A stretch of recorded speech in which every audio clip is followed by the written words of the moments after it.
Sorry. For some reason, it was like, you want to hear it twice. Good morning, everyone. Let me see if I can add Jamie to the stage. Oh, no. There's still two Jamies. I do not know why. Get rid of one of them. I can't get rid of one. You have to remove yourself.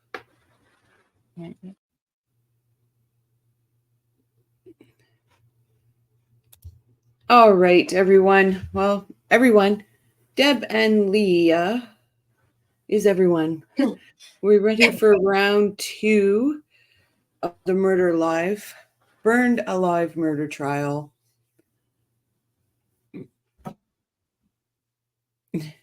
Deb says, okay, no politics, as I see we don't support the same people. Good thing about this, Deb, is because Leah and I are both Canadian. We have no say in American politics. I'm going to say this, though, because Americans will sign in or later come in. No matter who won the election, if you're happy or you're sad, just remember your neighbors have been your neighbors for a very, very long time. And no matter what politician is in, I like to say it used to be a glamorous White House, but it is not anymore. In the White House, no matter what politician is in that White House, male, female, white, brown, yellow, red, orange, green, does not matter who is in there. Your neighbors are still going to be your neighbors. So take this advice from a Canadian.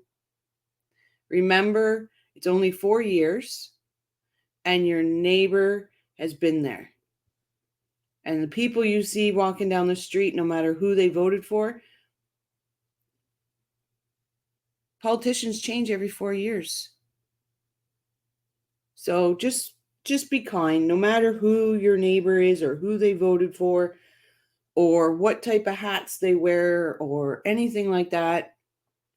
Just be kind to them because it's only 4 years. And then we get the next politician that is going to be an asshole in their own right. Hello, Michael. Because guess what? It doesn't matter what politician it is. They're always going to be assholes. Good morning, Michael. I want to just say good morning, Lee. Good morning, Deb. So as a Canadian, I'm asking my American friends to just remember that people are not all people aren't politicians. We put our clothes on the same way. We go to the bathroom the same way. We eat the same way. We drink the same way. We have fun the same ways.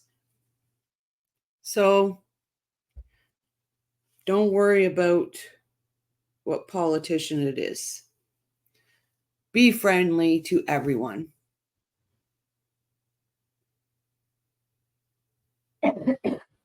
Deb, okay, please be done with politics. I have very strong feelings and want to support here. And that's Deb. That is absolutely fine. I'm not talking politics. I'm asking people to be friendly to each other, no matter who got voted in last night. I'm a Canadian. Does your politicians screw us up around here? Yeah, they do. But guess what? I don't care who's in office down there. I'm willing to be friendly to everyone, no matter who they voted for. And that's all I'm saying. Don't look at your neighbor differently because they voted for someone else. That's all I'm saying. But I didn't bring up the politics. The president is the commander-in-chief, is prior military. It matters. Absolutely, the president matters. But I'm sorry if people think that politicians aren't assholes. Because I'm a Canadian, and I can tell you politicians are assholes. I've got one in office here that I can't wait to get rid of. I'm Michael. I'm excited. I'm happy that the election's over too. But I didn't bring up politics.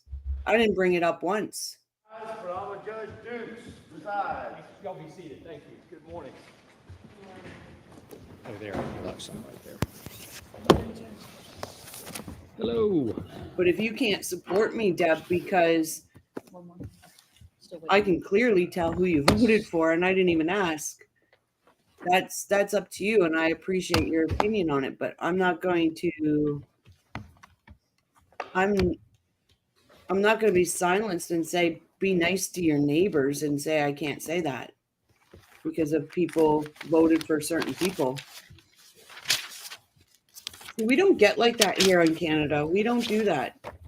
We might not like it, but it doesn't rule our life. The politicians don't rule our lives here.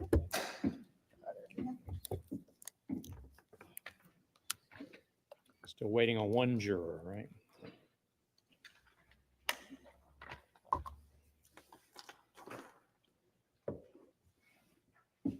But that is a prime example right there that I have to say is because I'm saying politicians aren't the end all, the be all.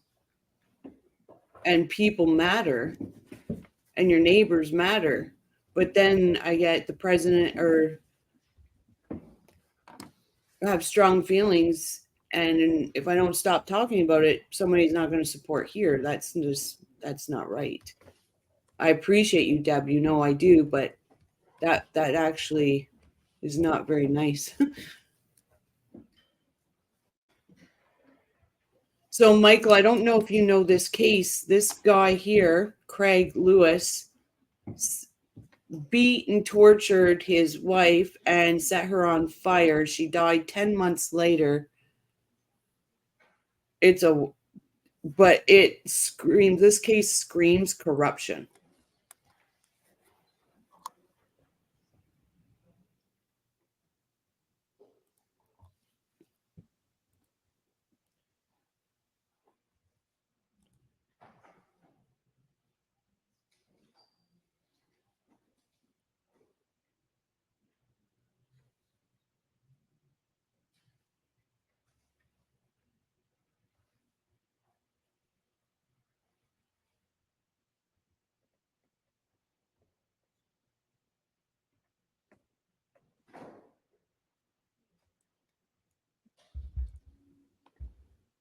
Absolutely, Deb, your feelings are important. I'm not saying they're not. But I didn't say to you, I know who you voted for, and I'm not being mean to you about it. Because I could care less who people voted for. I drilled Jamie last night. I'm like, what's going on? Why is this happening? But I would never, ever once say anything mean to you because of who you voted for. And it's clear I can 100% guess who you voted for. But I don't give a crap, guys. I'm Canadian. I don't care. Okay. Just standard jury charges from a murder case that we tried and called in before Judge Bond. They're just talking about that. I don't care who you voted for. Doesn't matter to me. I know a little bit about the case, but not enough to engage in conversation. That's why I like your channel. Good info on cases. Thanks, Michael. And I still think the world of you, Deb. I just don't think like today's going to be a day. No matter what channel you're on, you're going to have this. You're going to have people going on about this, whatever. I just wanted to put out there, I don't give a crap who anybody voted for. I just want people to remember that a politician, no matter who it is, should not divide. If it was a female, male, white, brown, red, orange, green, purple, I don't give a shit. People need to stand together. You voted for who you wanted to vote for. Done, over with. You got 4 years. That's all. Let's just pray it's a good 4 years.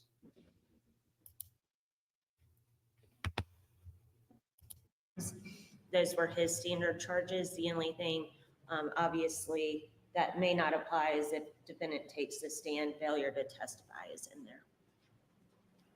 Thank you very much. You copied council with them, I I did. assume? Okay. I'll look at them. I haven't seen them this morning yet. Yeah, and I appreciate you doing that. We'll get maybe an early start at some point on it. Okay. Hey, Leah, I'm just going to say, like, we have our opinions.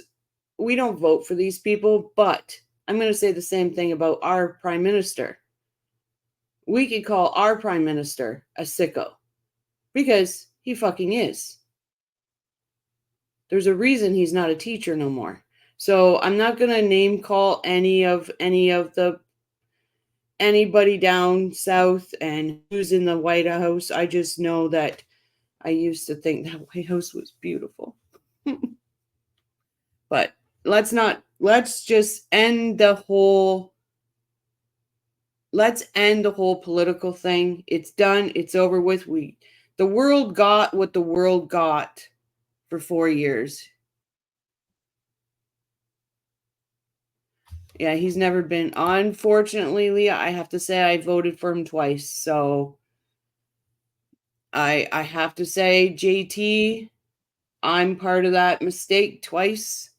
And I will never be part of that mistake again. That guy is too much for me. But as of right now, no more political talk. Oh, good. Well, bring them in, please. Thanks. All right. So that being said, guys, I have to go to work. Jamie is here. Jamie, can you pull up chat? I'm not sure. Give me 1 second. Oh, I can't thanks. even link my channel, so give me 1 second. I don't know what's going on with that. Yeah, I Okay. can. Yeah, I can. Okay. So I am heading to work. I'm going to mute myself on this end just in case my dog starts barking. There you go, Michael. How about them Cleveland Brown football team? Worst team again. There you go. No, you did not, Leah. I know you didn't start it. All right. I'm going to mute myself on this end because if my dog starts barking, you'll hear it, but I will be joining in. I'll be in chat until breaks. Thanks again for co-hosting. I'm not even, yeah, I am still co-hosting. No problem.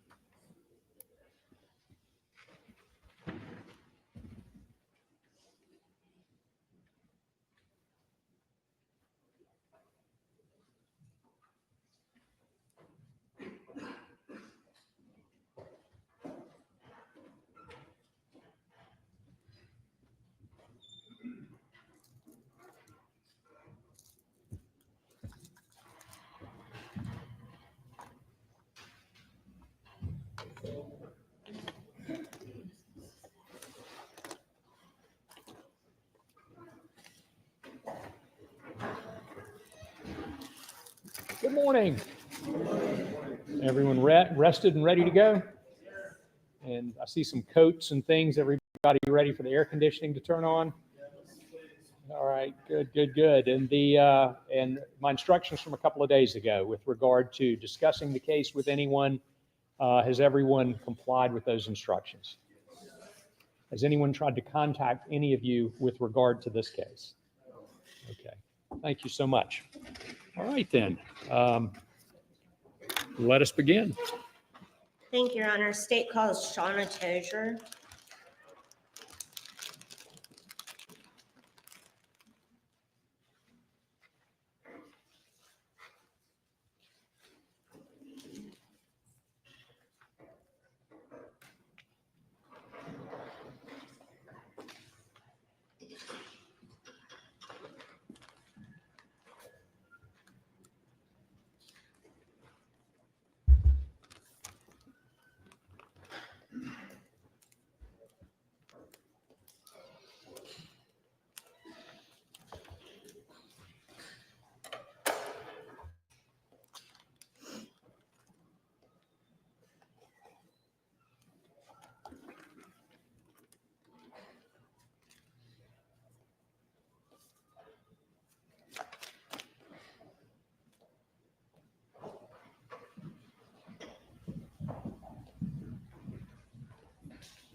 affirm the testimony about to give the court in this trial shall be the truth, so help you God. I do.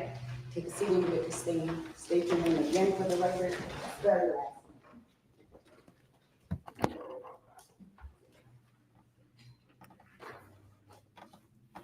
Shauna Mullen, Mullen.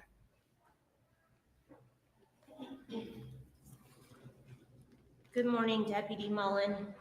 Good morning. Since 2019, have you been married? I have. Okay, and so your maiden name was what? My previous married name was Tozier. Okay, previous. I apologize, but if we say Tozier, we're talking about you, right? Yep. Okay. Who do you work for? Colleton County Sheriff's Office. And who did you work for in January of 2019? Colleton County Sheriff's Office. Did you take a break from Colleton in between there? I did. All right. Did you move away? I did. All right. And when did you come back to Colleton? August of 2023. When you were working for Colleton in January of 2019, what was your position? I was an investigator. And what was your role in the investigation against Craig Lewis? I assisted with the investigation, collecting evidence, interviews. On January 17th of 2019, where did you respond? I responded to the hospital first. All right. To what sort of call? It came out as a burn patient from a possible domestic situation. What were your observations once you got to the hospital? The patient was already prepared to be flown out. She was wrapped. The only thing that was visible was her feet and her hair area. I could see that it was like singed. Okay. Was Craig Lewis there? He was not. Who was there? Her daughter, Leanne. All right. Did you speak to her? I did. What did you do after the hospital? I went to the house on Wade Hampton. All right. Was that 273 Wade Hampton? It was. And was Craig Lewis there? He was. All right. What did you observe when you got to Wade Hampton? Other investigators on scene already had him detained. And what did you do after that? I advised him of his Miranda rights. Okay. How did you do that? I read it from a card. And did he state anything as afterward? He did. Okay. And feel free to refer to your report, of course.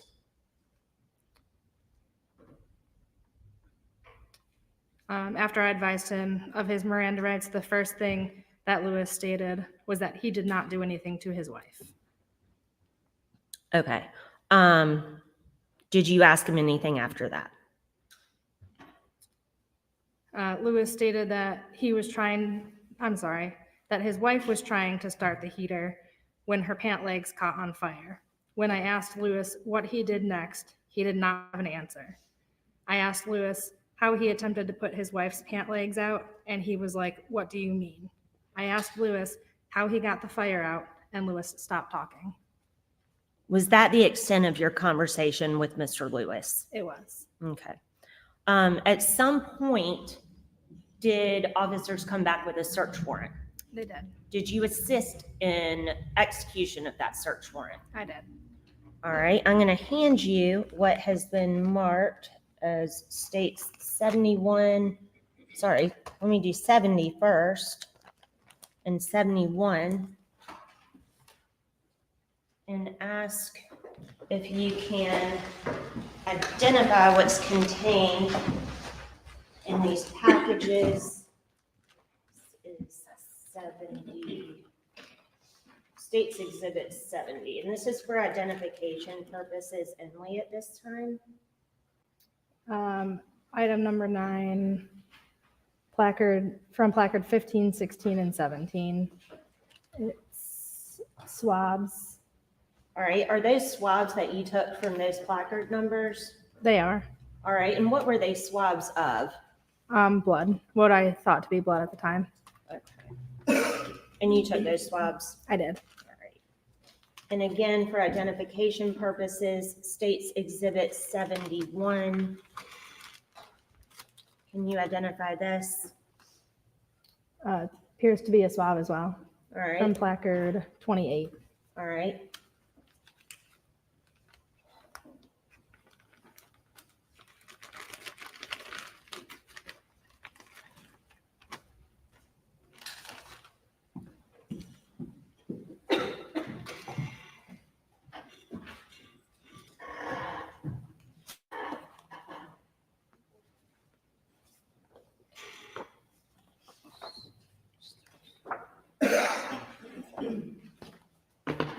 I'm going to hand you what's been entered as states 36, 37, 38, and 39, and ask if these are the bloody footprints from which you took those swabs. And then the last one is not a footprint, but can you describe what that is? It is like the entertainment center, like the shelving that was to the right side of the television. Okay. And yes, they are where I took the blood swabs from. Okay. And the placard numbers indicate the same as what appeared on those bags that you just identified? They did. All right.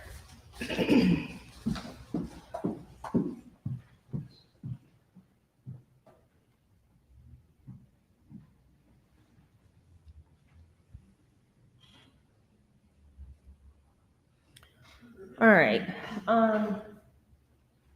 What sort of training do you have? Do you have any crime scene training? I do. I went to college for forensic science and crime scene investigation. All right. Can you just describe what sort of classes and training you have in crime scene? Just basic, like collection, processing. We did a little bit of like blood trace,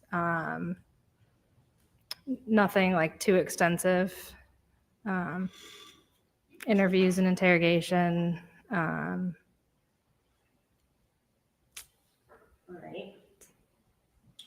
I'm going to put up States Exhibit 33.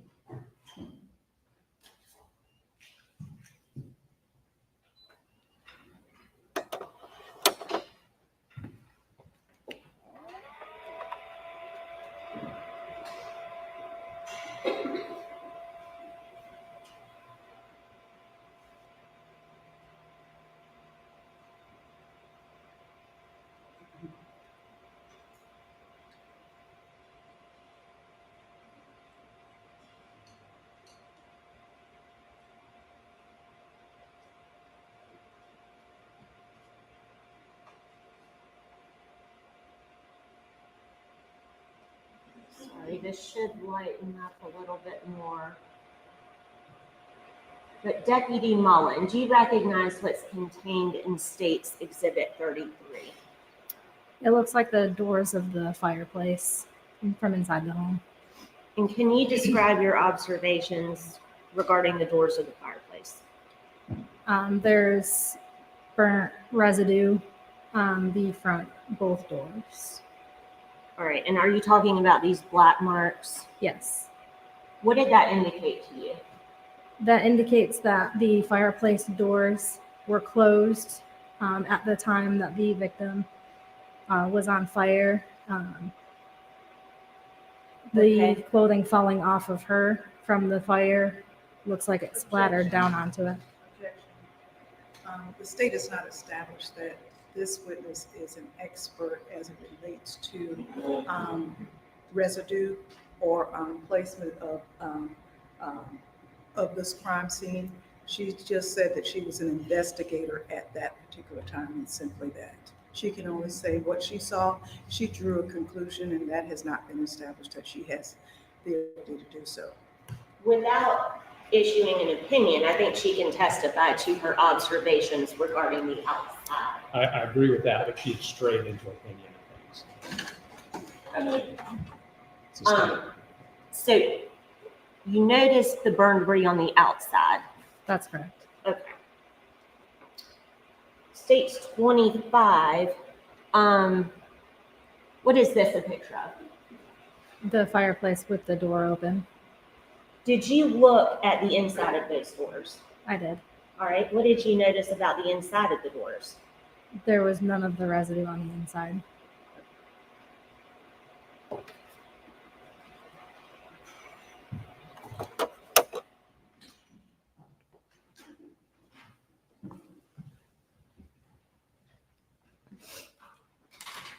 All right, the next day, January 18th, what did you do that day?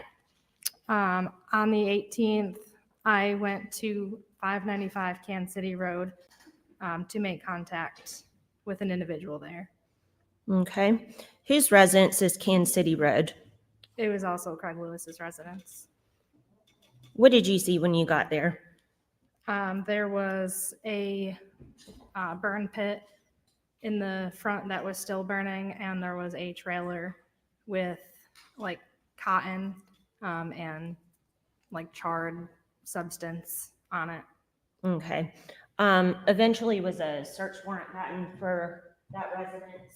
It was.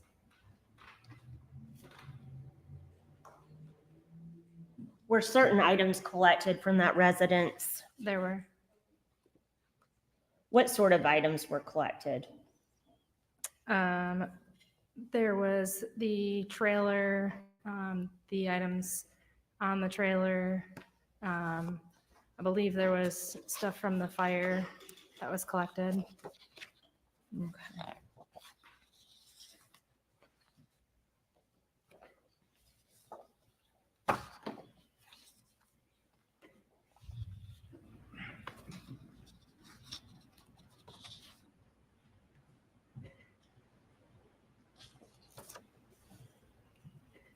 All right, I'm going to show you what's been entered as State's Exhibit 55 and ask if this is the trailer that you're referring to. It is. 55, it's been entered. Yeah, just show it.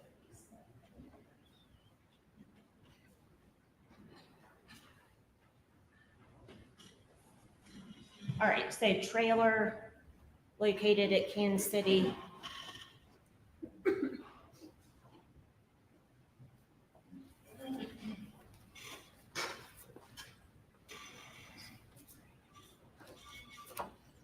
States 73, 74, and 75 are pictures of what? The deck of the trailer and the items on the trailer. And those were items that were collected from the trailer? I believe so. Okay.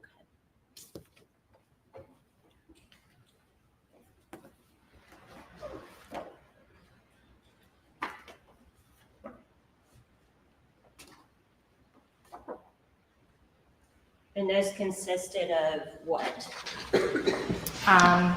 It appeared to be cotton and some burnt wood, I believe is what it was.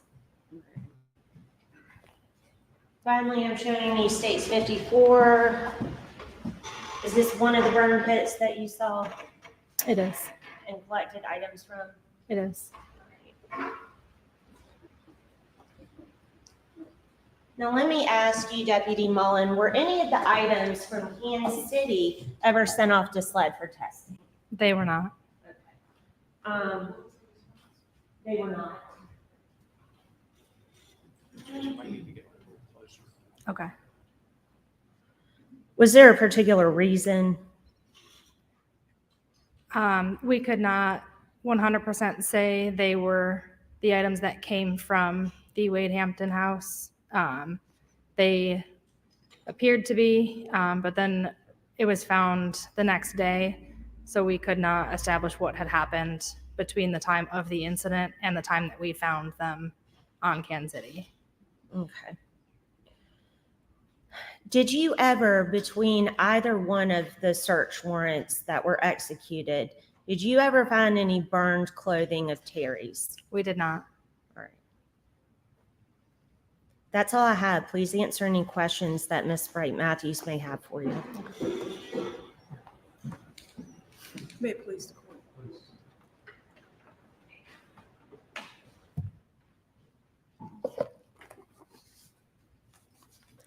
It's hard to call you Miss Mullen. That's so okay. Forgive me if I just say Shauna. No problem. At the time that you arrived at the scene, meaning on Wade Hampton Mm-hmm. Avenue, were you a ranking officer? I was an investigator. And is that, you weren't a lieutenant, you weren't I'm a sorry. sergeant, and you weren't a captain or a major, isn't that right? I was maybe a corporal. I don't remember what I was at the time. Okay. And when you arrived, how many officers were there? A few. I What- can't say for certain. You'd already gone to the hospital. I did. And is it fair to say there was at least 7 or 8 officers there? I couldn't tell you for certain. More than 4 or less than 4? Probably more than 4, I would think. Okay. Who can you remember as already being there when you got there? I remember Eubanks, Marcarella, Stallings, David. David Long? Yes, David Long, sorry. Varnado.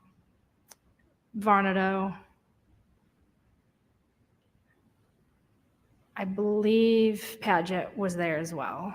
Okay. That's all I remember being there. If my count's right, we're at 6. 6 officers were there.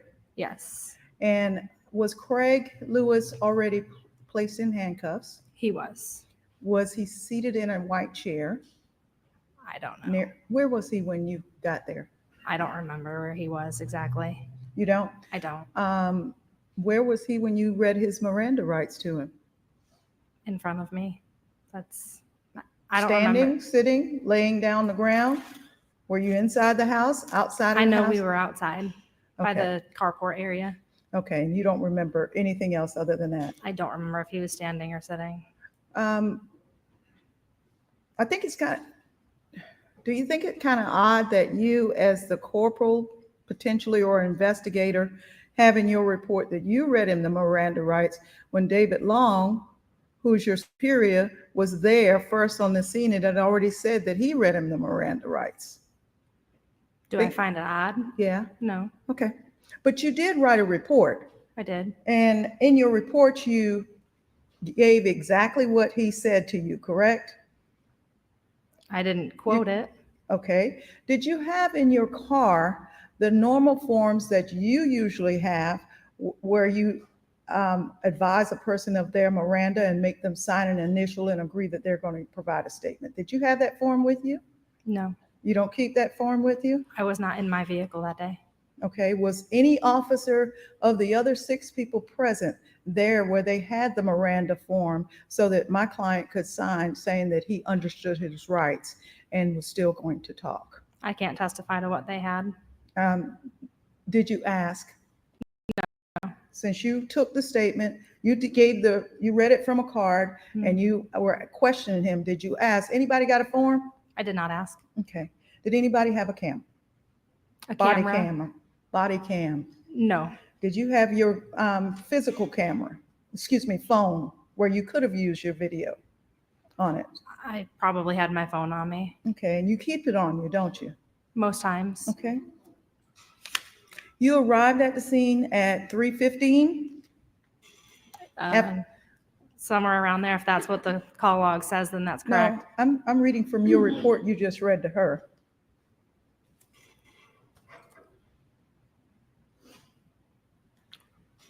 Around 3:15, I responded to the hospital. Okay, and you wrote this report pretty soon after this, so there's no reason to now say that you're not sure.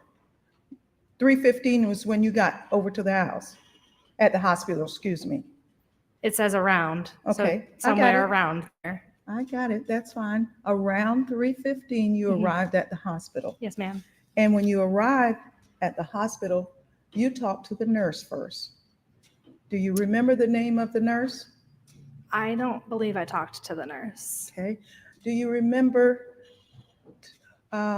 what time it was, or did you tape the statement you received from anybody at the hospital? Any statements? No, Okay. Did you ask to look at the Miss Lewis? She was laying wrapped next to me And how close did you get to Miss Lewis? within a couple of feet, probably. Did you check out her feet? They were untouched. Like What does untouched mean? They were unburned. They were not burned. correct. Did you take a photograph of that? No, Did you ask anyone with the hospital whether or not you could take any swab of her skin to see if there was any accelerant on it? I did not.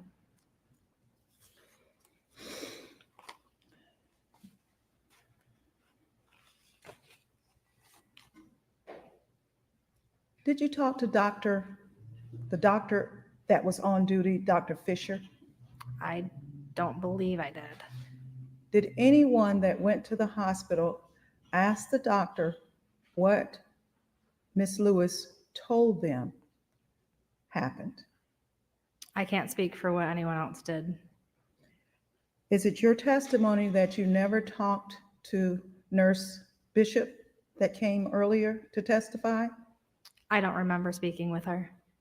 And isn't it fair that if you had, it would have been in your report? I would assume it would be. Okay. And when you left the hospital, did you believe in your investigative mode? Did you believe that you needed to preserve the video of Craig Lewis bringing his wife into the hospital? Did you believe a crime had been committed? I believed that it was possible a crime had been committed. And so, understanding your responsibilities as an investigator, did you put the hospital on notice that, hey, I need you to preserve the video all the way from the emergency room entrance, the parking lot, as well as Mr. Lewis coming in to the hospital? with I his did wife? not. Did you have this conversation or a conversation in reference to this with any of your superiors that were supposed to be supervising your investigation Have what conversation with them? about preserving evidence? I don't believe I did. Okay.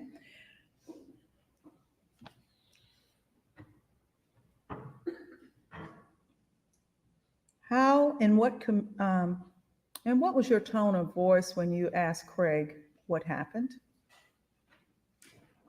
I believe I was just monotone. Just like you are today. I believe so. And you just said it in that tone. When he said his wife was trying to start the heater when her pant legs caught on fire. Then you asked him, you tried to ask further, how he attempted to put his wife's pant legs out. And he said, "What you mean?" Did you respond? I asked Lewis how he got the fire out. And you responded in the same tone you're responding today? I would imagine. Okay.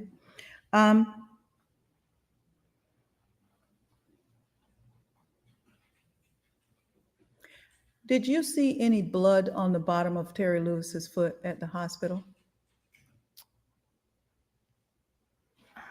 I don't recall if there was blood or not. You said it was untouched and unwrapped. They were unburned. Thank you.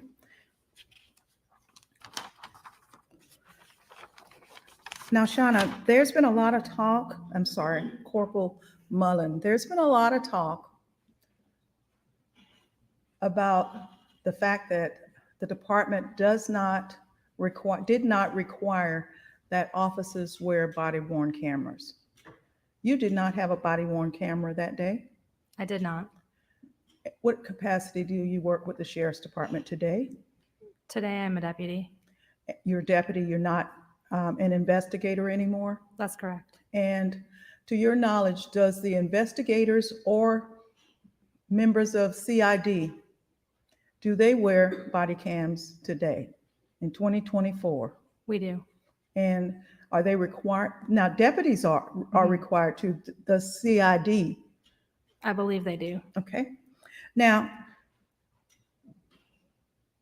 back when you left the sheriff department for that, I think you stayed away 3 years? Approximately. You moved to New York. I did. And wouldn't you agree with me that when you were involved in an unfortunate officer-involved shooting where someone died, it would have helped if you had had a body-worn camera, wouldn't it, when SLED came knocking at your door? I don't necessarily know if it would have helped. It would have I would exonerated. object to relevance at this point. I'm not sure what that has to do with the, whether or not Craig Lewis murdered his wife.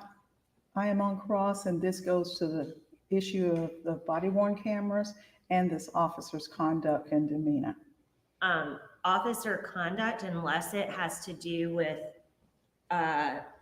truthfulness, it would not be relevant. Yeah, I'm going to sustain the objection. Another unrelated incident, I mean, you can certainly ask whether, in general, is it better to have a video than not have a video, which I think is the point you're trying to make.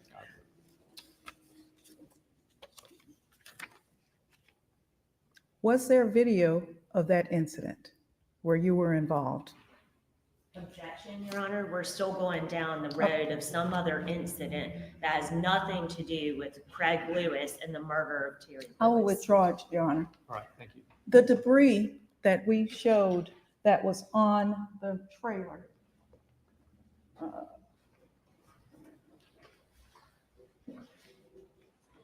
going to show you Exhibit 55. It's a picture of the trailer. Did you collect the debris off the trailer? I personally did not. How many people went out to serve this warrant, search warrant? I'm not sure. Did you have the ability to collect, because it's not I expect the trailer should have debris on it, but how many people went out to execute this search warrant? Why didn't somebody just take the stuff off the trailer so that it could be examined? They would have needed the search warrant to take the stuff from the trailer. And you had a search warrant that next day, and you had the trailer there at the house, but instead you hauled the trailer away instead of taking the debris that needed to be examined away, didn't you? I personally did not. Well, who did? I can't say for certain. I was not on scene. And that trailer has been in the sheriff's department's custody since 2019, the day after this incident, and has not been examined by SLED. No one has even fingerprinted test substance on it, and you still have it. And you're here today, and it's not really relevant for anything other than to show cotton balls on it, isn't it? What is your question? Is it relevant? Is that trailer relevant to this case other than to say what you just said in direct examination, that it has cotton on it? At the time, we believed that it moved the couch from the original crime scene. And did it have the couch on the trailer when you seized the trailer? It did not. Court's indulgence.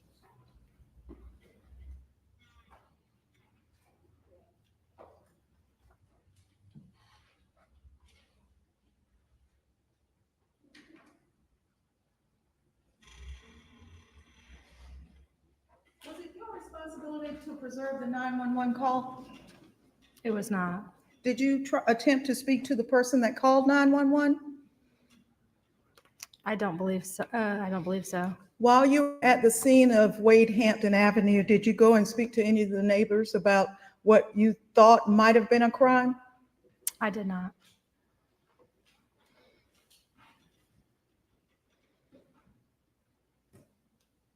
Did you look for any cameras in the neighborhood? I did not. Thank you. Redirect.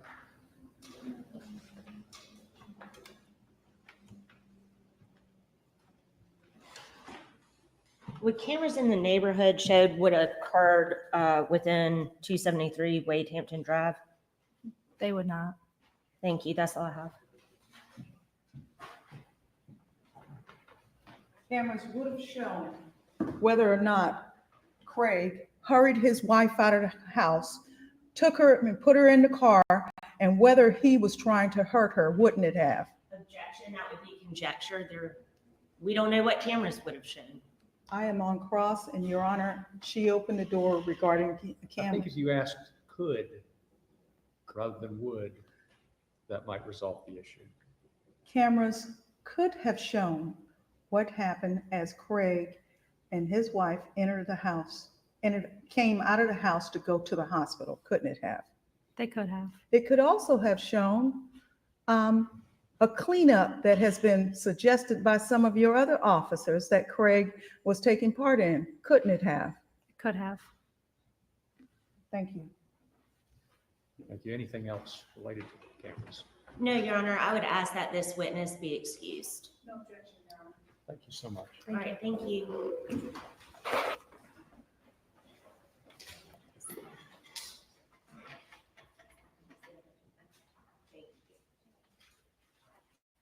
All right. State calls Leanne Kellum Cronky.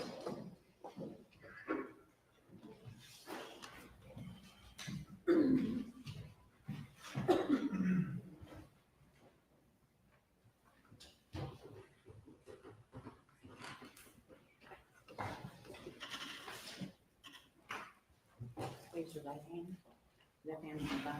Do you affirm the testimony about the recording this trial shall be the truth? So help you God? Take a seat in the witness stand. State your name again for the record. Spell your last name.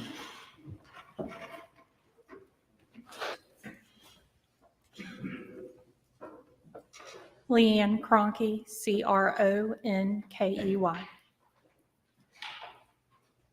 Good morning, Leanne. Morning. Thank you for being here today and all week. Beg the court's indulgence. Just want to have my ducks in a row for you.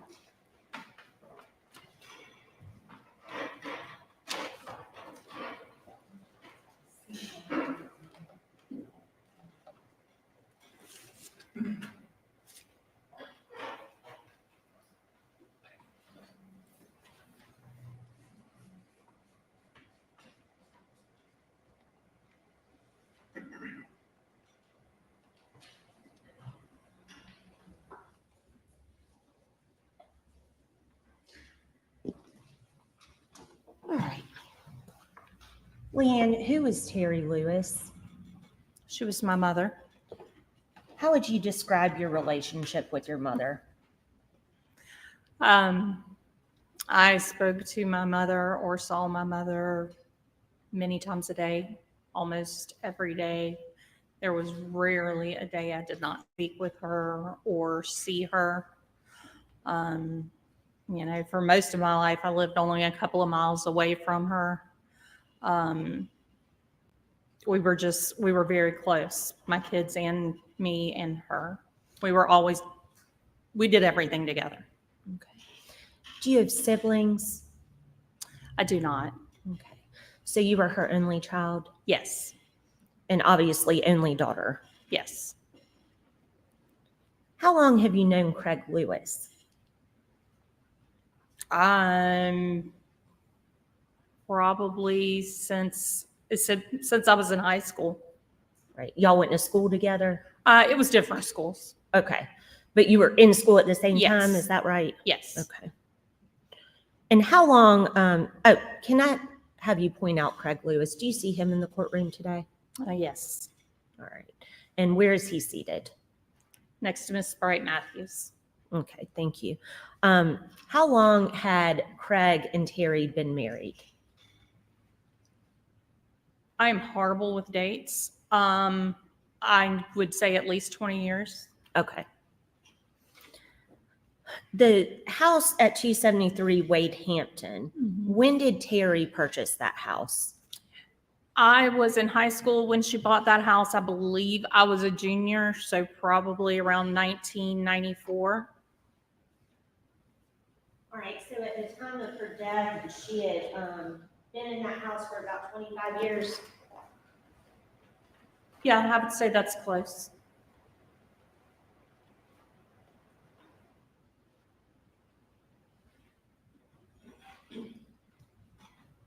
And I'm just showing you State's Exhibit 2.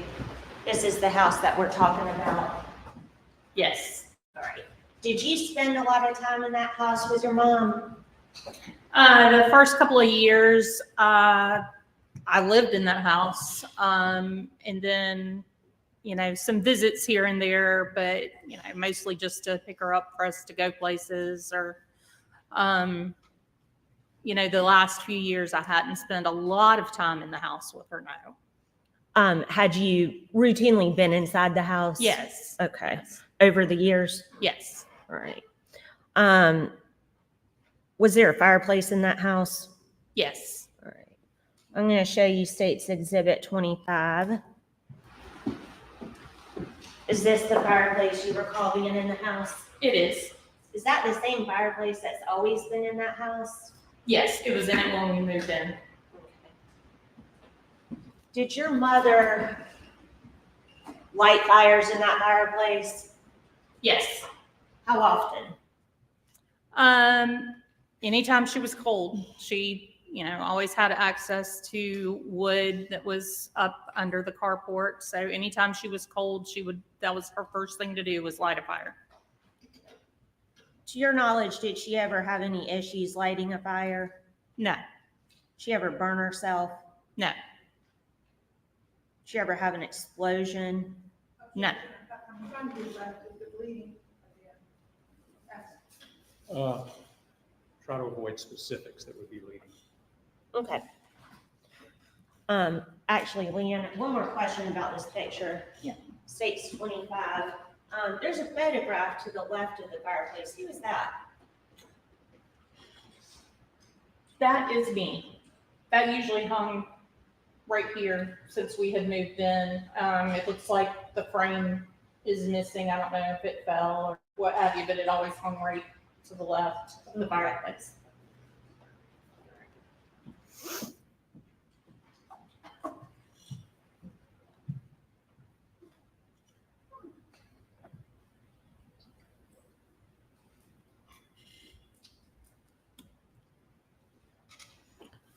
From what you observed, how would you describe Terry and Craig's relationship in general? Sometimes really good, sometimes really bad.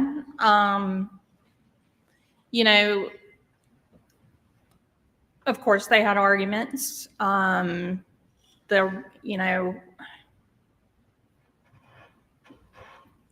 understand. It's really hard to say. It was a very odd relationship at times.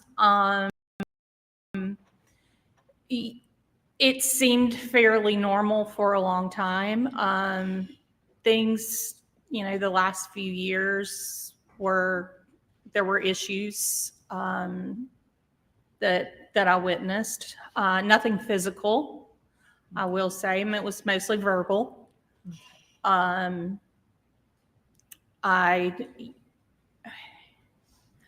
know at one point there was some infidelity. Then I saw the text messages. Okay. Just what you personally observed, but I think you answered that question. Yes. So thank you. Did your mom, without saying what she told you, did your mom talk to you about her relationship with Craig? Yes. Did you ever give her any advice about her relationship with Craig? All the time. All right. And towards the end of 2019, what advice did you give to your mom? Towards the end of 2018? Or 2018. Yes, I'm sorry. And this is just what you are telling your mother, not what she's telling you.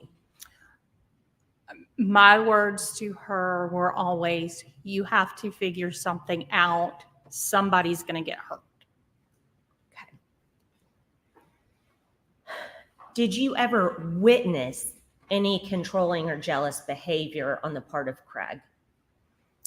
The main thing I witnessed would be, if she took her brother to the store or something.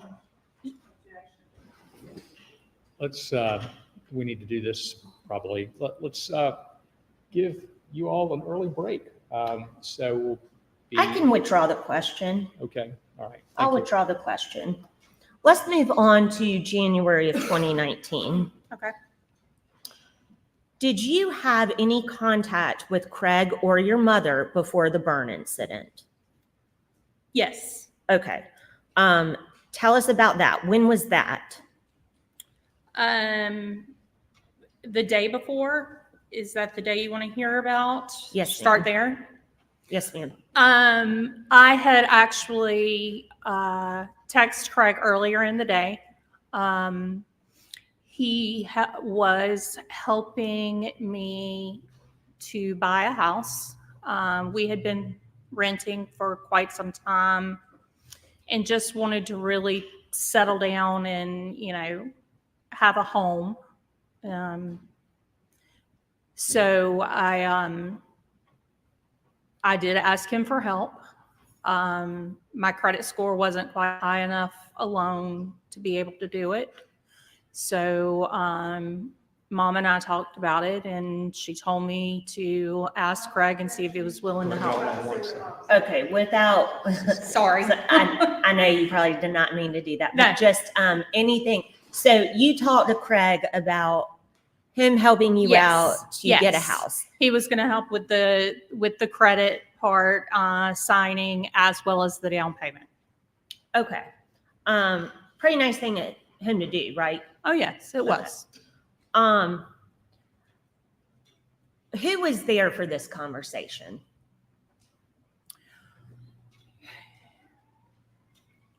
It was Craig, my mom, me, and I want to say Addison was with me, my daughter, but I Okay. am not 100% sure. Okay. And where did this conversation take place? At the Kansas City address. All right. Is that where they were staying that night? I believe they were, yes. Okay. All right. Anything else you recall about that night? What was going on at Kansas City that night before you left? Before I left at that point, no, not really.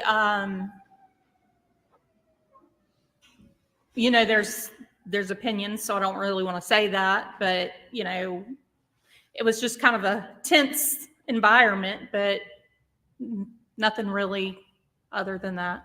Okay. What happened later that night?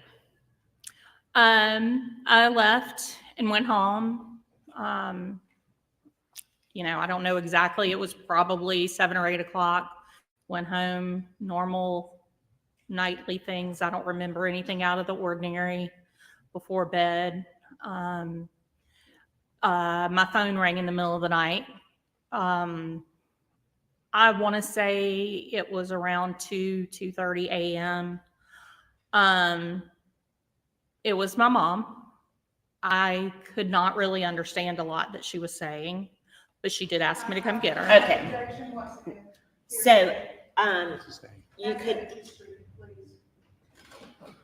your mom called you, and then what did you do as a result of her calling you?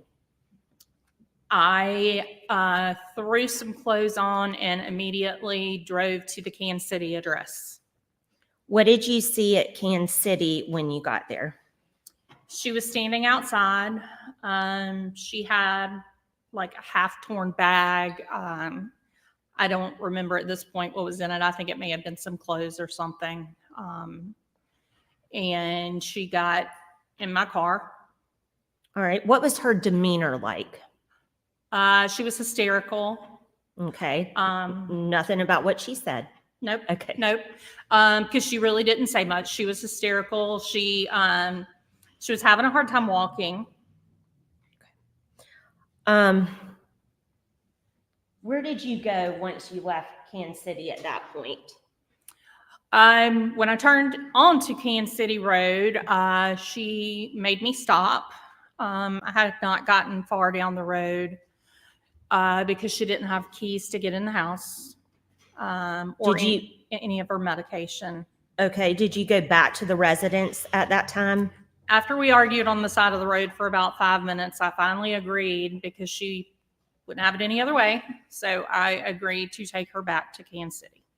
Okay. When you got back to Kansas City, what did you observe? What did you see? I didn't see anything to start with. She got out of the car. Yes, what did she do? Yes, she got out of the car. She went to the door that has I guess it was the back door that has the wheelchair ramp and the grill sitting there. Okay, let me stop you right there. And ask, I'm going to show you 47 and 48.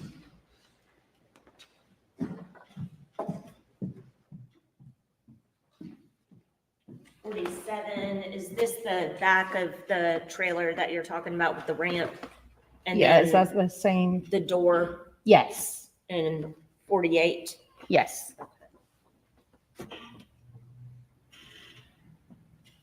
All right, so she went to that door.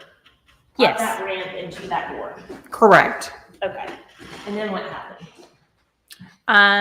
She knocked on the door several times, beat on it with her fist because he didn't come to the door. And then finally he slung the door open. He meaning who? Craig. Okay. After he flung the door open, what happened? They argued. Okay.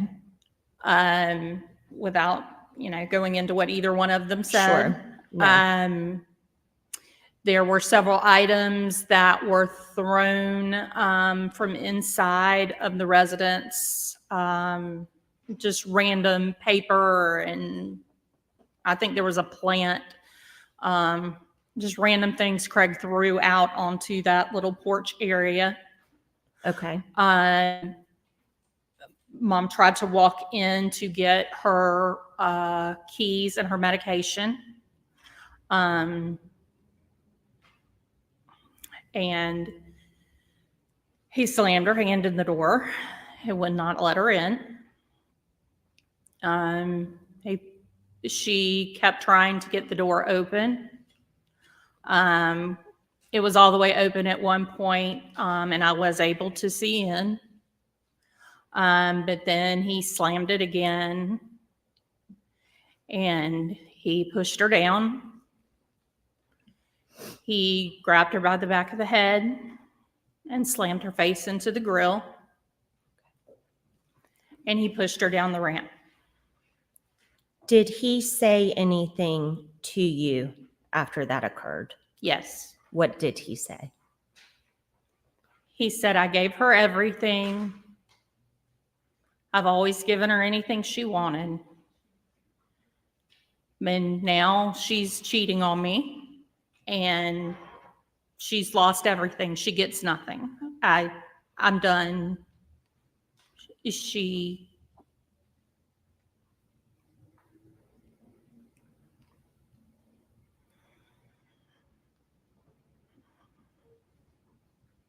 I gave her the world, and now she gets nothing. Okay.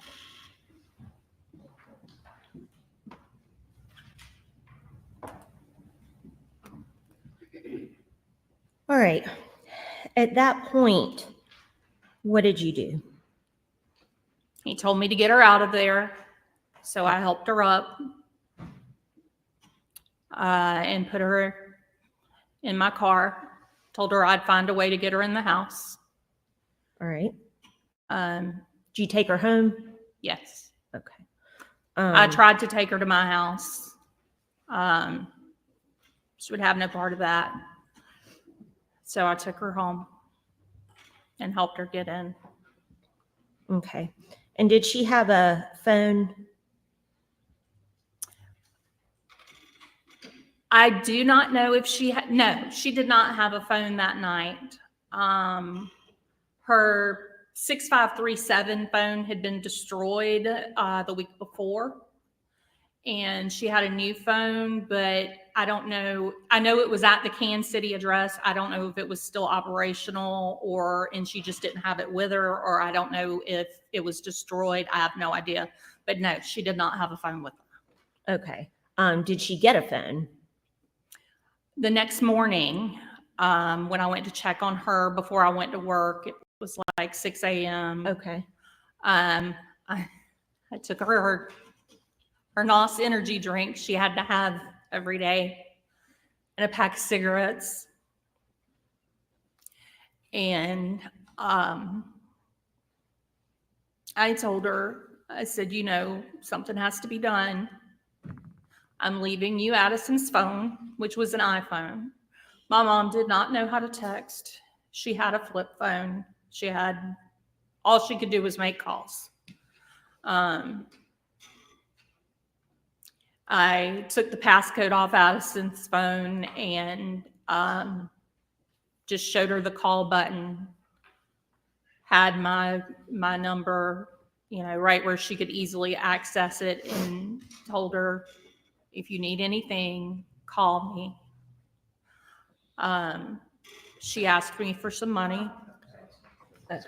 Sorry. Okay. Sorry. No, it's okay. So, so you left her with Addison's phone? I did leave her with Addison's phone and asked her to call me if he came to the house, or if she needed anything, so that I could get back, because I worked about an hour away. Okay. And so did you go to work after that? I did. Did you ever receive a phone call from Addison's phone? Somehow she got FaceTime calls to come through instead of regular phone calls, once or twice early that morning. But a quick phone call, and then hung up. And then starting around probably 10 a.m., I kept getting, it was back and forth between FaceTime calls and regular phone calls, but she wasn't on the other end when I would try to answer. And it was actually my coworker, and I made a joke about it, because I'm like, she cannot use this iPhone, which I figured was going to be an issue, because she didn't know how. So we just kind of laughed it off. I probably got 6 or 7 of those calls that I just couldn't hear anything on the other end. Okay. What was the next phone call you received, and who was that from? The next call was from Craig. What did he say? He said, your mom's been hurt. I need you to come home. And I said, okay, what's wrong? What do you mean she's hurt? He said, she burned herself. I said, okay, how did she burn herself?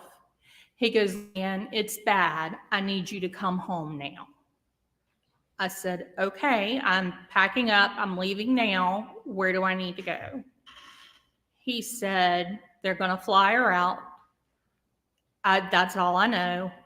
I did not do this to her, but you need to get here now. Okay. Was that the only phone call that you received from him, or No. were there others? There were others. Okay. I received a text from him that said, please hurry. Okay. I received, I believe one of the calls I received was actually from Addison's phone, saying, you have to get here. This is really bad. They're getting ready to leave with her. They're going to fly her out. You have to get here. Okay. Did you go to the hospital? I did. It took me a little bit to get there, because he did tell me they were flying her to Atlanta instead of Augusta, which I couldn't figure out. It didn't make any sense to me. But, being in Charleston, I was a few miles from the airport. So I contemplated just going to the airport and meeting her in Atlanta. but after all the phone calls back and forth, I decided to go ahead to Waltboro. I got gas and got to Waltboro to the hospital just as quick as I could. Okay. When you got to the hospital, what did you see? Who was there and what did you see? Mom was there. She was already intubated and wrapped up. Craig was sitting in the chair off to the left, probably 6 feet from the bed. Just sitting there, and he said, "I don't know what to do. I didn't do this to her. But what do we need to do?" Did you notice anything about his appearance? I noticed nothing out of the ordinary. He was clean. No burns, no soot, no blood. Just sitting there like nothing had happened. I mean, he was distraught. He was very quiet, but his appearance was normal. Okay.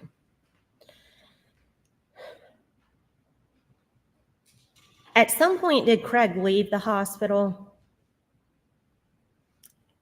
He and I discussed Atlanta. And I told him, of course, I was going. I was going to leave. I tried to get him to let me go on the plane with her, but of course there was no room.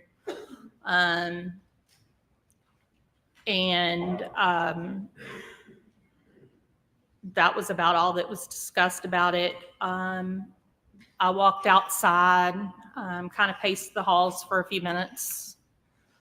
And then I walked over to the nurse's desk to ask her condition, ask when she would be flown out. I asked if anything looked out of the ordinary.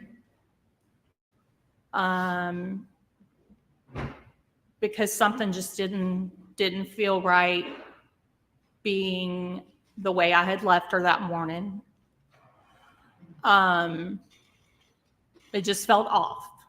And the nurse asked me why I was asking.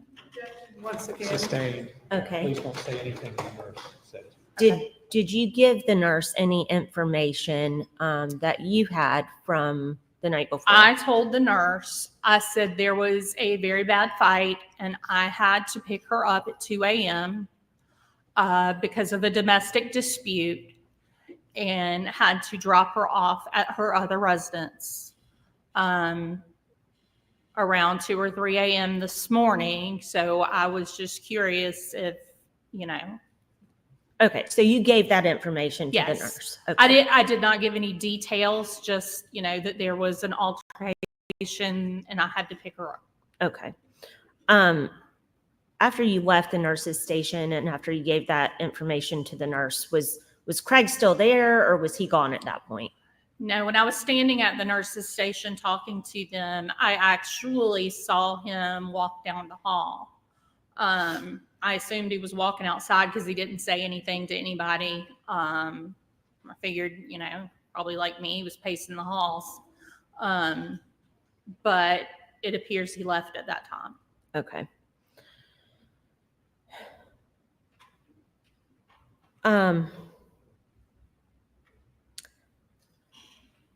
After your mother was transferred to Atlanta, how long did she live? Until November 1st, Okay. 2019. And how many times did you see her during those months? My job actually worked with me because they were opening a warehouse in Atlanta about 5 miles from the hospital. So they moved me to Atlanta for a few months so that I could be there. Was there every single day. Okay. I took nothing with me because I stopped to get a phone charger and I think medication, and that was it. So I had nothing with me. So after we got through the first day or two, I did come back to Walterboro. I believe it was that Monday.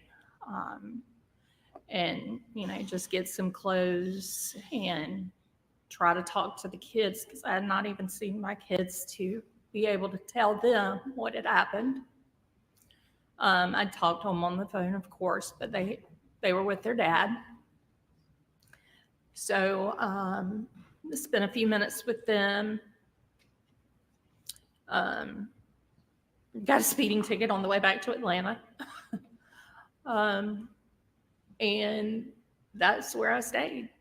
Okay. I would occasionally come home for one night on the weekends, and a lot of times I would just fly home because I just needed to see them for a few hours, but I'd go right back. And the hospital would call me anytime anything changed so that I could go back over there. What was her condition at this time?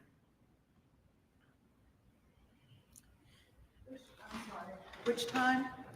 During this time? Okay, sorry. Like at the very beginning. You can, at the very beginning throughout, what you observed her condition be during those months. Not medically, but just what you saw. I saw many machines and monitors for, I believe it was 2 straight months. She was completely sedated. They said that had to be because of the pain. She went through multiple surgeries, skin grafts. She had cadaver skin to try to stop infections in her face and her chest. Did she require assistance to do anything? She never was able to do anything on her own without assistance again. Okay. Was she bedridden? Yes, to the point that she had a bed sore. It actually became infected and became one of the biggest issues. At one point, it was so large that it was the size of a softball.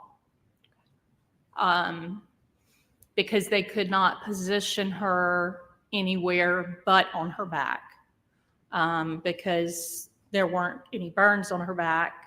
Everything was on the front.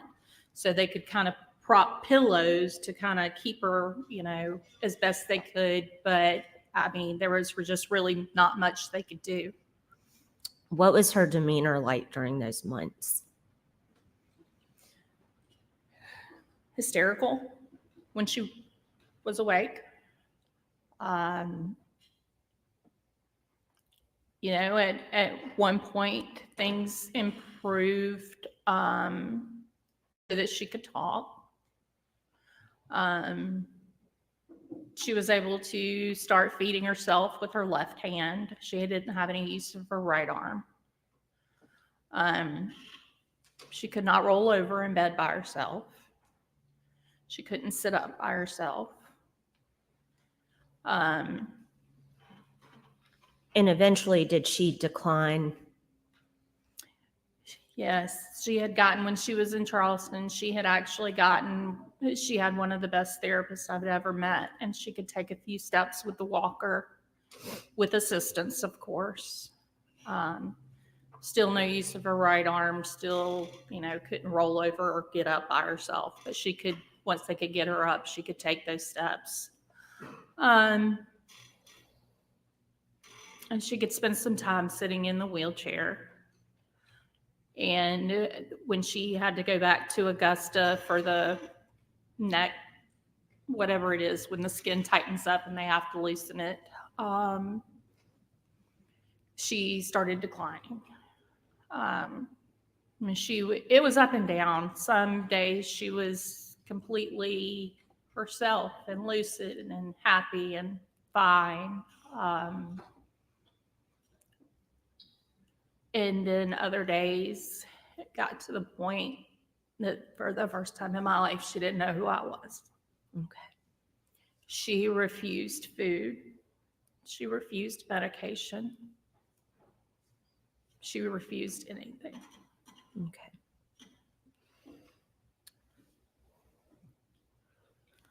All right. Almost finished, Leanne. I just want to show you a few things. I'll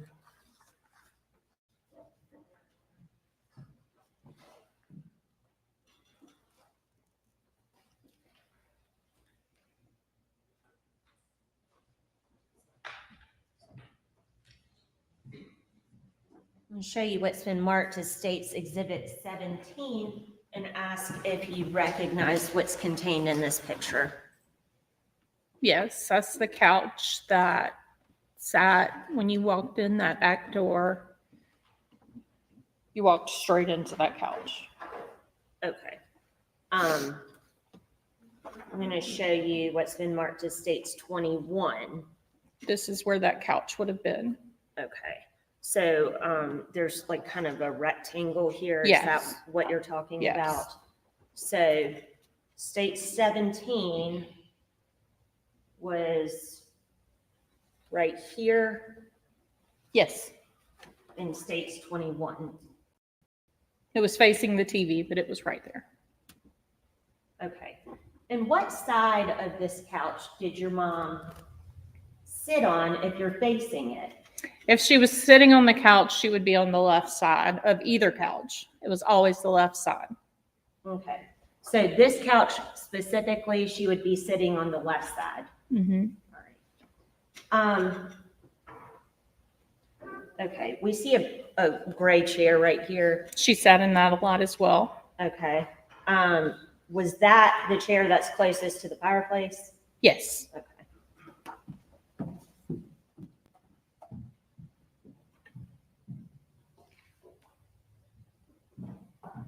State's 23. Is that the green chair? I mean, the gray chair? Yes. All right. So was that gray chair between the fireplace and the couch? Okay.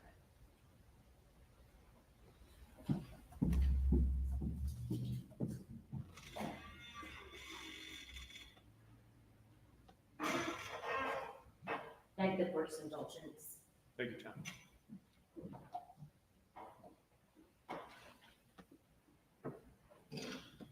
Thank you so much, Leanne. Please answer any questions that Ms. Bright Matthews has for you. Yes, ma'am. May we take a short break, please? Let's do that. Members of the jury, please don't discuss the case, any of the testimony or anything with each other during the break, but we'll take about a 15-minute break at this time. Stay up there.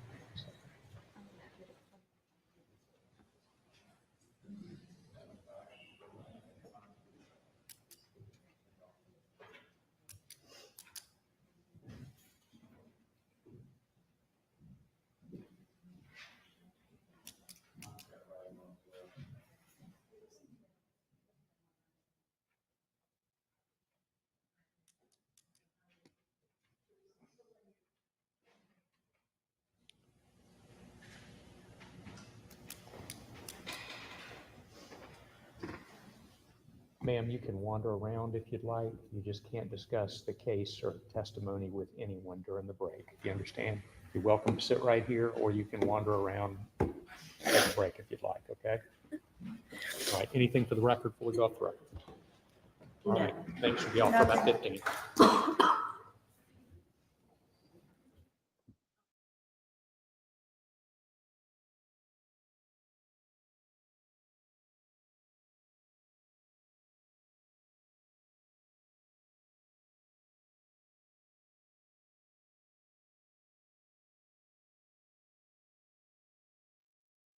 What is this prosecution doing?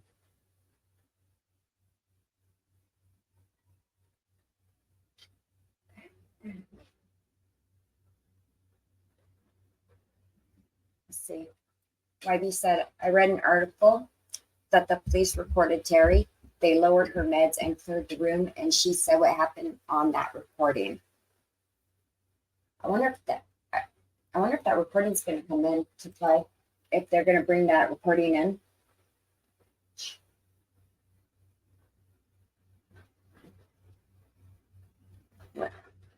Rochelle.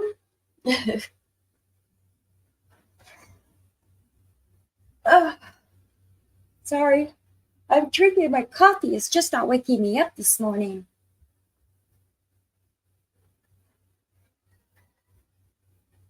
She can't be the last witness for the prosecution, right? They've still got to bring in the people from the burn unit, I would think. But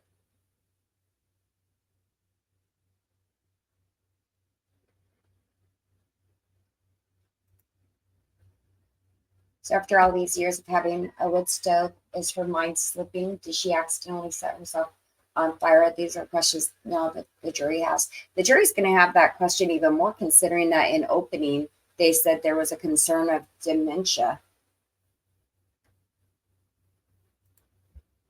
YB, at this point, I think they need that recording. This case is so weak and the defense is strong. The defense is tearing everybody on that stand apart. And still not one officer in uniform, which had to have been a strategic move by the defense. So I've never really seen that in any other trial. They always come to court in uniform. Aw.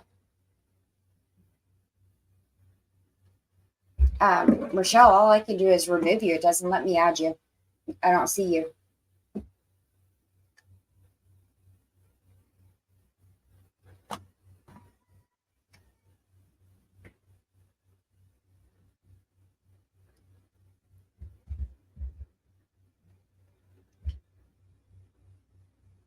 Let me see.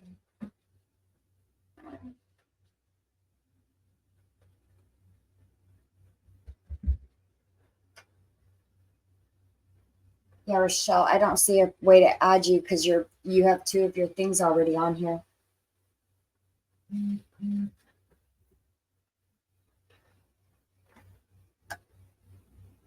I am now really taking over. No, just kidding.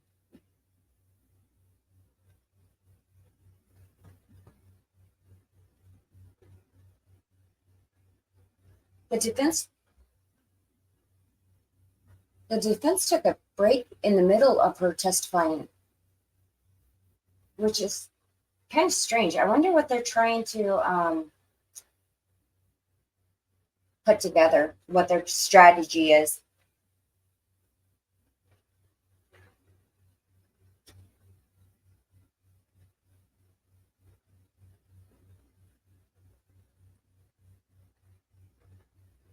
Find this real quick.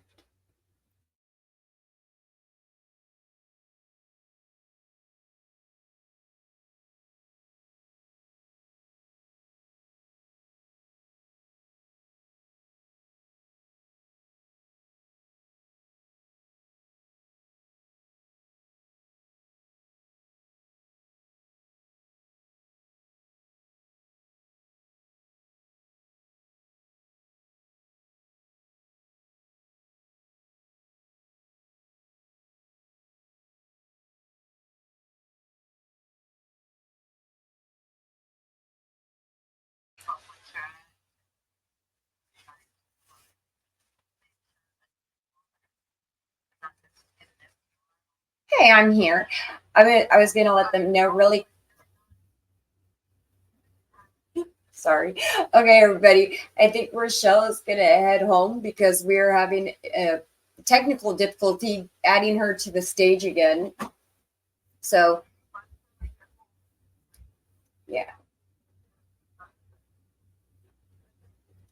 All right. I can put you on speakerphone. All right. I'll talk to you later. Okay. She's going to go ahead and run home. She said by the time she gets there, this break will be over. So Whitey said the defense attorney is a South Carolina state senator who has her own law firm and very chummy with the judges. Isn't that funny? I always forget that they can have other jobs besides senator or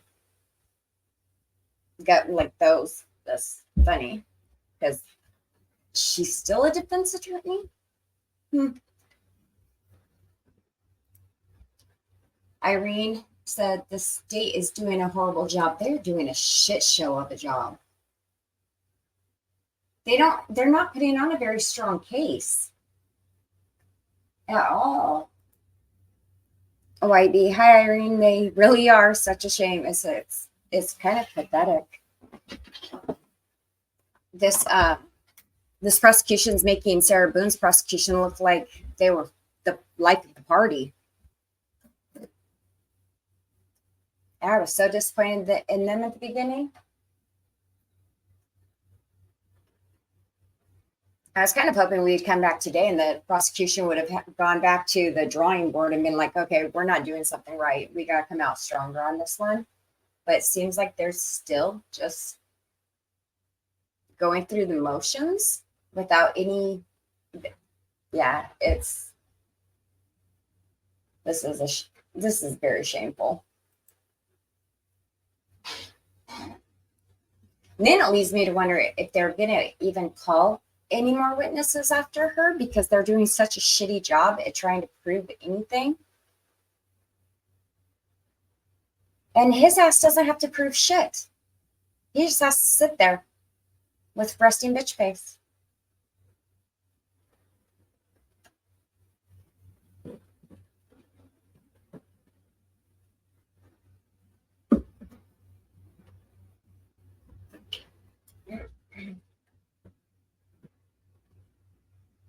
Let's see. I'm going to go back up a little bit. How long did they say this break was going to be? Anybody?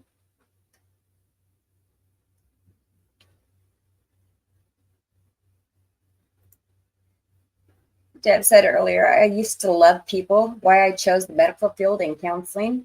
Now I'm learning to hate it and it breaks my heart. Don't you hate that? You join a profession because you want to help people, and then you end up despising people because people just drive you nuts. Warren Free said, I had to quit my nursing job because of the bureaucratic nonsense. Yeah, I was a CNA when I was younger, and I couldn't do that job. The way they treated, I worked in the area in the hospital or the home that I worked at was for the dementia and Alzheimer's patients. And the way the staff treated them, it made me sick. So I had to quit that job. What was it, 15 minutes, Rochelle? Oh, I think the daughter didn't help. She's not help. I feel so bad saying that, but the daughter's not really helping at all. Not any fault of hers. The prosecution didn't ask good questions, but I think, she's not really helping. She might be helping him a little bit, especially when she sat there saying that he was distraught when she saw him at the hospital. So she might be helping the defense in some ways.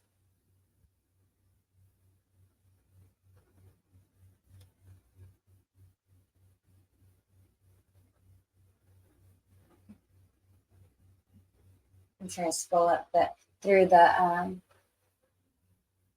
comments to go up a little higher. The investigation was poor, nothing tested or documented by the sounds.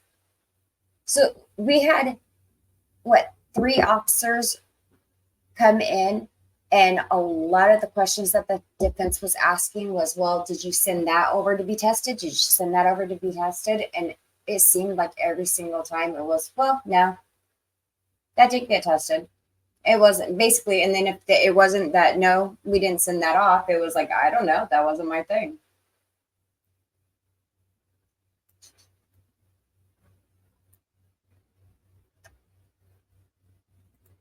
Ooh, Deb, you think he cleaned her feet? Blood came other part of body for bloody footprints.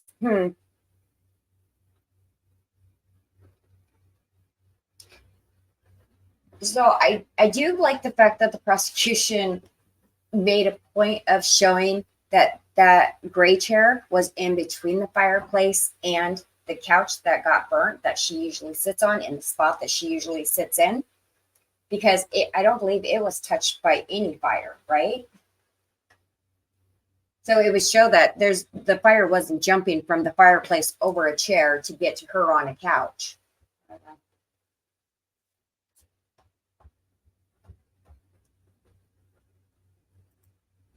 Deb said there will be no justice, I feel, for the family.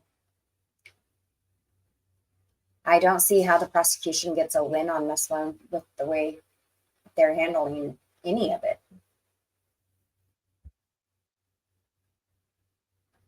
Oh, sorry, coffee's not working. Oh.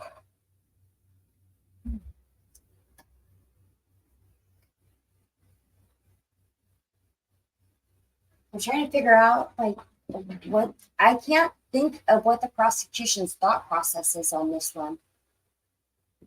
Because I don't dislike the prosecutor. She's somewhat, I'm sure she's very adorable, but for this case. But being adorable is not going to get justice. So I don't know. I don't know what their strategy was coming into this, and I don't know if they can even pull it around. I said yesterday, hopefully they'll bring their A game today, but this is definitely not it. This is just lacking in all aspects.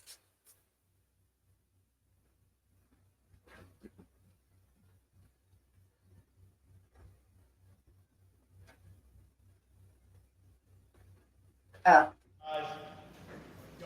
here we go. I can shut up.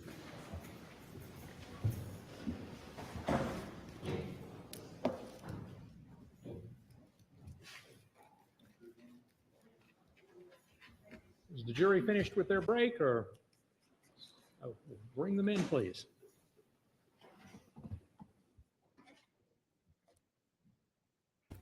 No, that's what I was saying, Rochelle. I said yesterday I was hoping that today they'd come back with an A game, but it's just a shit show for them all the way around.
Do we know who the older woman behind him is?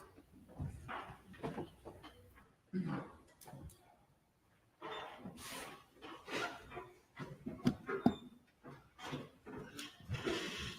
right. Thank you so much. Ms. Bright Matthews. May it please the court? Yes, ma'am.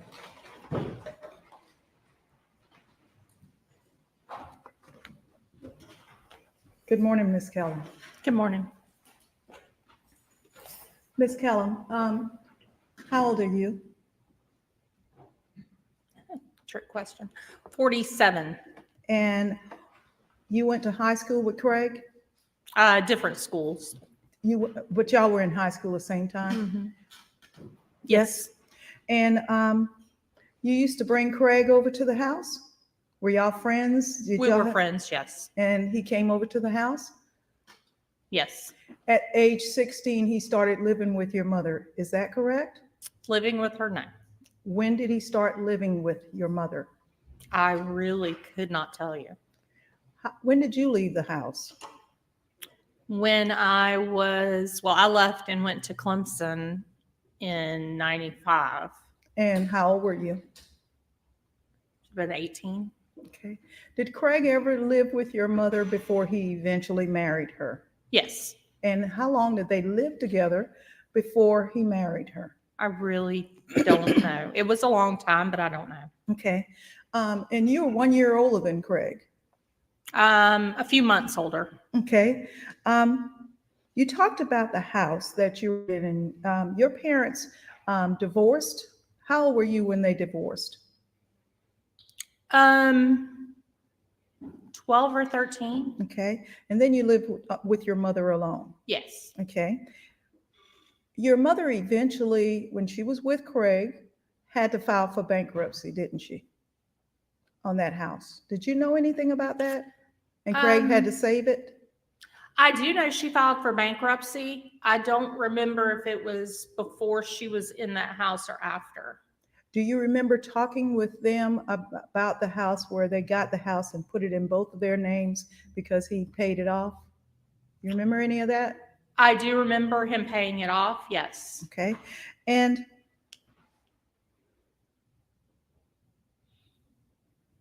let's talk about your statement first, just a little bit, that you gave just a minute ago.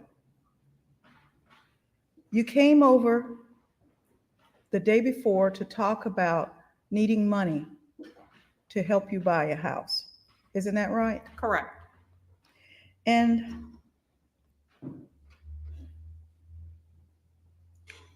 everything was fine when you left? You left your mother there, so everything was fine, right? Correct. Okay. Now, you talked about Craig, there being problems, but you felt comfortable coming over that day, didn't you? Yes, And because you'd been talking to Craig, texting him, and talking about this $25,000, the Yes, down payment. we'd been talking for several weeks. Now, Craig had also bought your son a truck, didn't he? Him and as well as my son's father And paid part. yes, and because he paid for the truck mostly, he put his name on the truck, didn't he? The truck was in my name. Okay, and he's a lien holder?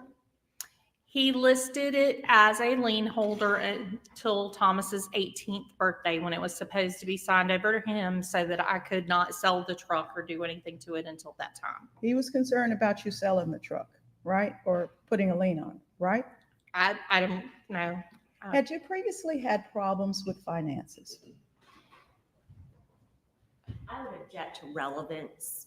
I'm not sure what her finances have to do with whether or not Craig killed Terry. Your Honor, if I can respond, since if you would give me a little latitude, this goes to what she said about Craig helping her out and why she needed to be helped out. All right, I'll allow it. Go ahead. She's already testified that he has helped her out. I Or was- understand. I'll let her Okay. go a little bit. Thank you. He helped me out several times. And one of those times was when you were about to lose your house.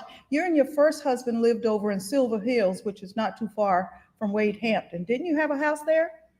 When I was married, yes. And you were married to Frankie Kellum, correct? Correct. And y'all had a house over in Silver Hills. Mhm, Then you fell behind on your payments. mhm. And isn't it correct that the first time you fell behind on your payments, Craig helped you out and that foreclosure didn't go through? Isn't that right?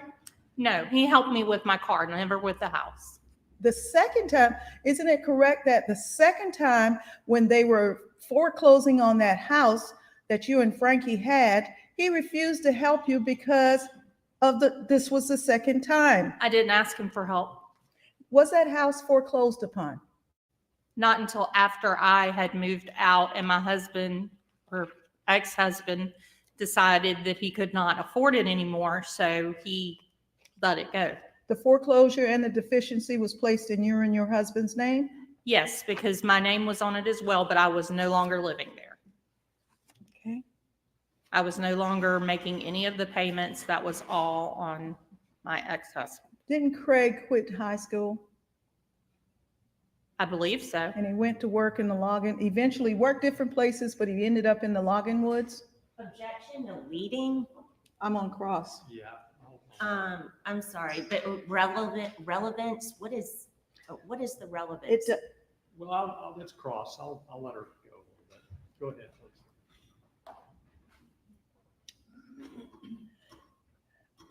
now I've almost forgotten what I said. Didn't he end up going to work in the logging woods to help provide for you, your family, when you were going through the divorce, as well as your mom? I don't know that it was to provide for me, no. Okay. So let's talk about what your mother went through. You remember appearing at the bond hearing for Craig? Yes, And that was on February the 19th of 2019.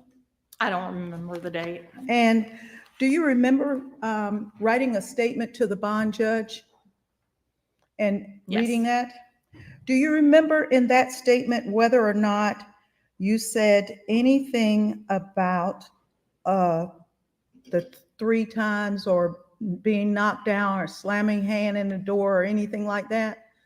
I have no idea what the statement was. I have no idea. You would agree that that statement that was less than a month, well, about exactly a month after this accident occurred, would be the most accurate statement, right? I was instructed to write the letter only about flight risk or risk to the community and nothing else. And when you started the letter that way to the court, and you talked about it in court, you said no idea if he's a flight risk, no idea if he's a danger to the community. But then you went on to talk about the 17th.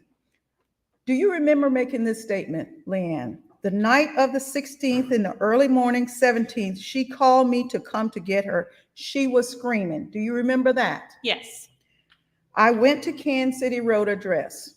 You remember that? yes, Through the window. You said through the window, the house was a wreck. You remember that? I remember saying that about the Wade Hampton house.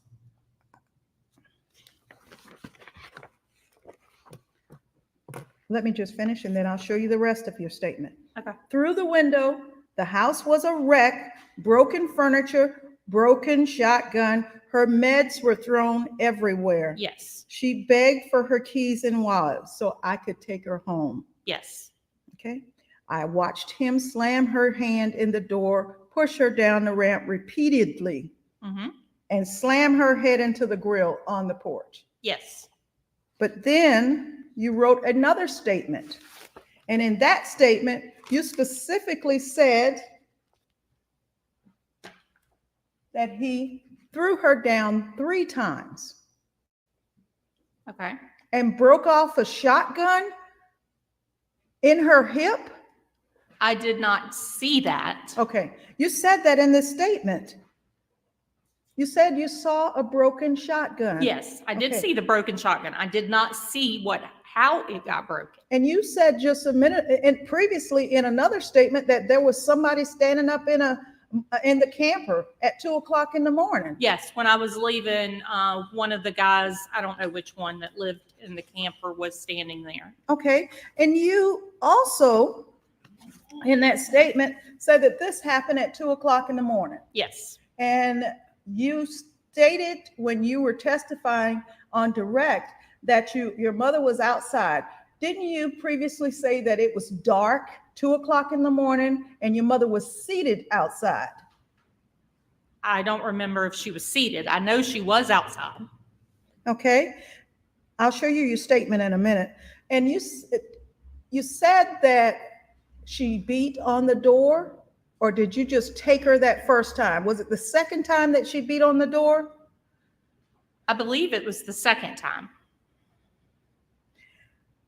And slamming the door I think you said that he slung the door open. Mhm.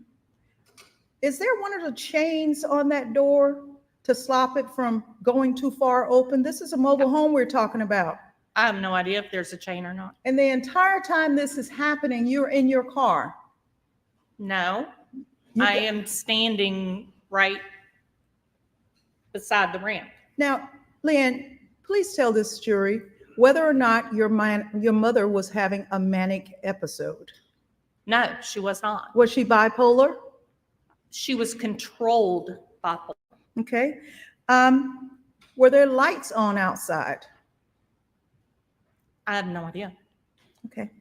And did your mama previously have problems walking?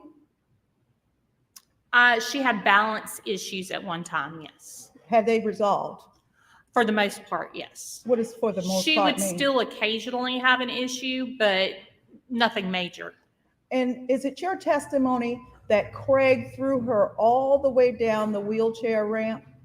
He did push her all the way down the wheelchair And ramp, what did, yes. and she landed where and how? She landed on the ground. She, okay.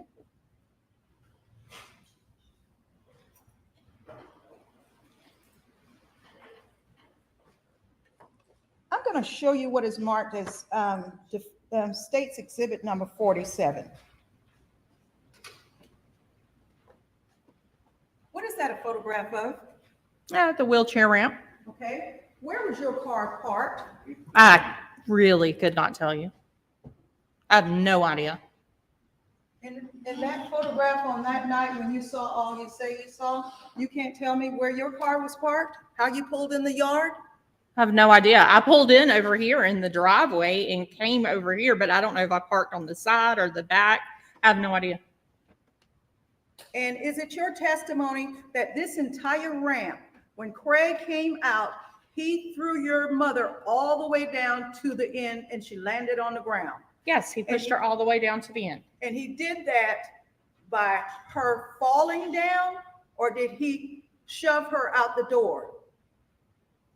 Well, one of the times he pushed her face into the grill and then pushed her down the ramp. The grill we're talking about is where? Right here at the top of the ramp, right outside the door. And so you were standing outside of your car? I had gone up here to try to get her to leave because he was slamming her hands in the door when she was trying to open them. Slamming. How many times did she slam? Did he slam her hands in the door? Many. Many being more than 10, less than 10? or Less than 10. Less than 5? I would say somewhere around there. He slammed her hand in the door, and you didn't go up on the porch, did you? Yes, I did. And you grabbed your mama or you grabbed Craig? I did not touch Craig. Okay. You grabbed your mama? Yes. And did you do that after the first slam or the second slam, third slam, or fifth slam? I grabbed her several times. Okay. And she was hysterical, wasn't she? She was. She She wa- wanted her medication and her belongings. You tried to convince your mother not to go back? I did. And in your statement, you said not anything else except for she wanted her wallet so that she could buy cigarettes the next day. She did. And your mother smoked about 1 to 2 packs a day, didn't she? About one. Okay. And so every day she had to go buy a pack if she didn't have a carton, right? Right. Okay.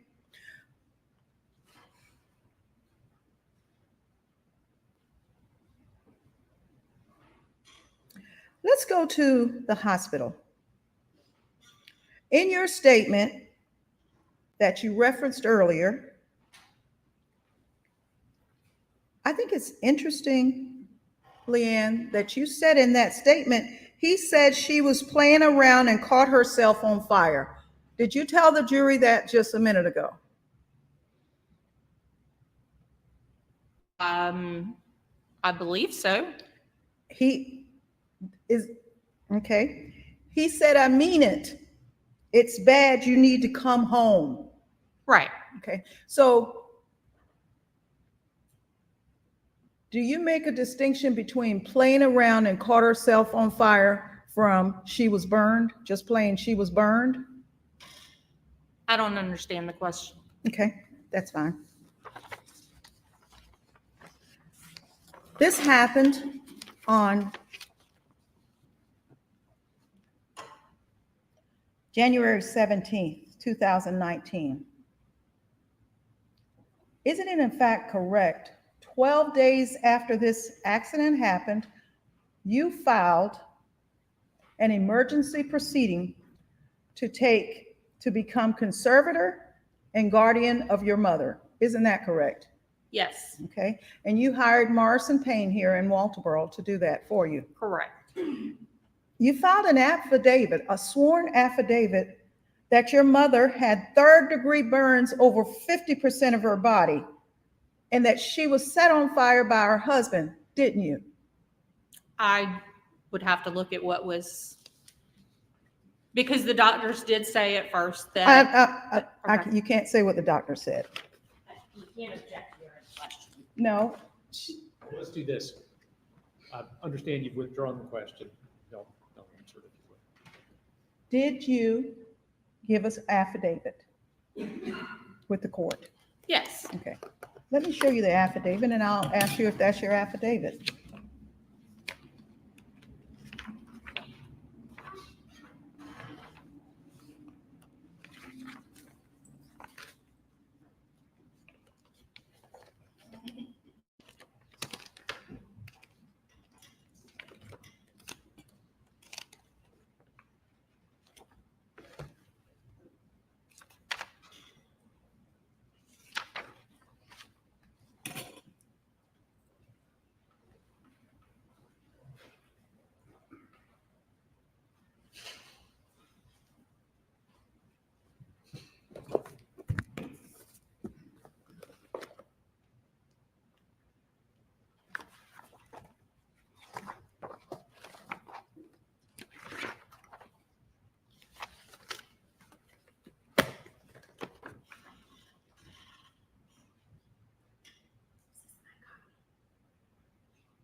Leanne, I'm going to withdraw that question for now until I get the rest of the affidavit. Apparently, I don't have it all here, but if you would give me back that, I will show it to you. okay. Why did you file for emergency proceedings over your mother? Your Honor, just in reference to that affidavit, the state would request a copy of that once Ms. Bright Matthews gets all of it together. Granted. Thank What- you. I'll make sure I have it for her. Did you believe that your mother had been burned 50% of her body? I did not have an exact number. I do know that one of the newspapers printed 50%. Okay, I do know the actual number was 38%. okay. Now, you asked for emergency proceedings of probate court for something else. Do you know what you asked them to do? Okay. Didn't you ask the court to freeze all of Craig Lewis's and Terry Lewis's assets? Yes, Did you know at that time that you asked the court to do that 12 days after this matter occurred, that Craig had inherited a large sum of money that he had in safety deposit boxes? Did you know about that? I knew he did have some, yes. Okay. And you had that money frozen, didn't you? I did not know where the money was. I had his assets frozen, yes. And you knew that that was money he received from his uncle. Isn't that correct? Correct. And your mother, that was not commingled money with your mother. Not to my knowledge. As a result of you freezing his assets, those assets remained frozen in the Bank of the Low Country, which was Bank of the Walterboro then, and South State. Is that correct? I believe it was South State, yes. And I'm going to object to relevance. I'm not sure what freezing assets after Craig Lewis is accused of murdering her mom has anything to do with his actions that day or impeachment. How does this go to truthfulness or untruthfulness? Your I'm happy Your to hear Honor, from you. it goes to motive. For her to give an untrue statement, it goes to her. And I have some additional evidence I'd like to show her. It goes to why she would make the allegation of murder, being that she is the only heir. She thinks she would be the only heir. All right, overruled. I'll let her go into it. Thank you.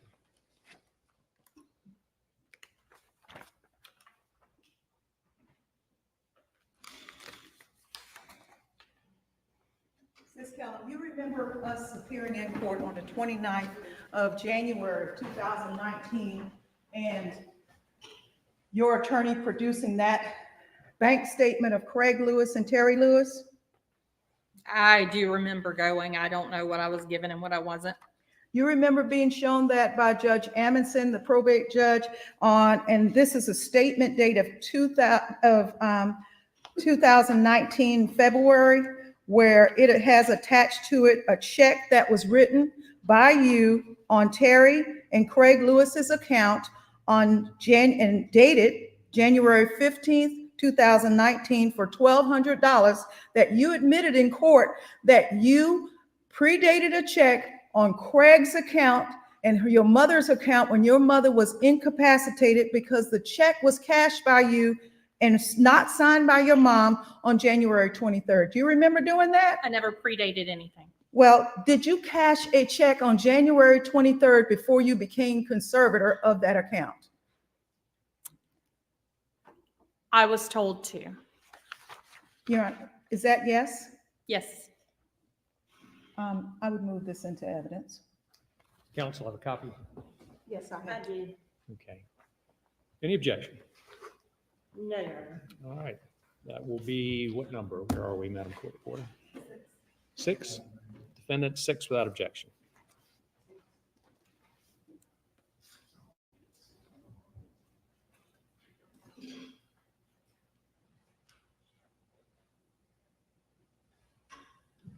Now that you've had a chance to look at it, you did sign your mother's name when you did not have court authority to do so, I had her permission, not court permission. and your mother was intubated when you got to the hospital. This check was cashed. When the issue of her deciding to leave Craig, she asked me for cash. I gave her cash. Okay, and So so, this was to return the cash to me that I had given to her. okay, and it was dated on the 15th, predated, and then signed. Not predated. It was Okay. written on the 15th. And you received $1,200 on January 23rd. Yes, when I came back to Walterboro to get my things. Your Honor, I would move this into evidence. All right. Again, counsel has, I think we already, I have. all right, that was defendant 6 without objection. Thank you.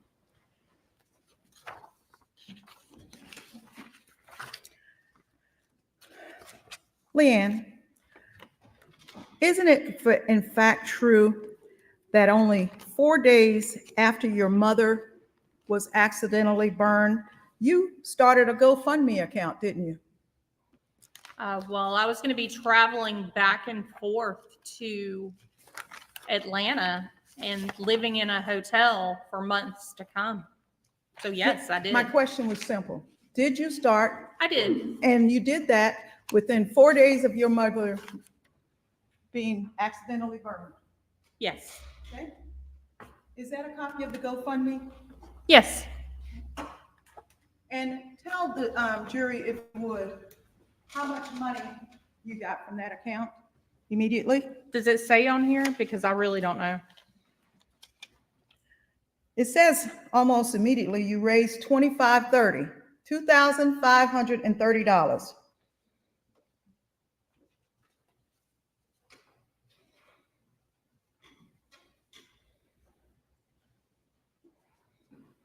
Over the whole period of time, yes. They eventually took it down because of, it involved another account you started that related to you telling Terry's story. You remember that? You did daily posts from the hospital in reference to your mother's progress. I did, yes. And because of that, they ended up taking down that post. No, I took down that post.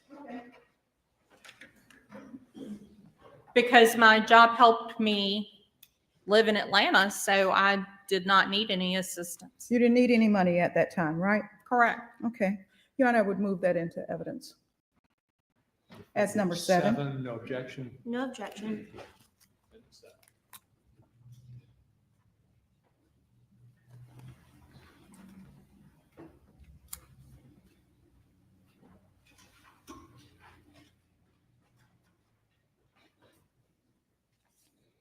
Did you ever, on your postings that you made on Facebook, did you ever tell your readers that your mom recovered from her burns and went and was transferred to Charleston?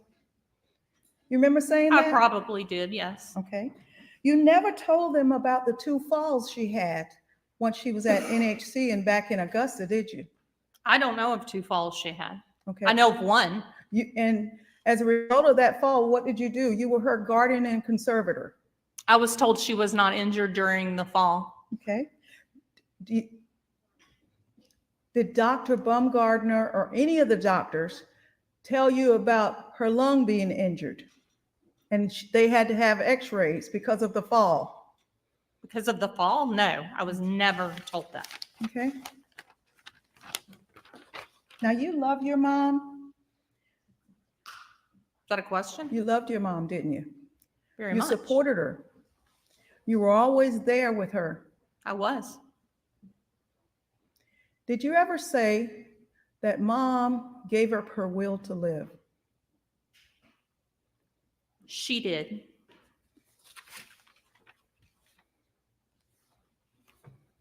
When you realized that, you never offered withdrawal. Let's go back to the probate.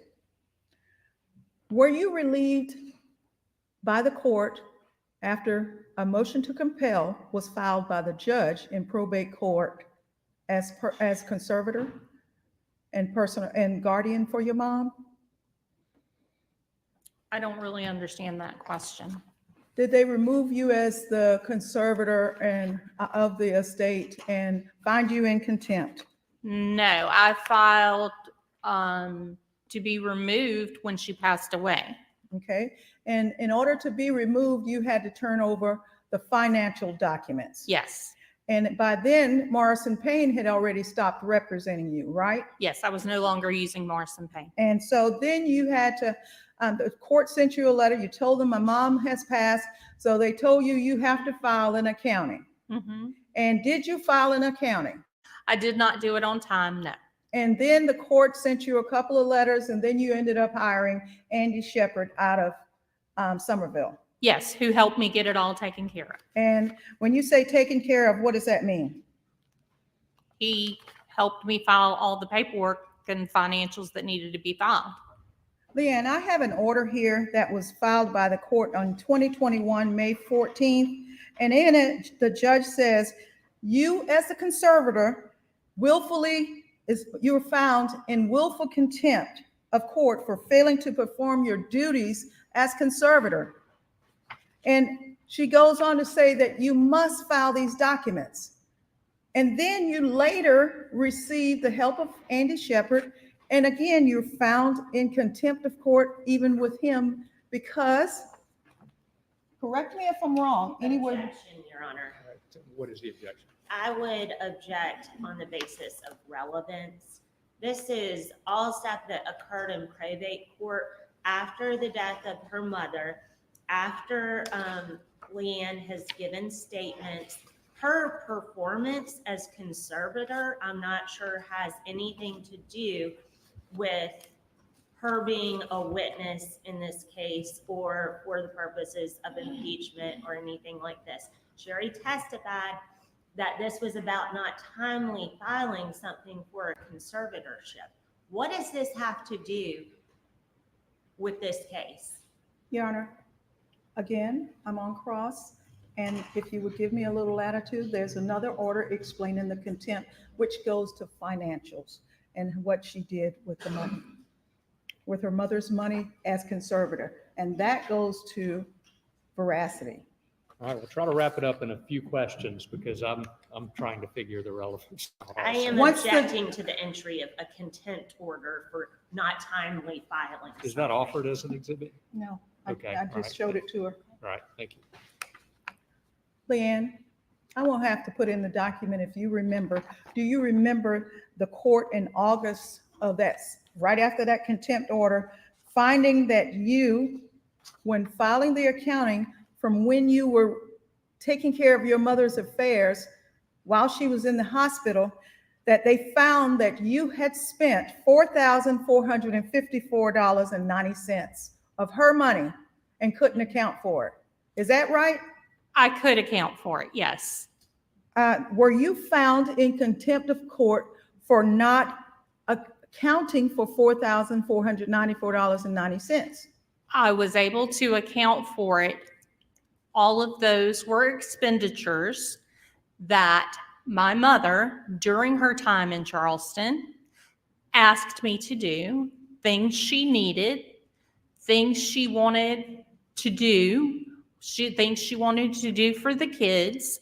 So no, the court would not accept them, but I never really anticipated her having to continue the conservatorship considering she was 100% lucid. These were her requests for expenditures. And all you had to do was list those expenditures for her to the court. I And they did. would have approved them. Didn't your attorney send a letter saying we can't find what she did with $4,400 worth of money? I think we had the majority of it. Well, what about the part of the order that says it appears that $1,832 of the expenditures were for persons other than Terry Lewis?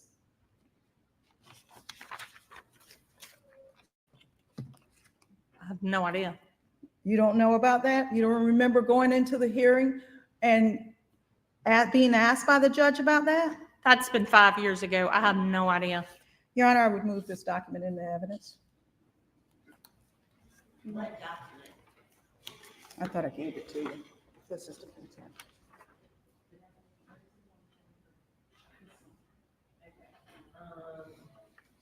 I'm going to object again to relevance. I believe Ms. Cronky has answered the questions. Again, this is just an accounting when she was a conservator for her mother, spending money at the request of her mother while she was taking care of her. This goes beyond. I think it does. I'm going to sustain the objection on the Thank you. document. Your Honor, if I could put on the record, if I could just, I've marked it as 8. If I could explain further the defense's position. Go ahead. She's already expressed. Maybe outside the presence of the jury would be appropriate since Probably not a bad idea. Let's do that. Would y'all take a quick break for me? Don't discuss the case while you're out. And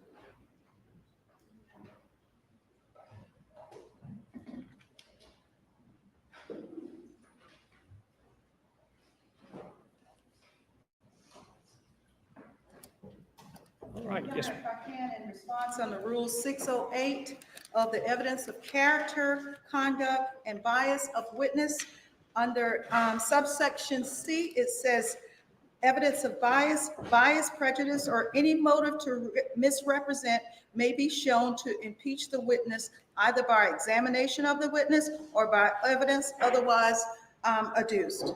And I've shown that she cashed a check when her mother was incapacitated and before she received conservatorship.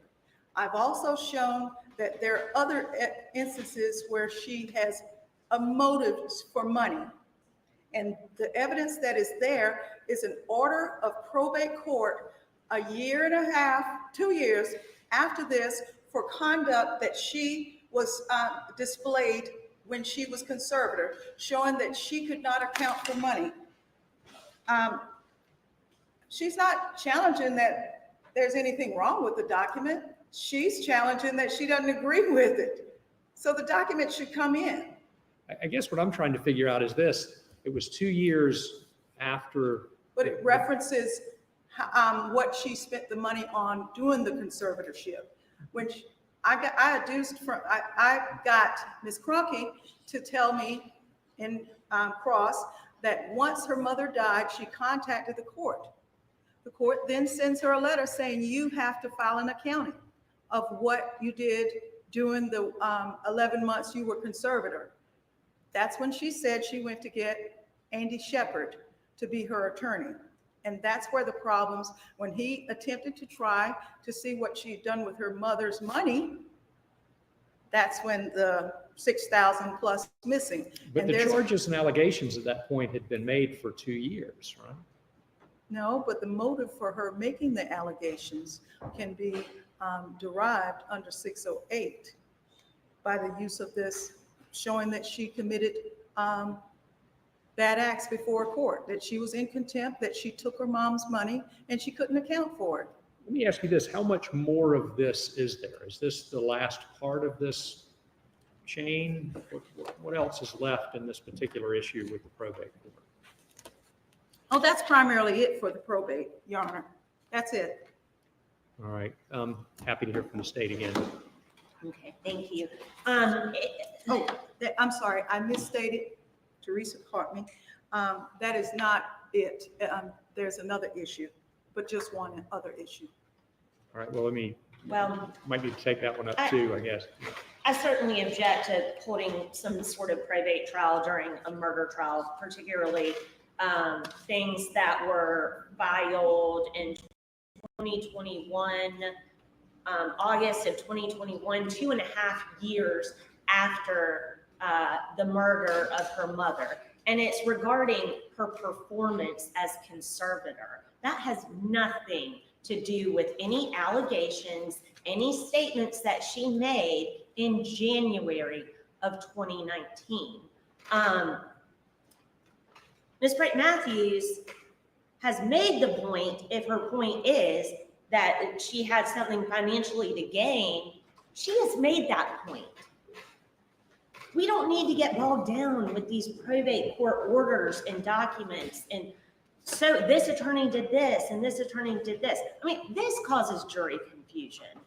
And if I may finish, it is not at all relevant to this case nor to the impeachment of this witness. She has impeached her on the financial aspect. And I will say also, Ms. Bright-Matthews says that she has proven that, or shown the court that she took money from her mom before she was conservator and after, when her mom, was unconscious. No.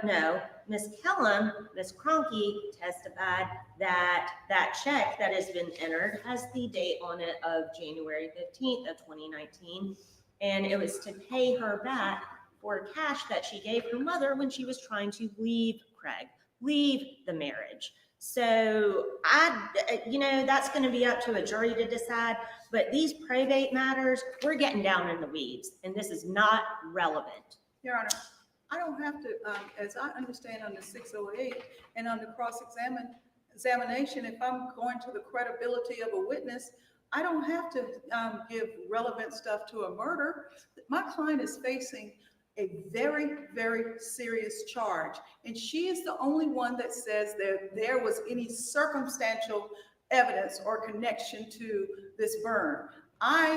Of course, the first thing I did was research any contact she has had with law enforcement, as well as research any bad acts that would go to her credibility, so that this jury can adequately review whether or not she has motive bias or any reason to lie to them. The arguments that counsel is making, those may be very good arguments. But my question to Ms. Kroenke was, didn't you admit to the court that you did this, signed that check, signed your mom's name to that check, signed that check when your mother was intubated? The jury can weigh it as they choose. 608 is clear. I don't know what else I can do. This defendant has a right to defend himself. I'm sorry that there's a lot of bad faith and credibility issues, but just like I allowed them to go down every picture that they took and all the evidence that was relevant and not relevant, this defendant should be able to go into all the bad acts or alleged bad acts of Ms. Kroenke, because she is their key so-called witness. Your Honor, it's not bad acts that would be relevant. It would be, instances of truthfulness or untruthfulness. It's not bad acts. Also, while the jury is out, Ms. Bright Matthews questioned Ms. Kroenke on a statement and asked about her saying that Craig broke a shotgun over her mother's hip. I believe that has opened the door to the victim's statement that she gave to Georgia Bureau of Investigations. Ms. Kroenke replied, well, I didn't witness that, but that's information that came from that interview. And Ms. Bright Matthews questioned her about that on cross. So I believe I can get into that and ask her where that information came from. Your Honor, it's still hearsay. What I questioned her about is, didn't she write it in that statement that she wrote to the court? That's all I said to her. Let's stick with one issue at a time. Thank you for that. But so right now we're talking about the introduction, not of the testimony with regard to the probate court. You've already asked, I believe, all of the questions that you've done. You've made that point that in fact there was a ruling that was adverse to this witness in the probate court, and I guess there'll be some cross-examination about it. The question is, do we put in a court order from an entirely different court, from an entirely different proceeding that seems honestly cumulative to what you have already asked her? Because it's just going to say exactly what you just asked her, I guess. Your Honor, those photographs that the state put up in its case in chief are cumulative. I should be able to put up an order from, and I have probate court records custodian on subpoena. I should be able to put up the fact that she was found of mismanaging her mother's money and using it for herself. I also have. Why would that put her in a position to be less than truthful in this case? That's the part I'm just not getting. Without me divulging the rest of my cross-examination on her, I can't at this time. And I apologize. And if so, we can hold that evidence in abeyance. I don't have to say it, but I can promise you. Well, then I would ask for a proffer outside of the jury's presence, which is typical in this situation. I don't think that is necessary. I think Ms. Swanson has a problem with the fact that I have information that conforms to 608. There's nothing I can do about that. I have to present it. Or either I'm not protecting my client. I understand the balance of the probate information. Then you said first that was going to be it if we wrapped this issue up, but then you said maybe not, maybe there's more. Yes, there is one more. And when you say one more, you mean one more document? I'm not asking you what. One more. I don't have to put in the document if she responds to what she filed. It's just a question about, did she file something and what the court, whether or not she knew she had to turn something over. All right.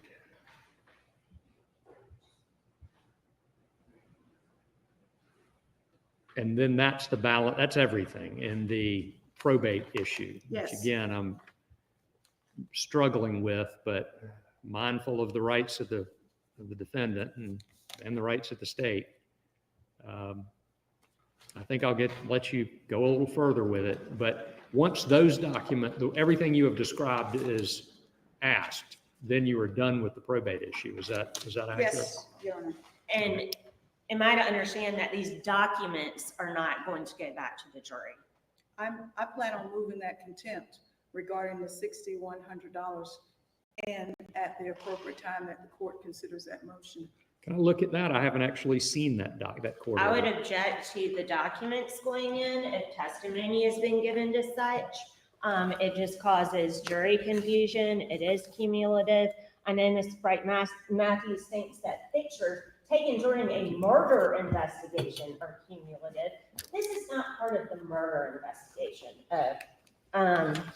But the witness is a key witness. I get that. Your Honor, I'd like to. Give me just 1 second. I don't think I use that, but. Mhm.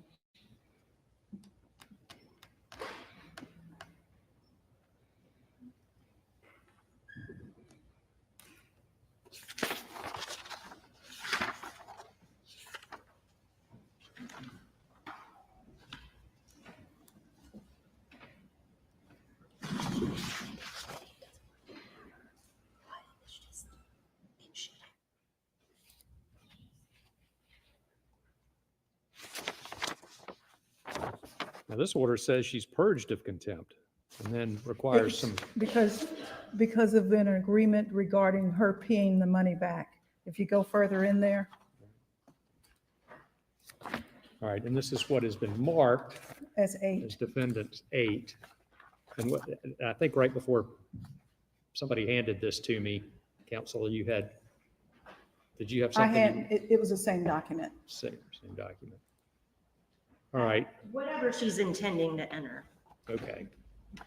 All right, so with regard to 8, I think I may have ruled adverse to this a minute ago, but with regard to 8, I'll allow it. And I don't know where you're going with the rest of it, but I'm guessing there's an objection, but let's go ahead and bring the jury back in and Thank you. we'll allow 8. All right, and then regarding opening the door to where that information came from, Don't bring the jury back in right yet. because the way it makes it sound, Judge, is when that she just made up that information, and that's different from what she just testified to. But in fact, that information was agreed upon to not be admissible because it is hearsay, but when defense brings it up and I don't really think the question was designed to elicit that response. I think that would be a pretty extreme sanction to open that up and allow that entire interview based on that one comment. She did ask a specific question. Didn't you say that in that statement that a shotgun was broken over your mother's head? That was in the courts at the bond hearing statement. The statement, I specifically kept referring her to her statement that she made at the bond hearing on February 19th. Right, and what was the purpose of that? Asking To her what she, impeach her. Let's not do this. I'm impeaching. not gonna allow that in at this time, but be extremely cautious, if you would, about anything having to do with that, Right. because if there's any more about it. got it. All right, so could you please bring the jury back in? And turn on the air. Oh, I'm okay. They're cold, so I'm This okay. place has good air.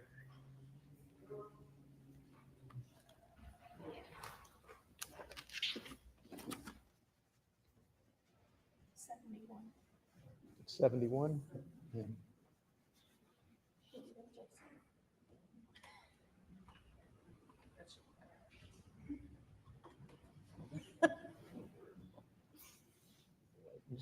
Just leave it where it is, I think, forever. Y'all should never put me out of box.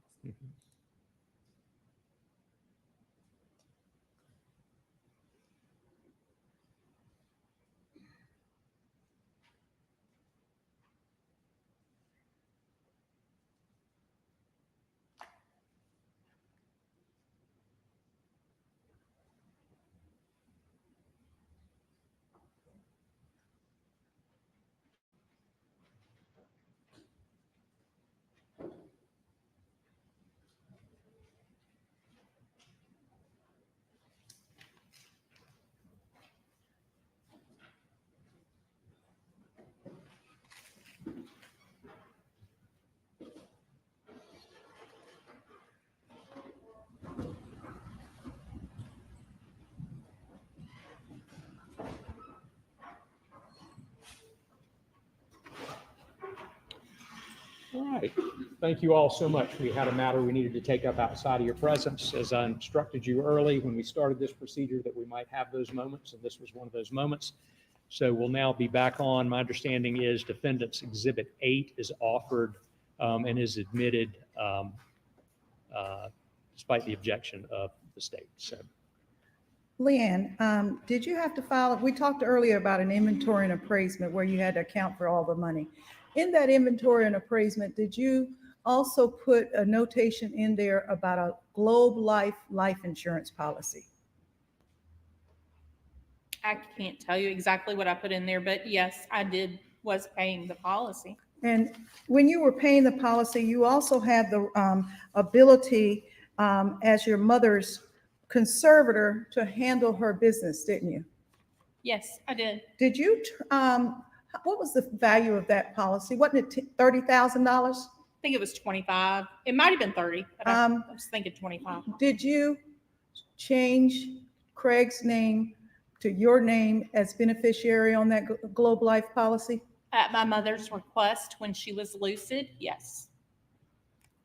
When she was in Charleston and things were going well and she had all of her mental capacity back, there were several things she wanted and I took care of them all. Throughout the 10-month period when your mother was incapacitated, several doctors, 3 doctors, filed affidavits on your behalf for your mother stating that she was incompetent, incapacitated, and did not have the ability to take care of her matters, didn't she? Many times, yes. They filed those documents so that you could be conservator. Isn't that Yes. right? That was before she regained consciousness and regained her mental function.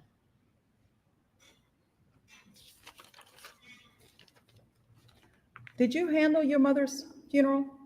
I did. And you handled the arrangements at Bryce Herndon? Yes. And did you assist in preparation of the obituary? Yes. In that obituary, did you list Craig as the spouse of your mother? No. And you knew them to be married? Yes.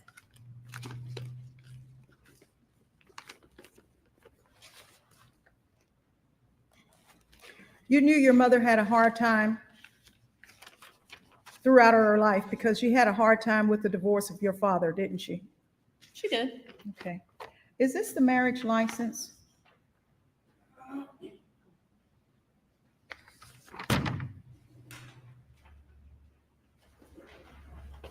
Is that your mom's marriage license to Craig?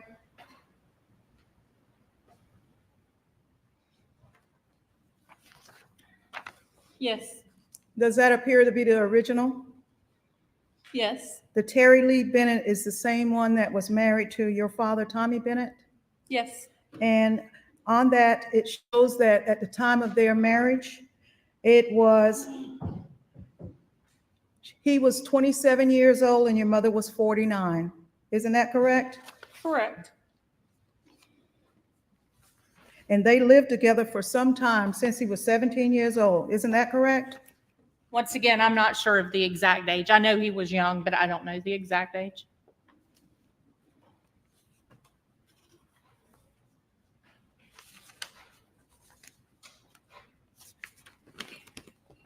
Court's indulgence real quick.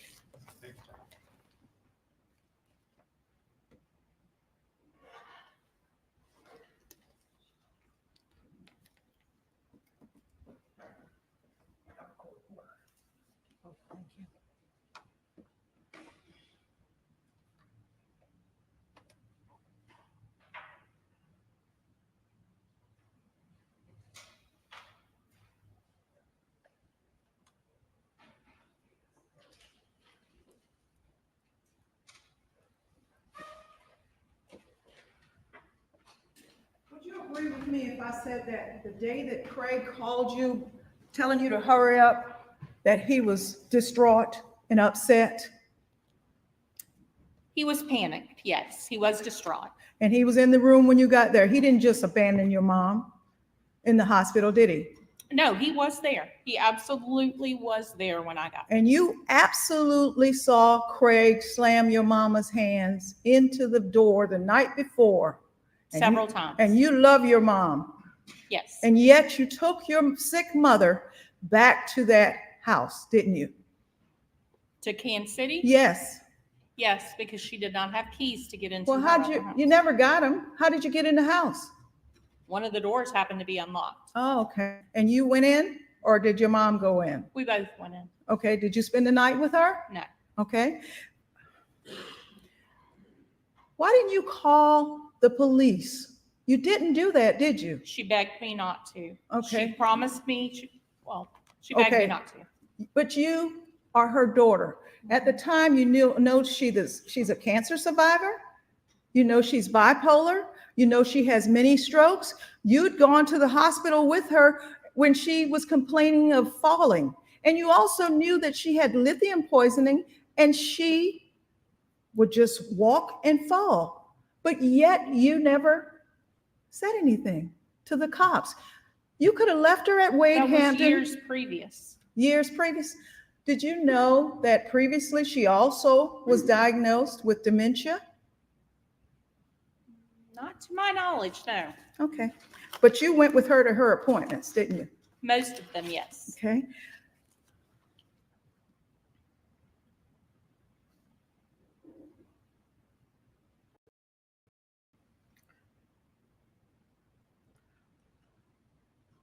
Isn't it true that after you appeared here as a victim, Craig ended up on an ankle monitor and had a pretty high bond?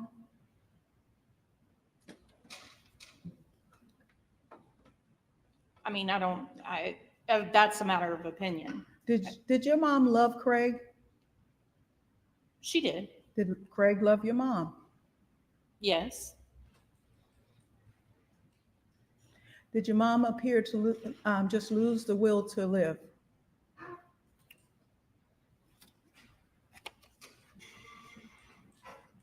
I'm not sure if I'm allowed to answer that in whole. Did you ever write a post that your mom was failing to thrive? Because and I believe you told us jury earlier that she wasn't eating or anything, right? Am I characterizing it wrong? I don't want to.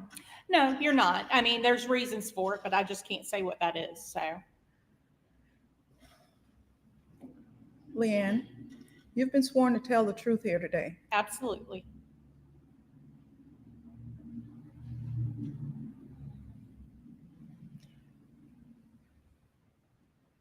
Are you willing to admit that after a long relationship with Craig, you were once pregnant and got the abortion?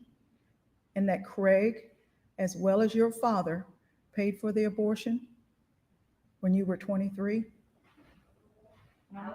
That is not true. Relevance? Very relevant. Goes to motive. 20 The witness plus is years now later. answered. The witness is answered, so. Thank you. All right. Leanne, Miss Bright Matthews covered a number of things with you. Let me see. I don't know. Is this yours? Are these the exhibits or what? Okay, so where are the exhibits? Okay.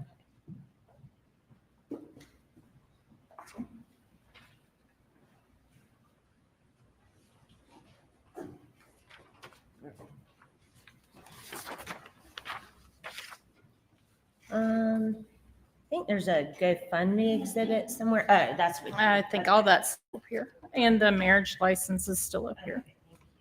It was not.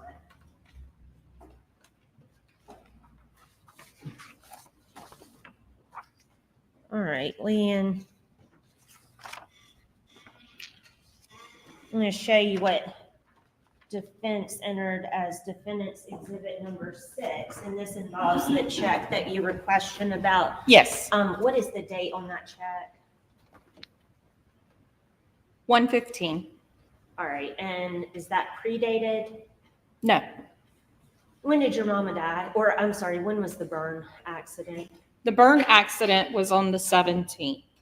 Okay, so that was written 2 days prior to the burn accident, the burn incident, correct? 2 days prior? Correct. Okay.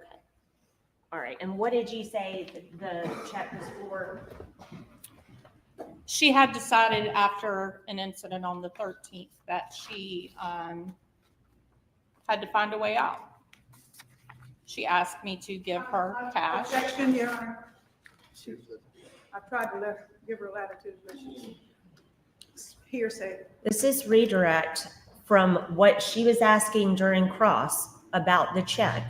I believe Miss. I think she can go into it a little bit. I mean, again, it was an issue that you brought up, so go ahead. Okay, so she had just, Excuse me, let's not get into a whole lot, if anything, Sure. of what she said, but. sure, okay. But it was for what? To repay me for the cash that I had given her. Okay. This GoFundMe defendant's number 7, looks like $2,500 raised and some change. Did that begin to cover your travel expenses to and from Atlanta? No. And I started that because I was asked to, because I was getting hundreds of messages wanting to help and send money and, so I did start that. Okay. And for a period of time in probate court, is it fair to say that you were representing yourself without a lawyer? Leading. I'm just trying to get to the matters that Miss Bright Matthews crossed on. Right, it is leading, but I'll allow a little bit of it just for efficiency. So you may answer. Yes, and then I realized I had no idea what I was doing, so I reached out to an attorney. Okay. Is it a confusing process? Very. Let me ask you this. Are you living high on the hog as a result of the death of your mother? No. Would you rather have your mother here than any money that you got out of any of this? Well, the majority of the money went to her funeral expenses. Okay. And obviously, I would think that you would rather have your mom here than $1,200 or a trip to a shoe store that she wanted you to take the boys to. Yes. Okay. Leanne, is everything that you testified to here today the truth? 100%. Thank you. Leanne, you were asked about that $1,200 check, but you told the jury about freezing the safety deposit box that was, you said was in your mom's, Objection, this is outside the scope of she talked about the $1,200. I know that, and the question can be about the 1,200, but you're asking her about a safe deposit box that was not part of the redirect. It actually is technically, because as a part of that, she's saying that was her mother's way of getting money when she had access to Hold on, $1,200. I think it's beyond the scope of the redirect, so sustained. Leanne, she asked you about living high on the hog and what you stand to gain. Don't you stand to gain $50,000 if Craig goes to prison for hurting your mom? I don't believe it's that much. $47,500. I believe the house was sold for 80,000 and 40,000 was put in probate and escrow. Your Honor, this is also outside the scope of redirect. No, it I goes to believe it the. is. I don't remember hearing anything about that. No, and I would ask that to be She stricken from the asked record. whether she stand to gain anything, and I did not. I asked her if she was living high on the hog. and then she went on to say, is there anything you stand to gain? I did not ask that. Well, let's do this. Members of the jury, we're going to take another quick break and take up the matter outside of your presence.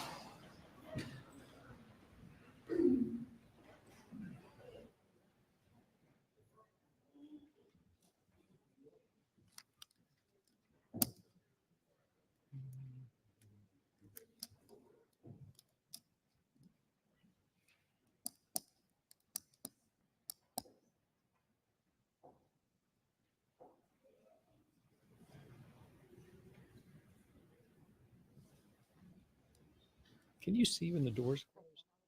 Okay. Just don't have a good angle on it.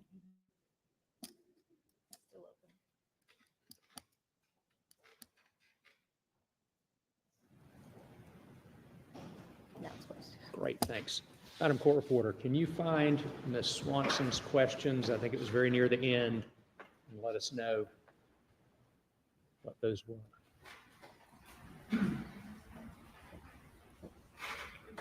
Pie on the hog. Hmm? Pie on the hog. It was high on the hog. It was Pie on the hog. Pie on the hog. High on the hog. Just one moment. Yeah, also, let's see the questions.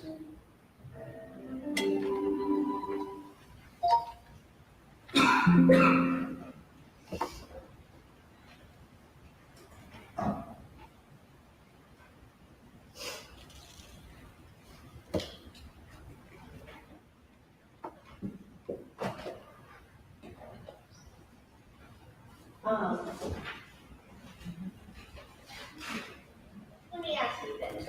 Are you living high on the hog as a result of the death of your mother? No. Would you ever have your mother hear that any money that you got out of any of this? Well, the majority of the money went to for funeral expenses. And obviously, I would think that you would rather have your mom here than $1,200 or a trip to choose for that she wanted you to take the boys to. Yes. Leanne, is everything that you testified to here today the truth? I didn't hear that, Ms. Brian Matthews. She opened the door on financial issues and what she used the money for and living high on the hog. She opened it. I didn't open it. But we were dealing with specifics, and the specific you got into was not something at all on redirect.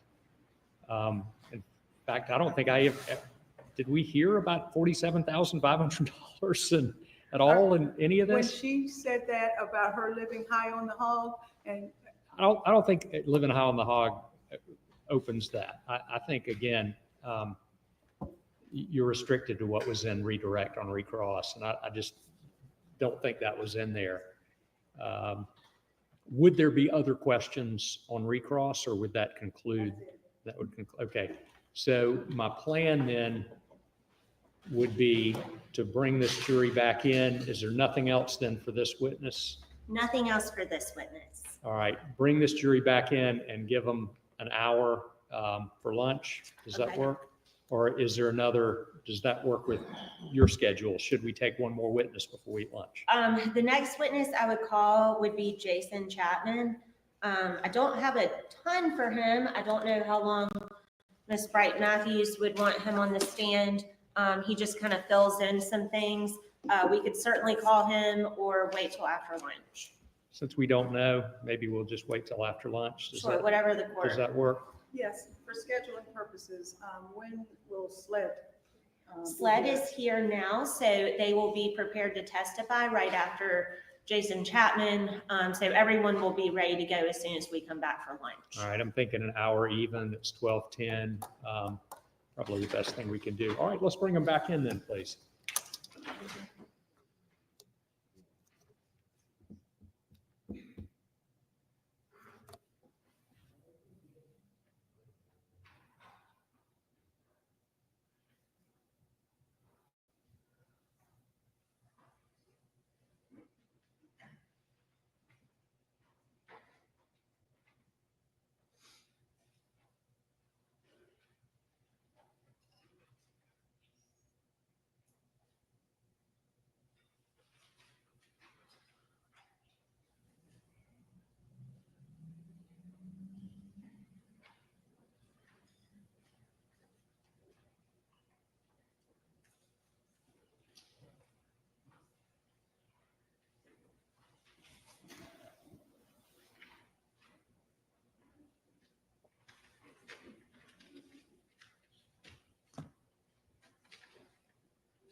There's a little oil on that chair, it sounds like. All right, we've taken up a matter of law. I'm going to ask you to disregard the last question. I don't think there was an answer that defense counsel asked. Also, we're going to break for lunch for 1 hour, so 1:15, I guess. And standard instructions, don't discuss the case amongst yourselves or with others. Don't read any news reports, anything like that during lunch. Any questions? All right, we'll see you. And anything else from counsel? No, Your Honor. All right, and I'll do that after. Okay, all right, thank you so much.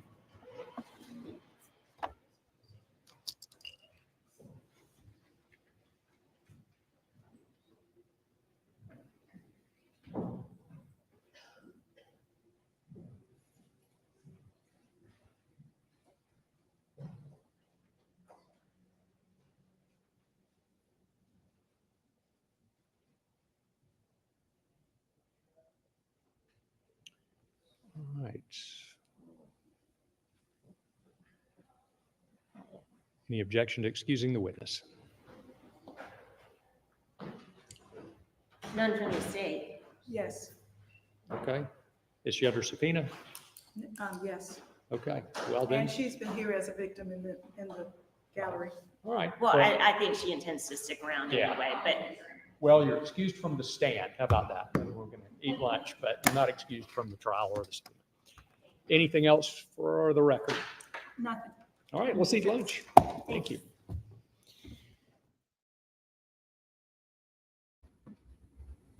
Oh, wow. Let's just talk about the daughter for a second. I feel really, really bad for her, considering that it was her mother, but this defense just tore her apart and looked like she was after the money. It's really sad. Yeah, I agree, Rochelle. The daughter looks shady. So unfortunately, the daughter looks shady, and I have to call it out because that's what I'm seeing right now. I'm not saying he's not guilty, but at this moment, the daughter looks shady. The daughter definitely doesn't look good. Not at all. this jury is sitting there thinking the same thing that we're thinking. It is unbelievable. Now, the abortion conversation, I don't think that had any relevance to this case at all. Who she dated, whether she was pregnant 1,000 times, that has nothing to do with her mother not being alive anymore. So that I do not understand where they were trying to go with that one. Was it just to try to make her, it's South Carolina, right? I don't know how they go on that issue, but if it was just to make her look bad in front of the jury, that's also just really shady. That's terrible. I mean, can I do? Okay, I can mute that. Rochelle needs to hurry up. No. What else were we going through? Yeah, that the GoFundMe. Did she take down the first one because she didn't want it anymore? Or did she take it down because GoFundMe told her that she couldn't have it? And so then she opened another one? That one was confusing too.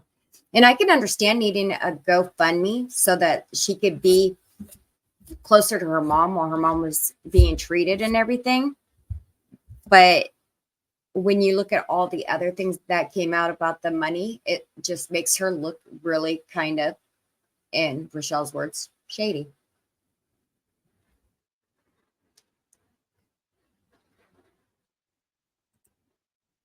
The sad thing is that they even got the daughter to admit that he was financially helping her.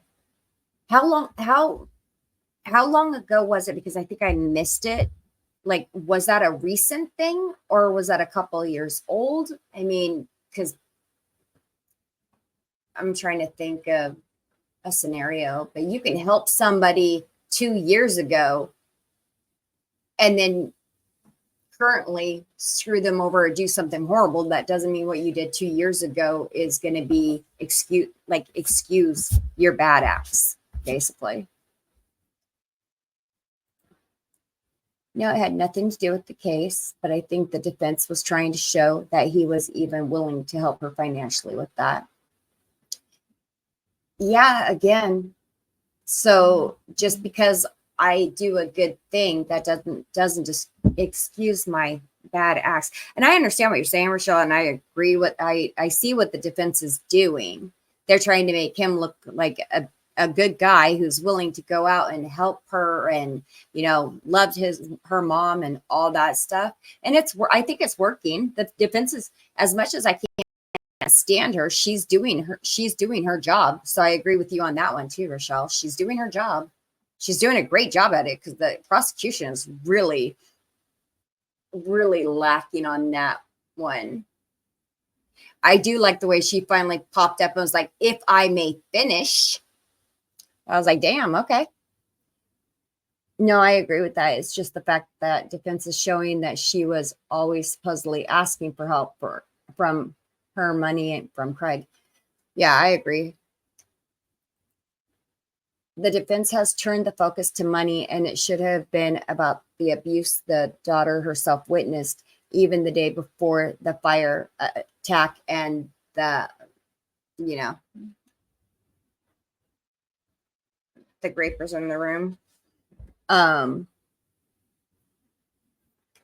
This is I again see where they're going with the money part, because it makes her look like definitely less reliable, considering how she got the conservatorship. She took him to court for it and all of that stuff. But the conservatorship, when she did it, it makes her just look like she only did it so she would have access to the money. It's definitely not looking good. It looks good for this guy at the moment, at least, right? Oh my goodness, this prosecution, I thought they were going to have a better day today. It's really lacking. YB, it's brilliant lawyering, but it's wrong. I agree. Like I said, I don't like the tactic, but she's doing her job and she's doing a great freaking job. As Rochelle said earlier, Donna may need this lawyer's number. Yeah, he's a convicted criminal on many cases. Yeah. And to play devil's advocate, so to speak, I would have to say, just because, and I'm going to use this one because it's the easiest one to use, but marijuana hasn't been legal forever. So let's say that you were convicted of selling marijuana. That doesn't turn you into a person who unalives other people. I mean, so one crime doesn't equal the other part. I don't know. How do I want to say that? Doesn't mean that you would do the more extreme crime. So I would love to see this defense go against Georgia. Yeah, right. Exactly. That would be quite a show. The worst thing that Rochelle's think- here. the worst thing that I think they got the daughter to admit to is the fact that she returned her mother to a dangerous situation. If she was so worried for her mother, she would not have returned her mother to that situation. Exactly. Yeah. Oh, I gotta pause this. I can hear that noise. Oh, sure. I can turn the volume. Yeah, I muted it, but I couldn't do anything else. She is a good defense attorney. And I know, listen, if the daughter didn't have all this stuff, she'd have nothing to go off of. So the state attorneys should have went at this right from the beginning. This is what they should have questioned her on in the beginning to take the steam out of the defense. Sorry, guys. I know there's going to be people that disagree with me, but my God, that daughter screams somebody that was always constantly going and getting money and just being a leech. Like, she's a bad witness. Bad.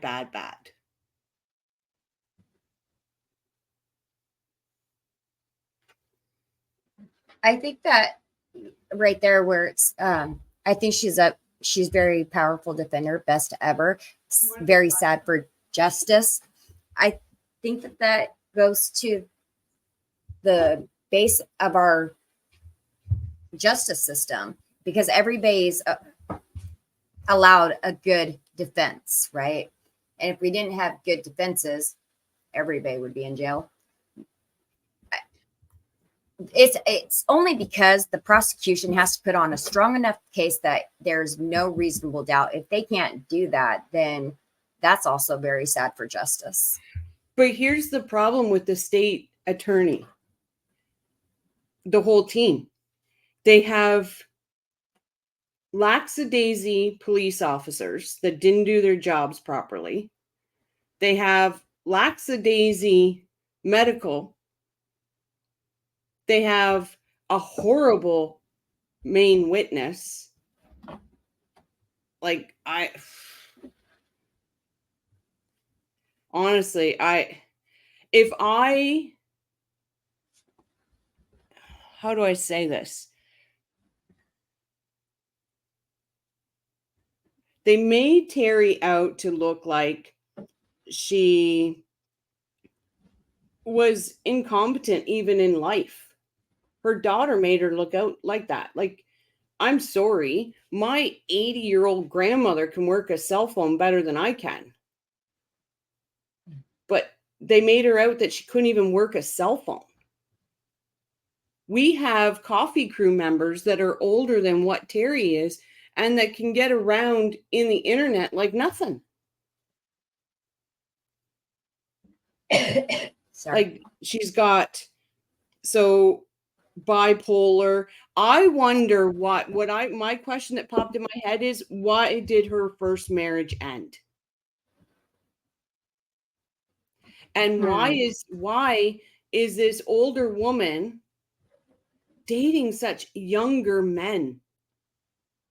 Even the witness's dad was younger. Well, I think what kind of caught my attention at the start of the questioning was, or not start up, but you know what I mean? Well, you will. Anyways, when she sat there and basically pointed out the fact that Terry knew Craig before he was even 18 years old. He lived with her before he was 18. Right. And so then it makes it I have to watch my words, but then it makes it look like it just doesn't look right. I don't know how to word that because people are going to say you're victim shaming, but I'm not victim shaming because at the same point, we didn't live in that house. We don't know what was going on. Absolutely not. We just know what happened. And then we don't truly know what happened. We're just knowing what people are saying to us that happened. Because usually the state attorney lays it out to where there's no questions. Yeah. There's too many questions here. And why says, why did she need a man like that? Right? Like,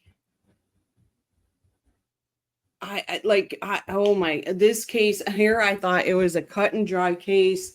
This is nothing but cut and dry. And this state attorney is the worst prosecutor I have ever seen in any trial. Even worse than Cacciatore and Mr. J in the Sarah Boone trial. They were horrible. Well, they got the job done. You know what I mean? I'm saying they got the conviction. They got the job done only because Morris came in with a stupid defense. Yeah. He should have just came in. She's an alcoholic. They both are. They're both abusive to each other. He should have just done that. But coming in with the defense that he did, I just think was a stupid move on him. This whole case is weird. Why? Whole case is weird. And when I was talking about the whole age thing, anyways, because we don't know if anything did or didn't happen. That's not for me to know, apparently. But what I mean by that is how they're making him look like he could have also been a victim earlier on. So bingo. I'm not victim shaming at all. I'm just pointing out how this is looking. When I watch a case, I like to watch it without knowing any of the background. That way I'm not tainted by anything I've read or seen. I come at a case as I was a juror. And I'm saying from somebody that does not know anything else about this case except for what we're seeing in court. If I was a juror, I would be like, something's not right here. Right. Like the corruption, I would definitely be calling out corruption from the police force, 100%. And that's why I'm trying to find out if the corruption doesn't work on his behalf, but is her family tied to bigger people? I don't know, but there's definitely corruption. Y goes, all the background is in your email. Thanks, Y. I will be looking at it tonight because as I sit here right now, I can't vote this man guilty. As I sit here right now, and I'm just going to be honest. I'm honest with the coffee crew. You guys know that. But from the evidence that's come out, I can't vote this man guilty at this very moment. And this is when I should be leaning towards guilty because it's the state's case. Let's hope for the recording to be allowed. Yep. Like this is the state's case. I should be 100% right now on the side of he's guilty. And I can't say that.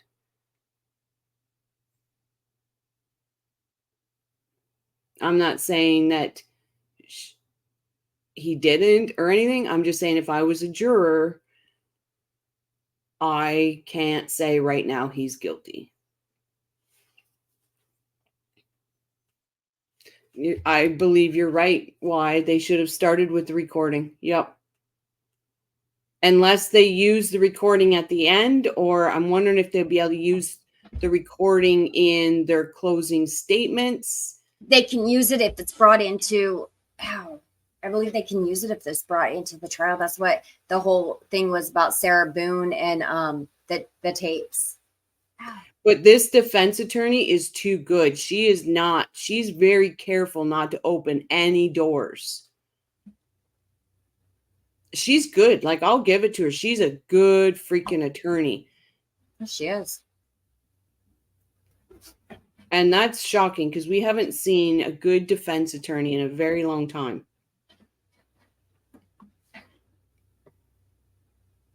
It should be. You're right. You're right. Why?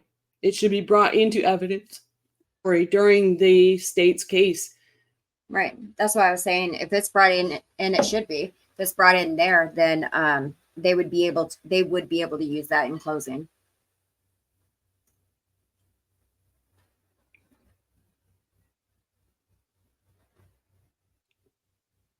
But the amount of missteps the police did, they didn't test things. They didn't do this. They didn't do that. Their statements and their reports are different. It's just insane. Yeah, why the officer that did the interview with the victim would be the one to bring it in. Yeah. Like, they're bringing in all these officers. And I guess they said SLED is coming in probably after lunch. This defense attorney is going to have a ball with SLED.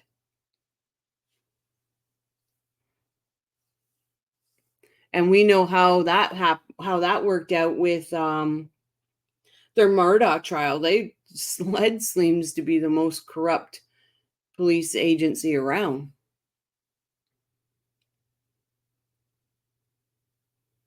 I don't know how this goes. I'm really shocked the chat is so small.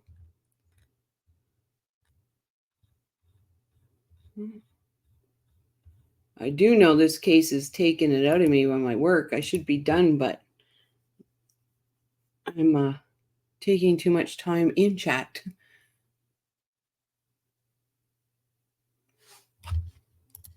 Why says the pocket of the defense are lined with the blood of victims. But, and I understand that, and I get how people feel that way. But honestly, if you were in his shoes, would you not want this woman? She's not calling out anything that's not true. That's what I like about her. Hey, Blacklister, welcome.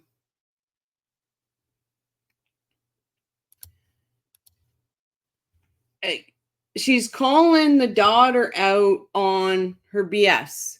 She's calling the cops out on their BS. Why says I would want her to defend me. Hell yeah. Yeah.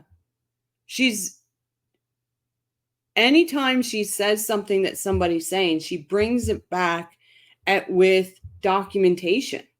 So was the state really prepared for this case? Because they should have had voyeurs done and know what people are going to testify to and say, well, no, let's not bring this person, because the fact is this is completely different than what they've reported. I don't think that the prosecutor was ready for this defense attorney. I don't think she's ready to be a prosecutor or a state attorney at all. Like, I'm going to call her out. And usually I'm on the side of the state, but this woman is just dreadful. Like, I believe she doesn't know what her witnesses are going to even state on the stand. Otherwise, she would have called all this out on the daughter in the beginning and took the steam right out of the defense's cross. You could just have a show to vent about this trial in evening and show clips. I think people just don't know you are on during the day, in my opinion. Probably not, but that's okay. I've already started. I'm going to follow through. I just got to find a way to be able to work while I'm doing it. Because already today I figured about 2 hours.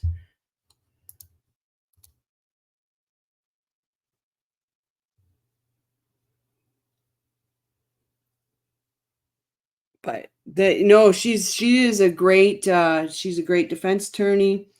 The state attorney is,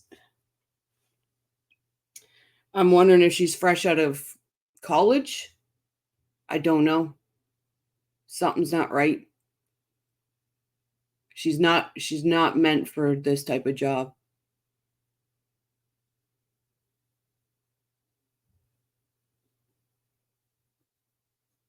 Or record trial and show it in the evening. You would hear me just bitching and moaning the whole time, Deb. It might be comical. I'm just trying to keep up with chat and work at the same time. And it's hard to do.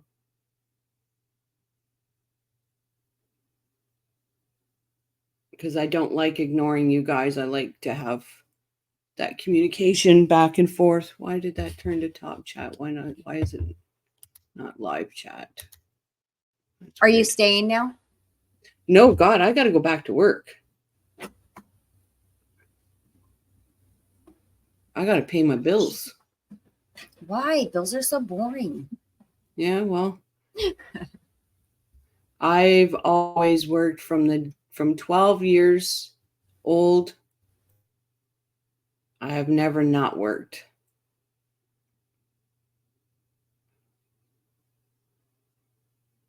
I'm just going to try to figure out if I leave the studio. You are good at multitasking. Oh, I am trying. I am trying.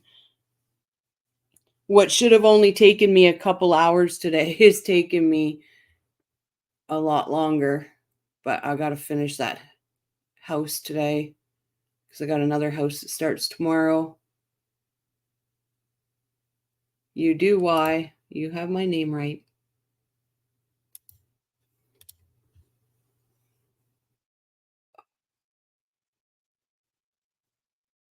But I think I'm taking tomorrow off because I got to get my house all ready.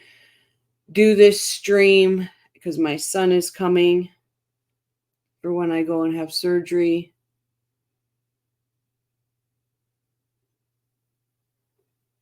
That would be so I'll be listening but at home tomorrow, and I'll start the other house Friday.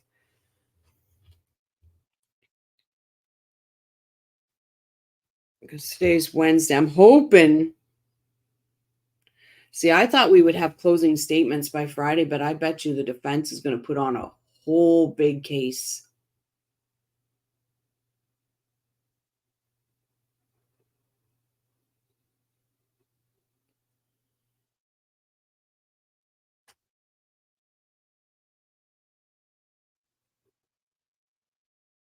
Oh. So what is everybody else's opinion? Where do you sit on the daughter? Because that is their main witness.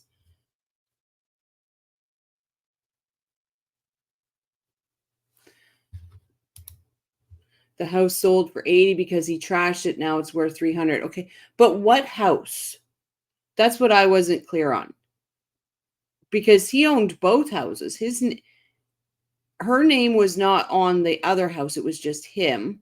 And then he saved her other house from going into foreclosure. See, I thought the way this was going to play out is she was the money person, but she's not. He's the money person. Wade Hampton Ave.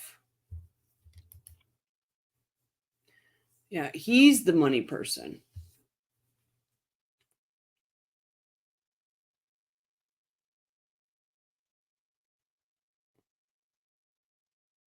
He had money from crime. Yeah. That's what I mean, guys. I know this guy is not a good person. I know 100% he's not. But the state is having, it was in several safety deposit boxes.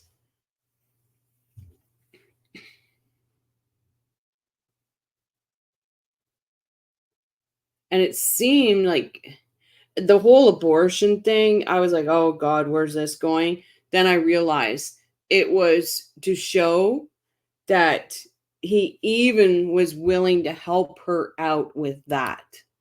The defense attorney insisted on being at the bank to get that. I really think that on the abortion thing, it was to try to make her look like like a really bad person. Because this is South Carolina. I think that they're pretty conservative there. So that's what my thought process was. But the thing that would, I can see it that way. But when the defense attorney said, did he not, and also your father, help you pay for it? No, oh no, I know. I get that.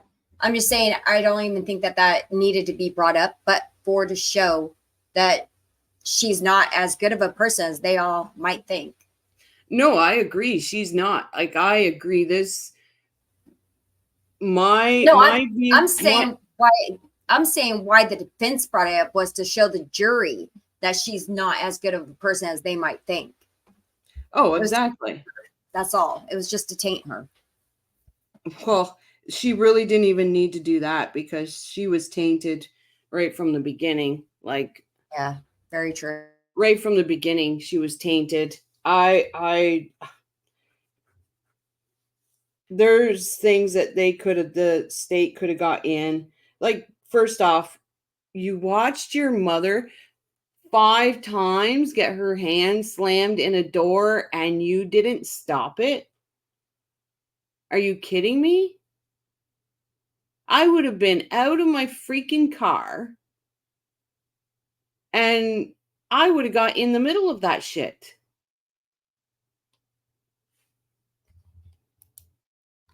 And it has nothing to do with him setting her on fire, stepping on her hand so she couldn't put the fire out.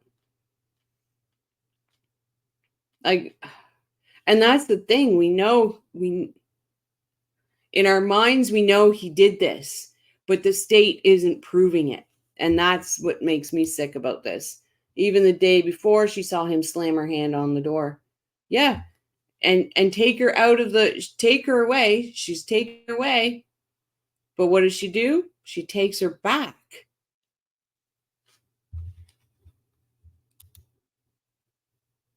Like,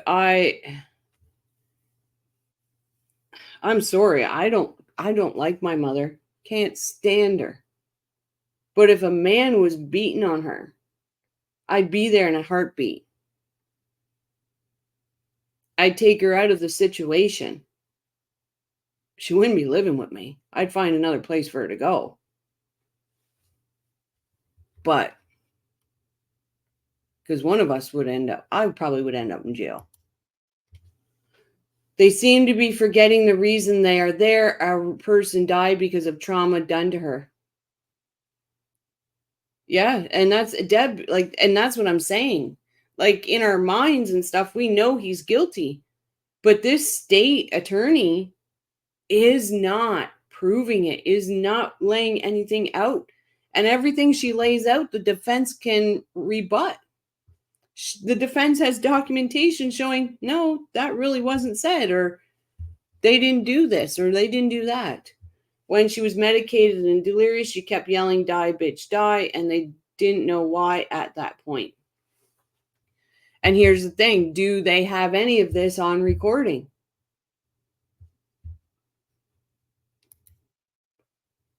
It's not a money trial. No, it's not a money trial because the woman had no money. But the problem is the daughter did some little bit of shady stuff, which then puts a cloud over her and everything she says. You're right, why it's outrageous. It is absolutely outrageous. This whole case is freaking outrageous. I'd like to be able to sit here and say, oh, he's 100%. They're getting him. He's going down. I can't. This is one of the first cases ever I can't say that in. Sure, I can say he's guilty, but the state's not proving it.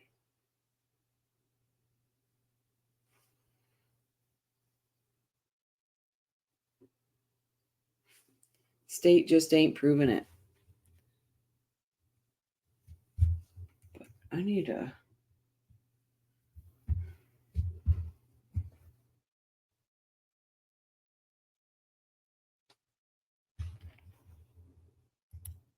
Oh, I wouldn't doubt it. Why? If he gets off, he will continue his crimes and maybe hurt others. I don't doubt it. But unfortunately, this was the state's case to lose, and they are losing it in a brilliant fashion.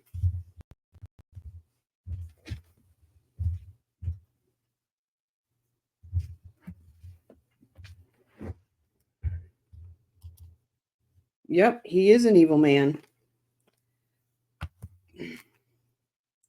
But unfortunately for society,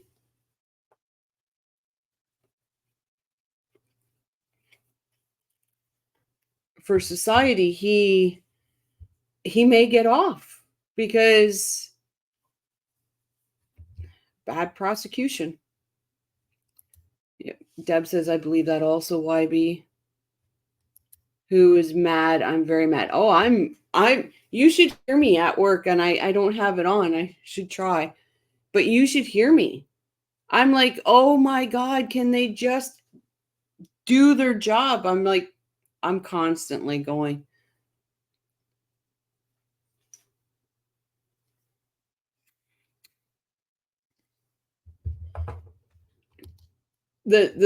I'm yelling at the state attorney. That's who I'm yelling at. Usually I'm yelling at the defense, but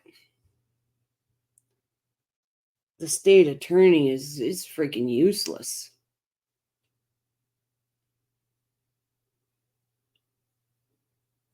Like, I don't get it. Like, I don't get it.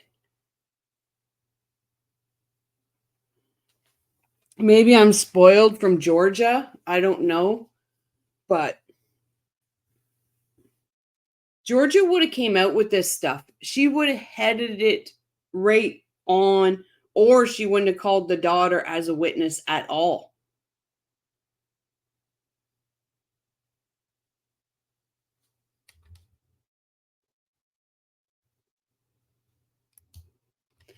YB says, who has a state senator for a defense attorney? I've never heard of that. It's like I said.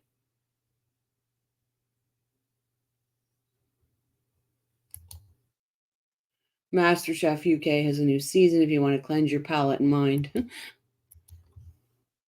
No, but what was I there? Did you guys hear? I don't know how much longer we have. I don't know. Did you hear about the wife and mother and brother that killed the wife's husband in Utah? I was going to do on that tonight. The mother, state needs to throw us a bone or we are done here. Yeah. The mother actually was Googling Dan Markel's murder.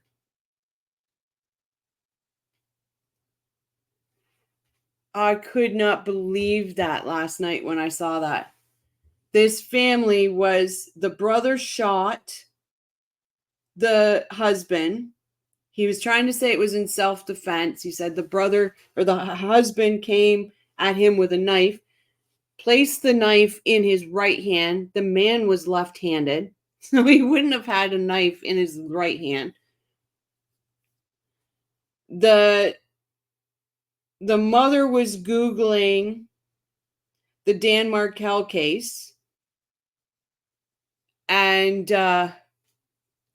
obviously, because, well, if the murderers are getting off from Dan Markel, then her family be able to. She Googled all the information on Katie's second trial on digital forensics. So she obviously was watching Corbett. Well, Rochelle, where do you go when you need a master plan in something? Don't you go to Google on do-it-yourself projects? I go to YouTube. Well, she had to look up Google, or she had to look up Google. She had to look at Google first to figure out exactly who she wanted to watch on YouTube. It's all part of the plan. She was Googling, or she was YouTubing Donna, how long it took Donna to get arrested. Oh yeah, this mother was like, she puts Donna to shame. But absolutely Googling the Dan Markel murder case. I was like, this is insane. And the brother has talked about how he was manipulated by the sister to do it. So I'm like, oh my God.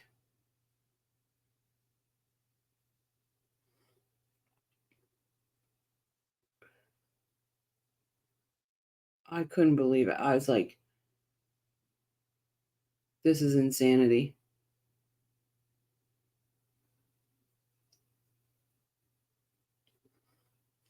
But it just happened in July, I believe. So the case is not going to be, and who knows if it will even be open. I'm sure, because of the whole Googling of Dan Markel, that media is going to try to be in that case. I don't know if Utah allows that or not.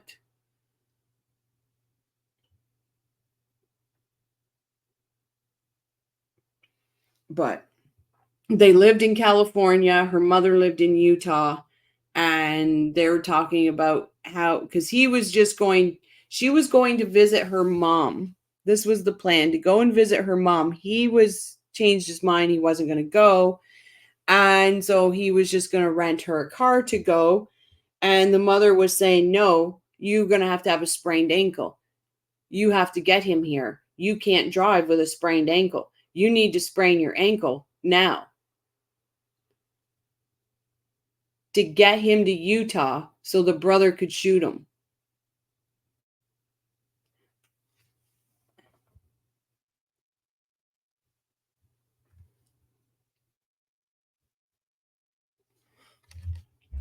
Yeah, Okay, I think sorry, how tonight, much time Deb, do we have left? I don't know. I don't know when they went on break. I was driving.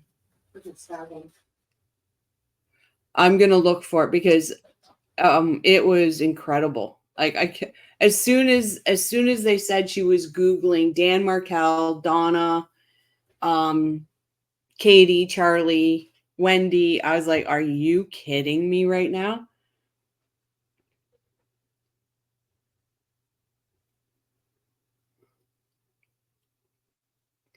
These criminals are so stupid. They're so stupid. Why would you be Googling shit like this on your phones or on your computers? I'm sure in the United States there is internet cafes.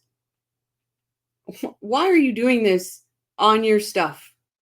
Why are you leaving such a trail? Back at 110. Thanks, YB. Let me see.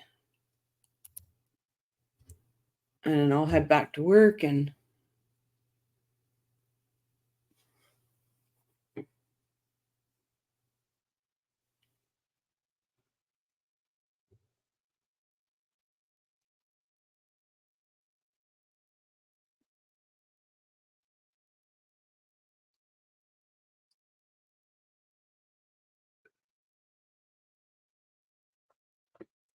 nobody else heard of that? That was insane. I couldn't believe it.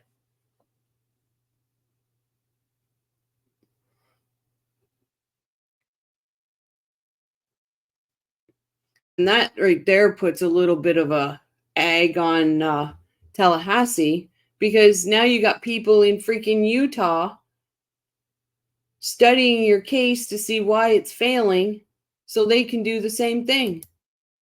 I won't be able to handle this case if things continue. Oh, why? I know. But I said I'll follow it through to the end, so I'm going to follow it through to the end.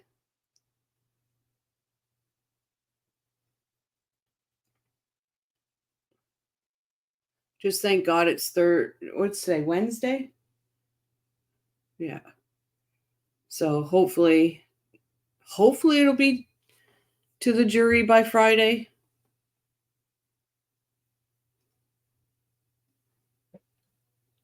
And hopefully this judge is nothing like the judge in friggin' the Melody Ferris trial. Oh my God, that guy drove me nuts.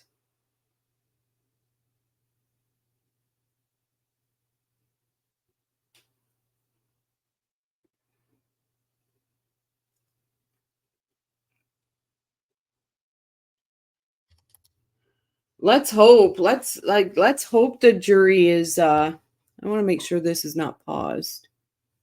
Oh wait, it is. Okay. There.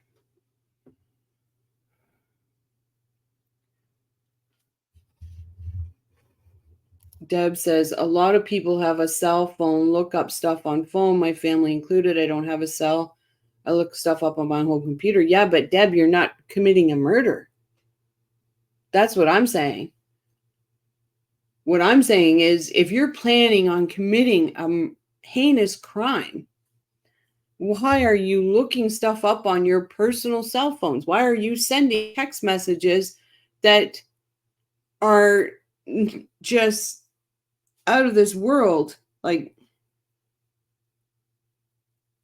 if you're planning a crime, get yourself a burner phone. My God, something. Toss it.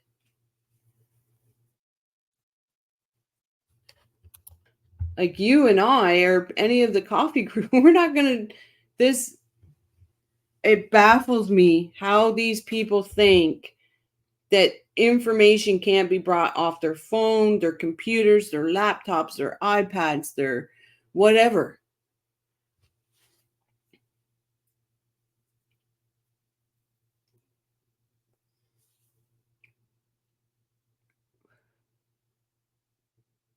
Like, even like the Adelsons had multiple devices,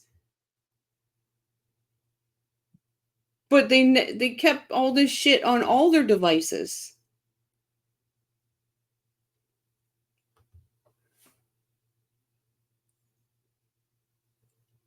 Yeah, they can even get info from a server even without a phone. Yeah, like, to me it's just like this case in Utah. It's a mom, it's a daughter, it's a son. Why are you having any communications whatsoever on any device?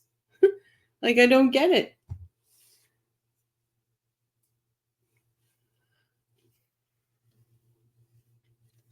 I just don't get it. I don't think they think beyond the crime or feel they are untouchable. I agree with you, Deb. I agree. I 100% agree. But like, the mother could have just watched YouTube videos like we do on true crime and chalked it up as that.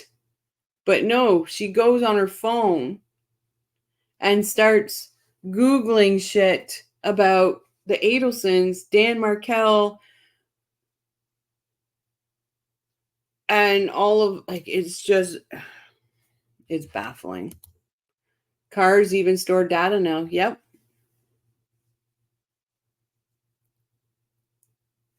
They sure do. Like, I just say this out there to these people. You're freaking stupid. To commit a crime in this day and age is the stupidest thing ever. This is when the world should be really, really low on with crime, because there's just no way of getting around it. There's no way There of is getting, there is if you have a corrupt justice system like they seem to have in South Carolina. I see. I'm very careful to say South Carolina is corrupt, because if it was really corrupt, Murdaugh would have got away with what he did. Well, honestly, I'm not talking about the whole state. I'm talking about these people. But I don't see them as so much as corrupt as they don't really know their jobs. They're lackadaisy on their jobs. The police nobody had control of any situation or any crime scene. There was no hierarchy, I guess you would say. Yeah, they have their ranks, but there was nobody in control and dictating down the line what people were doing. Everybody was just willy-nilly everywhere. You've got a state attorney that, I don't know any better way of saying it, that does not know how to do her job. And you've got a defense that has a lot of power in the state. I don't get it. I don't get this case at all.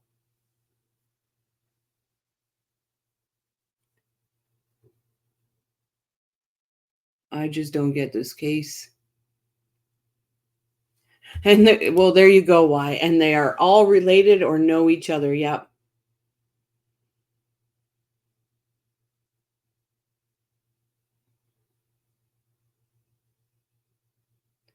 Like, the daughter went to high school with this guy.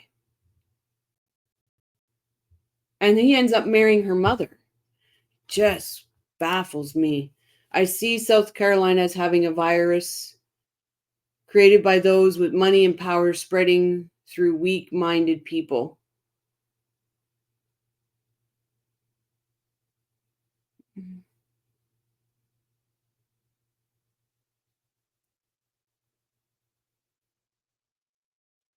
I'm trying to figure out how to say this. It's not saying that South Carolina people are followers, but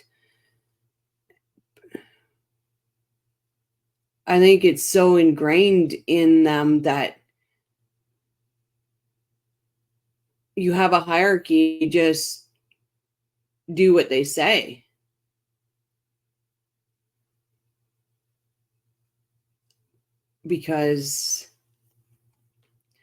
But again, that's in every branch of everything. Just because you have a hierarchy, or this woman's running this branch, or this man is running this branch,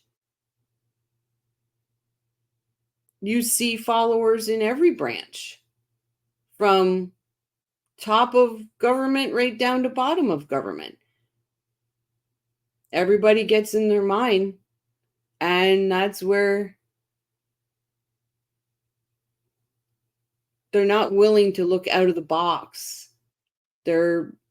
Everybody is brainwashed to a point. Everyone is brainwashed.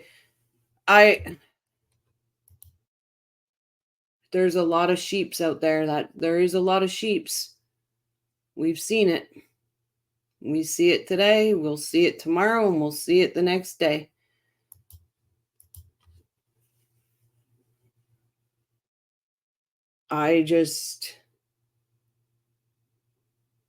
But that's the way our world works, right? I like trying to keep this out of politics, but I'm seeing politics work in this case. Unfortunately, you would think that the politics would be on the side of the state, but truly isn't. And the state can't seem to pull it out of her ass. She'd do a better job if she didn't say anything at all, in my opinion.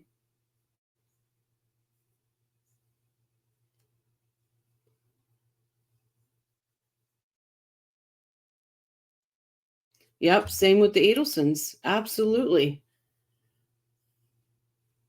Willie Maggs, that's all you got to say there. And all his connections, and then all connections that Wendy Adelson has made.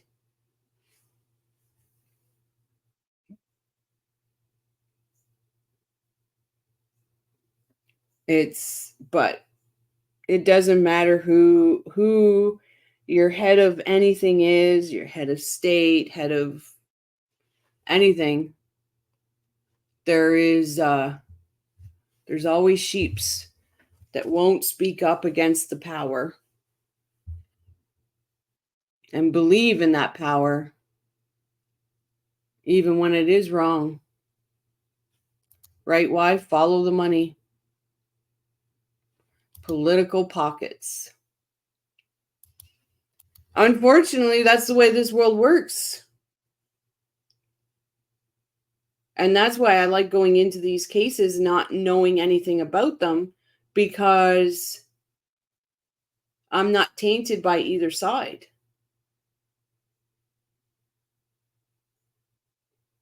I can, it's corruption in the justice system for sure.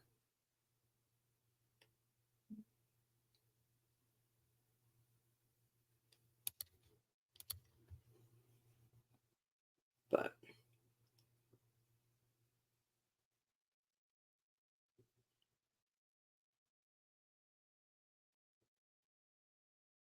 I just that I'm still stuck on that daughter as a witness. She was horrible.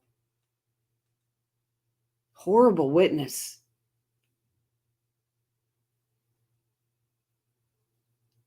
Yeah.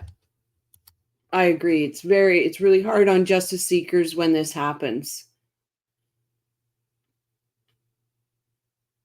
Truly is.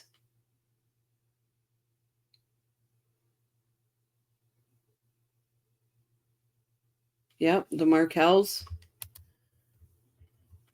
You know what? I'm honest. I'm going out on a limb. I don't think the Markells will ever see justice. I honestly don't. I don't see them getting justice at all.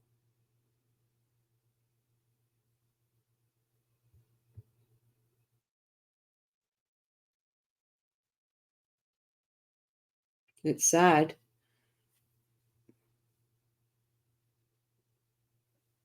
If 6 people were involved in unaliving a family, I'm just going to say a family member, right? Are you getting justice if only 3 of them are convicted? No, you're not getting justice until everybody involved. Right. And I'm only asking that because some people will be out there and say that they did get justice. Look, there are 3 people behind bars. But There's actually 4 behind bars. Or sorry. 5 sorry, actually. my bad. Yeah, well, I meant convicted though. Yeah, so 4. Yeah, I was off by 1. I forgot because I freaking wasn't counting Katie and Sigfredo as 2 different people. Anyways, but yeah, there'll be some out there that will say, well, there are people in prison for it, so they got justice. People are serving time for it, but it's not the same if you know that the other people involved in it are out there running around free, walking on beaches and acting like everything's great. Yep. And I'm going to go, like, I'm putting all my hopes in the jury on this case, because it's going to come down to them. Yep, the cup is half empty. Absolutely. I think it's, but then again, I look at myself and say, okay, you knew nothing about this case and you are not leaning towards guilty at this moment. I know he's guilty, but the evidence doesn't show that. And I think what really sent me in that direction was when the daughter returned the mother to that house. It wasn't when the daughter opened her mouth. Oh, I knew, like, I thought, oh my God, get her off the stand now. But Uh-huh. when they got her to say she returned her mother to an abusive situation where she watched her mother getting her hand slammed in a door 5 times and throwing down, then pushed down. Throwing and push are 2 different things. How are you going to watch all of that and not call the police? Exactly. It's like, no, mom's got this. Mom's got this. She's good. She's got this fight. That's fine. I'm just going to step back here and watch. Yep. Wendy was the reason for it happening, and she's the one free to raise Dan's boys. Yep. Yep. But she was the smartest of all them because her communication. Kept her mouth shut. She avoided the communication. She allowed her mom to send these emails and not reply, which we don't know. Maybe she did. We don't know yet. But yeah, daughter gave mom a phone that she did not know how to use. To me, that's just disturbing. That's confusing. I'm like 104 and I know how to use a cell phone. But you know what I mean? Like, it's even a restraining order wouldn't help. No, but you know what? If there was a police record of abuse at that time, it would help this case. Do you think that the defense will come out with anything like, let's look at the Boone case and say that Terry was actually the abusive one? No. No. No, I don't see that. I think the defense is going to play on her bipolar and that she would go in manic states and that it's possible she did do this with the fire and it was in a manic state. Yeah, exactly. Why that was the day before the fire. There's no way I would return a loved one to a dangerous situation right away like that. At least give it a few days to cool down, but I definitely would be calling the police. You also have to look at the way the jury might be seeing this because, and I think we might have seen it in the Markel case. I'm not sure. Correct me if I'm wrong. But basically, or maybe it was Boone and she can remember everything except for, so she remembers like where like everything was taking place, how many times her mom's hand got slammed into the door, that she was thrown down, that she was between her mom and this spot, but she couldn't remember where she parked the car. The jury might look at that and say, well, is she telling the truth about the rest of that? If that's the only thing she doesn't remember from that night, it's just odd. Well, no, but as a juror, I would be saying, so you remember all this violence that your mother was going through, but you returned her back. Yeah, right. So is it that she was actually in a lot of danger, or are you making this up right now because you're to benefit? And the defense attorney made that clear that she has to benefit from this. That the daughter was the worst witness ever. Wise says the mother was a weak woman. Allegedly, the daughter should have taken control. Why is this not on yet?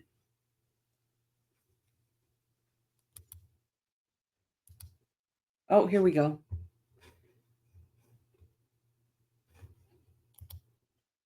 They're back in. All right, guys, I'm going to remove myself from this stream. I'm going to try and see if I can log in on my phone. That way I can speak to you guys on breaks. Oh, am I got it muted? The truth, so help you God. I do, ma'am. Take a seat in the witness stand. State your name again. It's very nice. But I will mute myself for this. My name is Jason Walker Chapman, last name Chapman.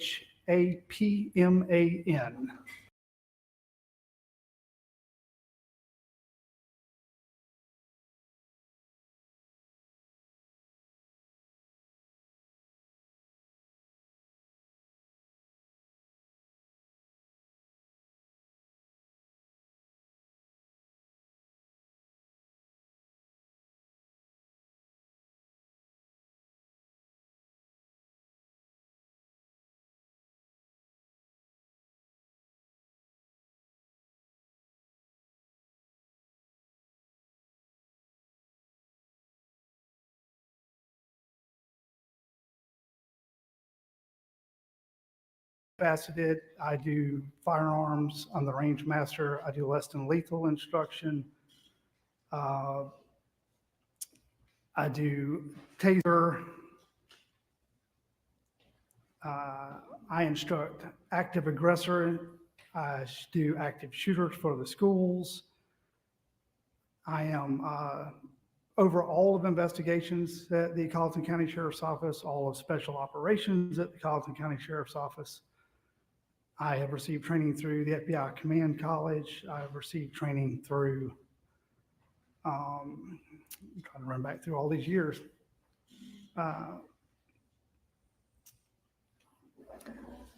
You can refer to I was going whatever to say, you I might need have to read you a list off, unlike the doctor. I don't have mine all chronological. Hostage negotiator, forensics investigation, crime scene processing, pretty much anything to do with the crime scenes.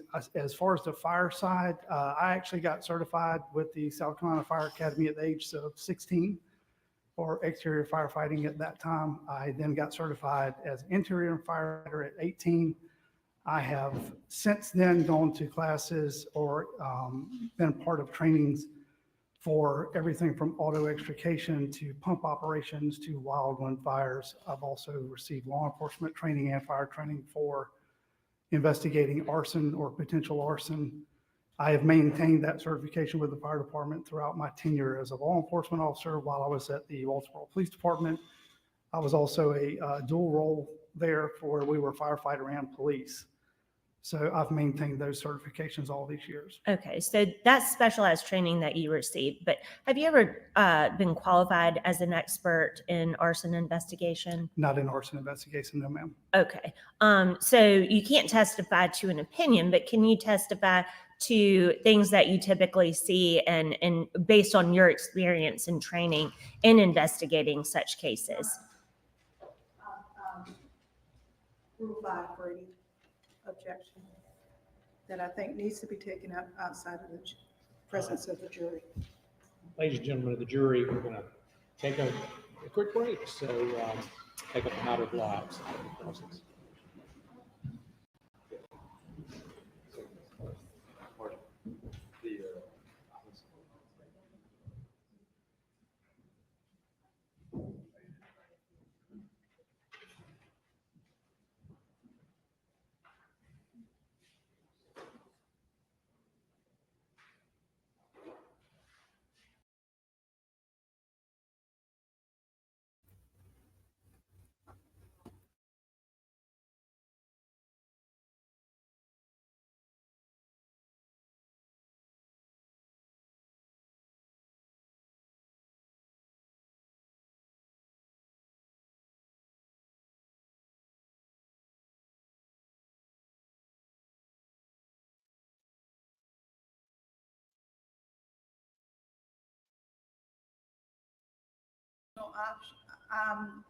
Items of evidence or information the state intends putting into evidence. The state has never included a report of any kind from this investigator. I've never received anything from Mr. Chapman or the state of South Carolina regarding anybody involved in fire investigation. And I would object to the state now being able to come, since we have not been able to ascertain that information and we can't even rebut whatever she's saying.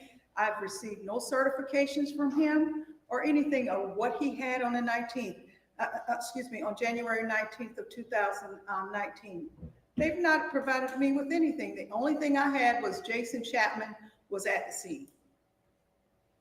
Well, of course, I hadn't heard any of that offered yet, but I'm happy to hear from you on this witness. Jason Chapman did not do a report, Judge. I was simply going to ask him about things that he observed at the scene. He has not testified to what his certification was. He's not provided me or this court his actual certification in that area. My entire career representing defendants in Colleton County, Jason Chapman, I knew he served as a volunteer when he was young. but I've never had the opportunity to even inquire of him, of his experience of observing fire materials. Well, let me make sure I understand. He's not being offered as an expert. Correct. He's giving his opinion on what he sees from the fire. He's- And that's the definition of an expert, just going about it in a soft kick way. If he's gonna give his opinion, he should at least provide this court with his fire certification. And she has not said anything. I assume she's trying to elicit cause and origin information from him. No, I I'm think not. I think he said she was about to ask him about what, if he saw something, what it would typically show. No, I was going to ask him about his specific observations from this specific crime scene that he went into. But not any sort of opinion as to what may have caused it or anything like that. No, not cause or origin. For instance, I No. saw burned stuff over He's here, but no burned stuff over here. Yeah, what the scene showed. Simply a fact witness. Correct. And Okay, he was on the witness list. correct. He was on the witness list, Okay. but nothing regarding any statements or observations. I think it was Kelly Paget. No, yes, Kelly Paget said that Jason came to the scene carrying a black briefcase, or I believe it was her. One of the officers said that. Okay. I think that was actually your client that said that. Maybe. Okay, but this witness, again, will not be, not even offered as an expert, Correct. will not be asked questions about his opinion, and sir, you understand you wouldn't give I your do, sir. opinion, Yes, sir. simply observations. Now, you did say something about what one might typically see, and that sounds like maybe that might stray into the area of an opinion. No, just that he's worked arson cases before. Okay, But I mean, I'm not asking him for origin or cause or anything like that. We're just talking about what he noticed at the scene. Your Honor, okay, but not a conclusion drawn from what he No noticed. conclusions. Okay, that, I think what she has elicited from him so far violates Rule 702 in as much as he's already laid the foundation of all of his arson experience or investigation regarding fire. 702 is if scientific, technical, or specialized knowledge will assist the trier of fact to understand. That's what she's offering him as. Otherwise, she would not have gotten into all of the fire well, experience. she hasn't offered him as an expert. And of course, we'll have a charge in a little while about experts and that sort of thing. I mean, that rule pertains to experts. He's not Experts, offered as an right. expert. Right, and it's fairly typical to ask law enforcement about any specialized training and credentials that they've received throughout their career. Yeah, I There's think no that's rule normal. against that. I don't have a problem with that. I understand that that is the rule. However, if she's going to ask that he evaluated the evidence, I do believe that violates it. My understanding is the state is not offering this witness as an expert, will not seek conclusions or opinions from this witness, only observations. Correct. Okay. And my understanding is you don't object to observations, you would object to conclusions or opinions. That is correct, Your Honor. Okay, so as long as we stay within the lane, I And think, as long as he doesn't characterize the evidence, because that can suggest a conclusion in some circumstances. If he were to say, oh, this is a week old, or this it appeared to be a fresh so-and-so, that would fall into opinion or conclusion, I agree. So, okay, I think we're all on the same page then. Is that right? Okay. All right, can you bring them back, please? That gallery is extremely empty, like extremely bare bones.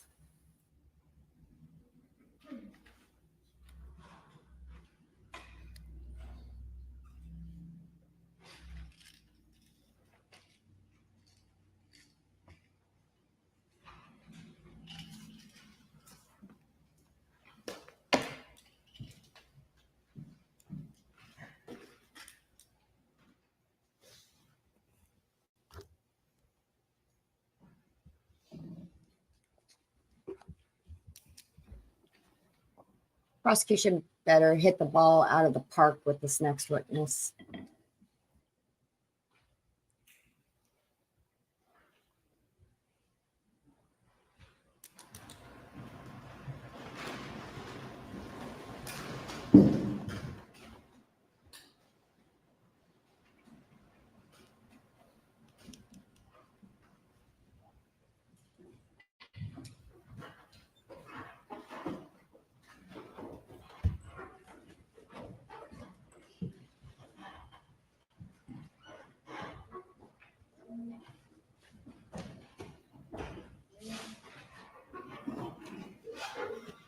Thank you. We did a 3-week civil trial a month or so ago, and the jury had to be removed repeatedly for the same sort of thing. One of the jurors came up with the idea of a cone of silence that would descend over the jury. And so, but I don't know if that'll go anywhere. But thank you all. Again, we've had to take up the matter outside of your presence, and it's handled. So please proceed.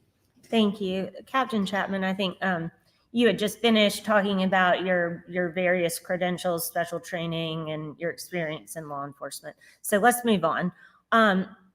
Were you employed by Colleton County Sheriff's Office January of 2019? I was. All right. And you're still employed by them today? I am, ma'am. And what is your current position? Currently, I am over investigations, evidence, and special operations. That includes things, tactical operations, marine, water rescue, search and rescue, things of that nature. Okay. And how many hats did you wear back in 2019? All of those with the addition of being the intermediate between all the other divisions and the sheriff. Okay. Did you help out in the investigation into the murder of Terry Lewis? I did, ma'am. Okay. Let me ask you this. There was a lot of talk about lack of body cams. Can you explain the sheriff's office policy at the time on body cams and why people did not have them? Yes, ma'am. So at the time of the incident, we're talking January 17, 2019, the law that was passed in South Carolina mandating body cams, it was originally taken up in 2015. By the time it went through some modifications and all went into effect in 16, and it mandates that all uniformed officers who do regular or routine contact with the public be provided body cams. It also stated that the state would provide funding for the purchase of those body cameras. It was not until, I believe, mid to late 17 that we actually got our first funding and got the cameras that went to road patrol. That was what the funding was for. The funding that we initially provided was $3.4 million for the entire state that bought cameras and the hardware and the storage for all of the cameras. And it was divided out based on the number of officers you had in your agency that fit that criteria. So all of our uniformed patrol officers were issued cameras so that we could be in compliance with the new state law. Everyone else, we didn't have the money at the time to purchase cameras. It wasn't an option. It wasn't that individuals or divisions were given the option. It was that the money that was provided by the state went to purchasing those cameras for road patrol, and the officers didn't match what the law required. So January 17, 2019, only uniformed road patrol officers were the ones that were equipped with body cameras and in-car video systems. Detectives do not have in-car video systems and did not have body cams. It wasn't an option. And they're not allowed to wear a off-brand recording device because the evidence collected by the body cam systems that we use cannot be tampered with. It can't be deleted. It can't be overwritten. It automatically uploads to a server at the sheriff's office. That server is protected. In no way, shape, or form can anyone in the office manipulate that video. If they were to use an aftermarket video system or their own personal telephone or something like that, they could then potentially alter that evidence. So it was not allowed to use a $30 camera from Walmart as a body cam. Okay. did you respond at some point to the Wade Hampton home? I did, ma'am. All right. And did you go into that house? Yes, I did.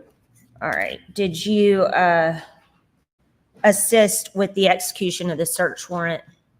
I did, ma'am. Okay. I'm going to show you some pictures just to refresh your memory, and then I'm going to put them up on the screen and just have you describe various things that you noticed in these items. These are states 21, 25, 30, and 33. If you can just flip through those, see if you recognize those as pictures from 273 Wade Hampton.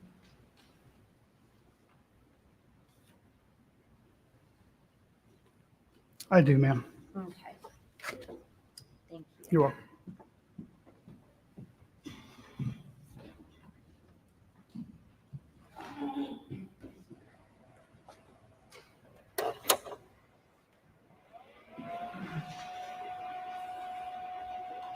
All right, I'm going to start by publishing States 21. What room is this in the house? When you come in from the garage or the carport area, this was the first room that you encounter. Be classified, I guess, as a den or a living room. Okay, and what is, if you're looking at it as we are right now, what is to the right? The steps that you see in the far right-hand corner, that goes up and into the actual body of the residence. I believe, I'm going to say maybe the next room is the kitchen, possibly. Okay, what is to the right of that gray chair? There's nothing right there right now. That should be where the stove area is. Okay, that's where the stove is, Yes, ma'am. to the right of the gray chair. That's correct. Okay. And what did you notice about the living room? When I got there, I assisted the other two detectives that were primarily collecting evidence, mostly for observation.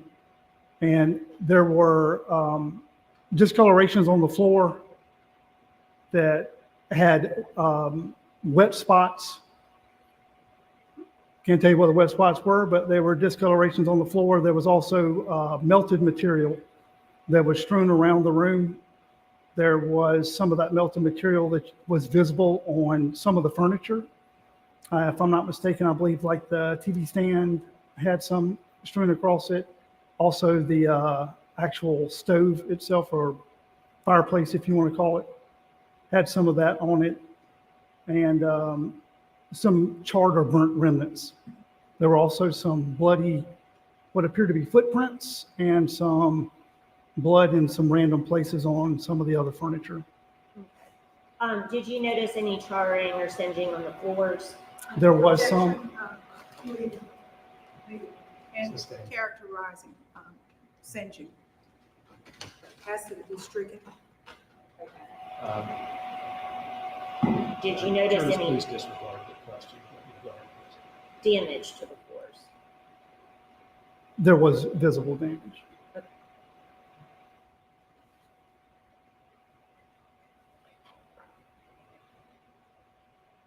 States 33. Can you describe what we're looking at here? What did you observe? So this would be an image of the stove or fireplace that I was referencing earlier. When you shut the stove or fireplace, the left door has to shut first. The right door will shut over the top of it, kind of like the doors do on the back of a SUV in order for them to shut securely. There's some black substance that is all over both exterior doors there. Did you look at the inside of these doors? I did look in the inside, yes, ma'am. What did you observe about the inside of these doors? Inside the fireplace or stove, there's none of that black material that appears to be thrown or spilled or splattered or whatever on the inside of that fireplace. There was one log that does not have appeared to have been used yet, like someone had it placed in there to light a fire, and one log behind that one that had been partially burned at some point in time There were quite a feyou cigarette butts that had been, Captain, if I Sure. can stop you right there, I'm sorry. I'm gonna switch pictures for you. This is states 30. I think you were kind of going into this. Is this the fireplace? yes, ma'am. So, Okay. And is this the log that you were talking about that looked kind of fresh? yes, ma'am. And the other burned log? Yes, ma'am. All right. And then the cigarette butts you see around there, they were smoked, I guess is the best way to describe that to you, and discarded inside the fireplace. There was no heat inside the fireplace at the time of the processing, and nothing that looked wet or, no, I think that was it. That's all I can comment on. Nothing that was, no visible moisture, no visible, nothing else visible inside of it. Okay.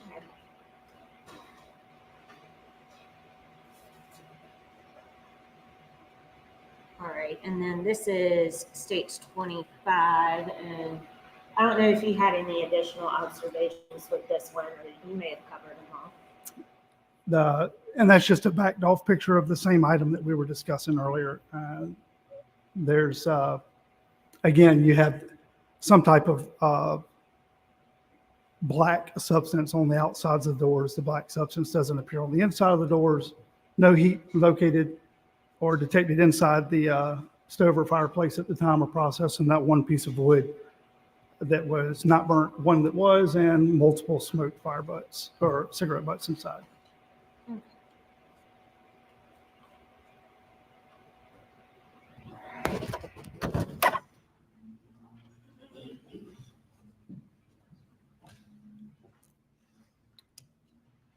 At any point in time,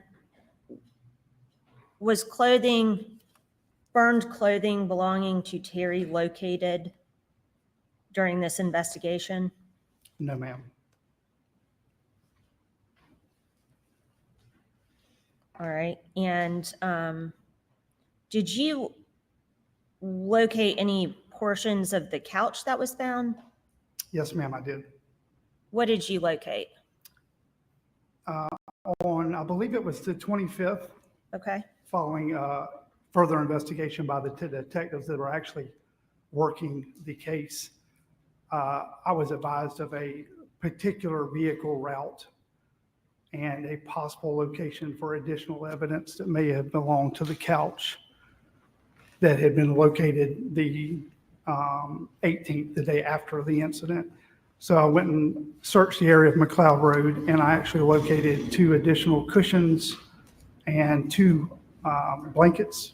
The cushions, again, showed what appeared to be evidence of a burn, and the blankets showed evidence of being burned.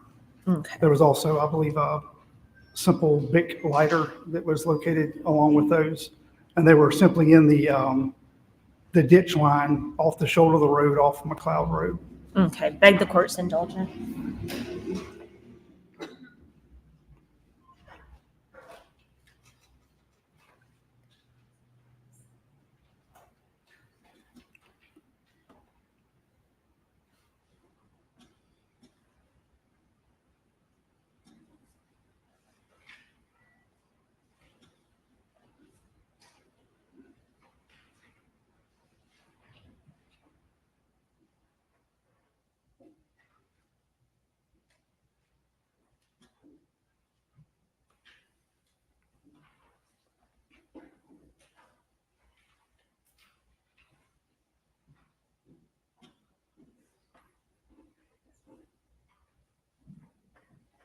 I'm going to show you what's been marked as 76 and 77. I don't believe defense is objecting to these photos. No objection. Okay. Thank you. I would move them into evidence at this time, 76 and 77. States 76 and 77 without objection. All right. You can take a look at these photos, Captain, and describe what's contained in them. Yes, ma'am. And what you have marked as State's Exhibit 76 is a couch cushion on the side of the road. It's in a little bit of standing water that's in the ditch. We have it marked as item number 1. And in States Exhibit 77, it's a matching couch cushion. And it also has what appears to be a blanket or some type of sheet or something that was along with it. They're both also partially submerged in the water. Were those the cushions that you came across and collected? They were, ma'am. I'm going to publish these, Your Honor.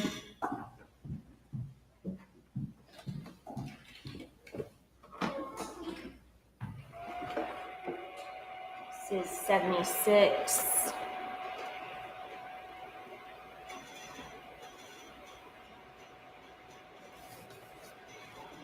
And 77.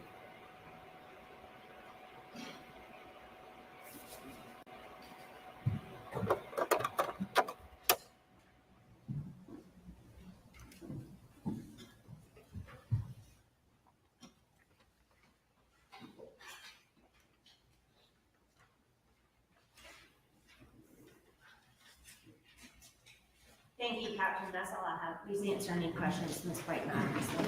Yes, ma'am. Thank you. Captain Chapman, you started talking about your experience. Yes, ma'am. Can we put that in context? How long did you stay at the city of Walterboro? A little over 16 years. When did you leave? I left on December 27th, 2012. I was unemployed for 3 days while I transitioned to Carlton County Sheriff's Office, and I started there January 1 of 2013. As a matter of fact, when this county elected Andy Strickland as sheriff, you became his major. Isn't that right? You came over No, from ma'am, the. that is not correct. What was your position? Weren't you over CID? I was, ma'am, but I And was not a major. you were his in charge over all investigations. No, ma'am, that's not correct. Were you and Andy close? We were at the time, yes, ma'am. Okay. And he brought you because he knew he was a highway patrol officer and you did investigations. Isn't that right? No, ma'am, he brought me because of my experience and what I was going to be doing at the time, And but I he- was not placed over investigations. Who's over investigations? Who was over investigations? Over you, because I thought you were in charge at the time. I am now, ma'am. You asked when I came over, was I brought over by Andy And you to run were, investigations? I was not. what was your I was position? hired at the time as a lieutenant. If you don't mind, Oh, no, I'm no, not going to No, no, interrupt that's you. okay. I So- want to make sure. So, I was hired as a lieutenant over a 5-man team that did basically guns, gangs, and drugs. Okay. Is the easiest way for me to summarize it. and you did that in that capacity. And then after Andy left, right before he left, y'all had some difficulties. Is that correct? As it relates to some of the teams that you had, that you were over. You're going to have to be more specific, ma'am, because I'm not sure if you're talking about that Andy and I having No, difficulties. or the not you teams. and Andy. Some of the different teams with different counties and the metro units that y'all were involved in. We weren't involved with a metro unit at the time. I was involved with a metro unit when I was at the city of Walterboro, but when I came to the sheriff's office, the only metro unit that we were involved with was not drug related. It was a water team Okay, with Charleston Metro. okay, got it. Now, when did you come over from the city? January 1 of 2013. So at the time that you came over, it was a couple of years later when Andy Strickland secured monies for body cams.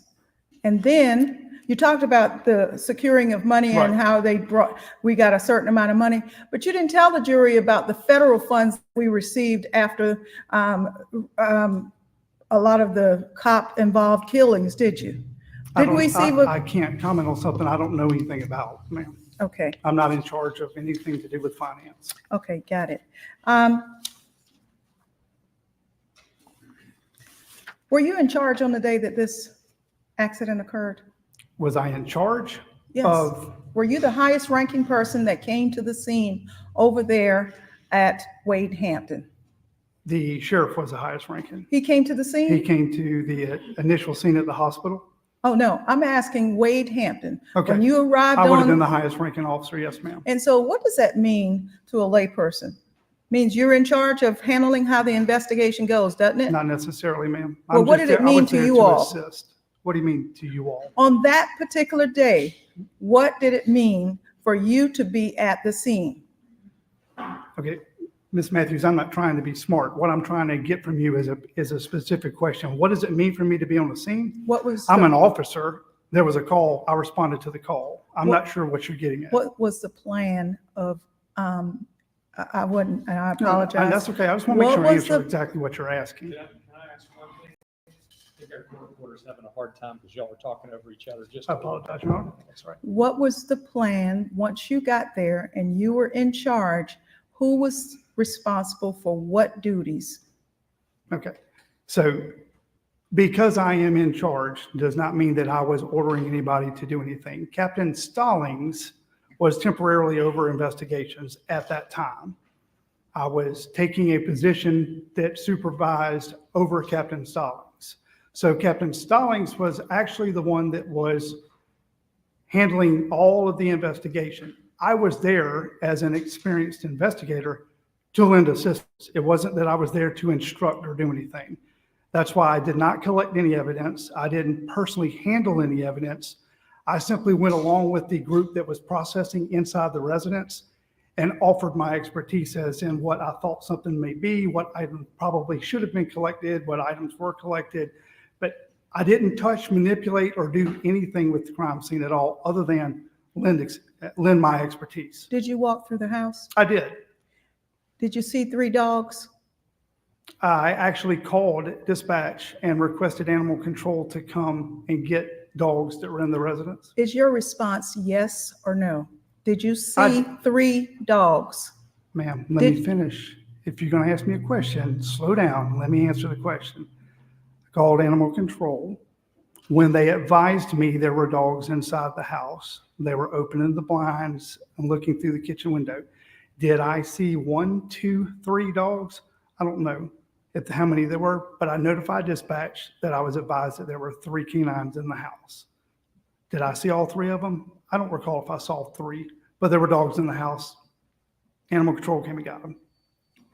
When you walked through the house where the dogs, did you see animal control take the dogs out of the house? Animal control went in and got them with one of the other deputies. I don't know that I was there when they actually got the dogs out of the house. Did you ever leave the house once you called animal control? Not until we released the scene, I don't believe I'll leave the house. Can you tell this jury how whether the dogs were big dogs or small dogs? I can't, ma'am. I have no idea. Did you see any dog feces in the house? I do recall,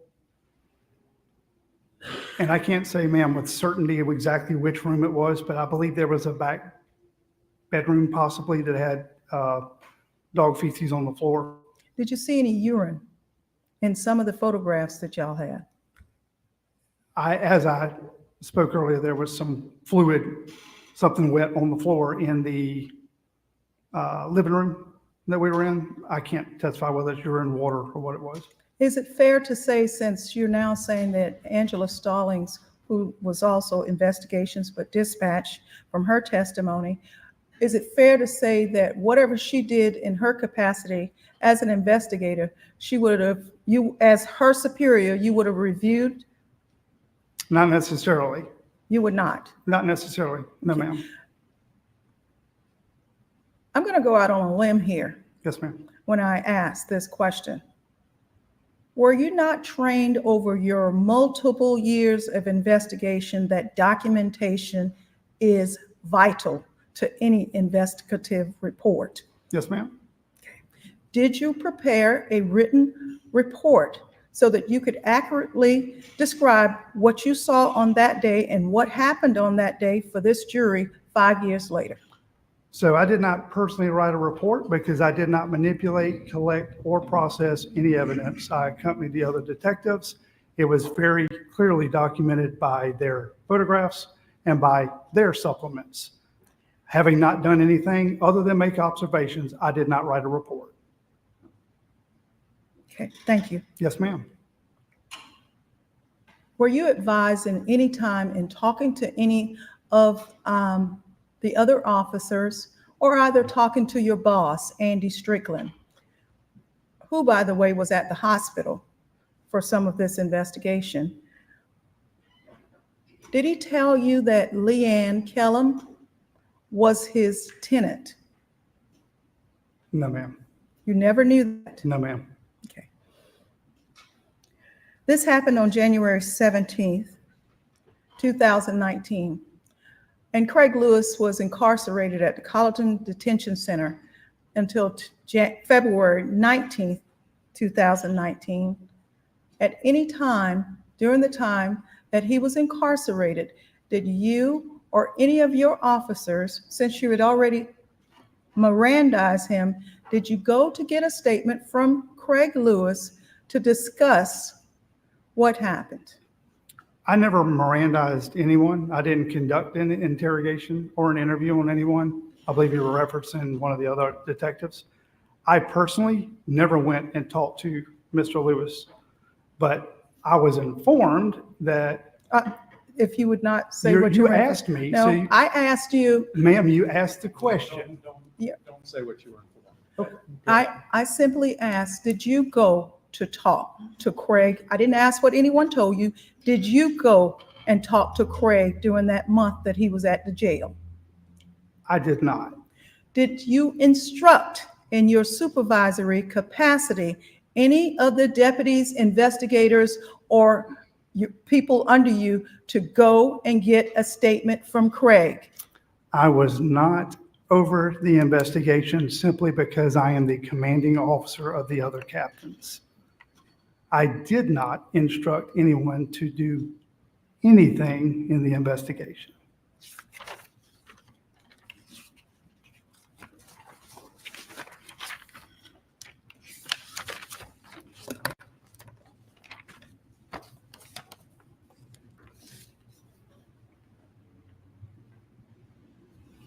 May I approach the witness?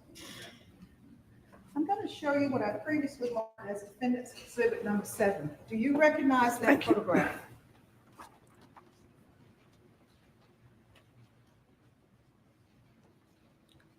I believe this is one of the items that was along the shoulder of the road with the couch cushions.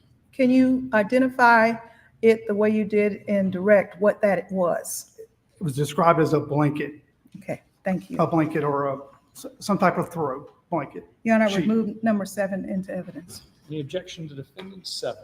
No, Your Honor. All right, that'll be defense 7 without objection.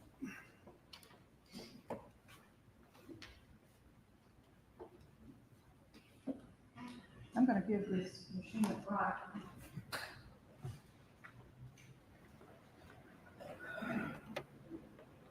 How do I do this?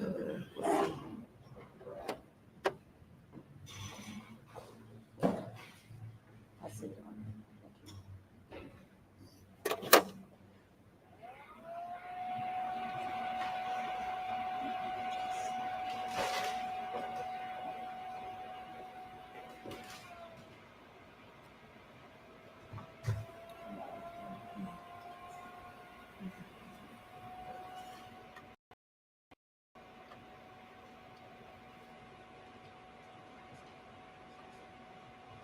Mr. Chapman, Yes, ma'am.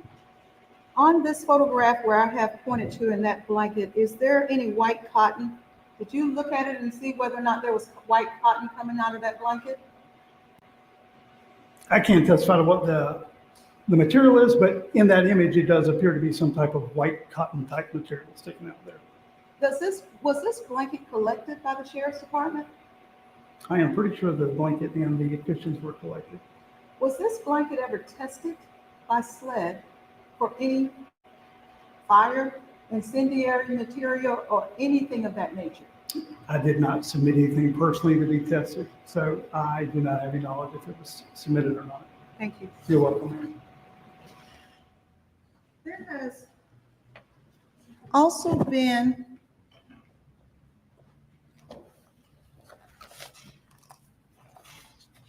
I'm coming right back over.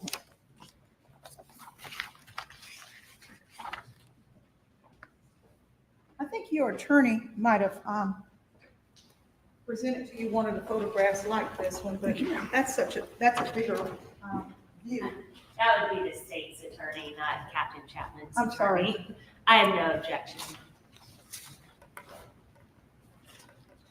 Yes, ma'am. It appears just to be a larger image of the couch cushions on the side of the road on McLeod Road. Out of the things there that we see, was any of those items that you brought as an exhibit, were any of those items, excuse me? Yes, ma'am. SLED for evaluation of any kind? Again, ma'am, I did not personally submit any items to SLED for processing. To my knowledge, I cannot answer that question because I do not know. So we have, it looks like several items on there that Yep. you don't believe was sent. I didn't say I don't believe, I'm saying I have no knowledge of whether they were or not. Okay, that's fine.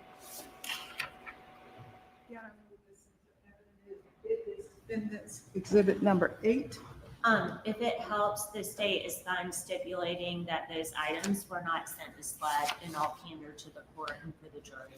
Okay, so first of all, defendants 8 was entered without objection. Second of all, the state represents that those items were not tested. Is that correct? Correct.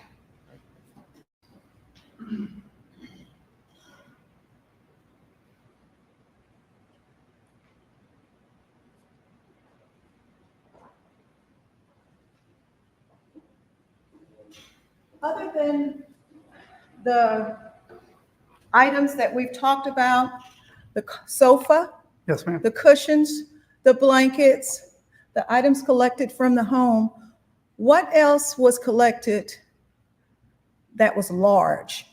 Was there, let me rephrase that, Mr. Chapman. Did the state collect or seize a trailer, a black trailer, as a part of this case? I don't remember the color, Miss Matthews, but I do know they brought in a trailer Okay, and secured it in impound. okay. I'm going to show you what's been marked as 56. Thank you, ma'am. Is that the trailer? That does appear to be one of the photographs that was taken of the trailer. And to your knowledge, was that trailer ever sent for testing? In what regard, ma'am?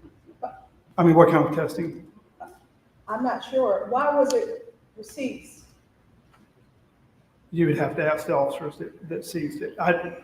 To my knowledge, was the trailer sent to SLED for processing? No, ma'am. Was it tested for, was it seized for any particular purpose of testing?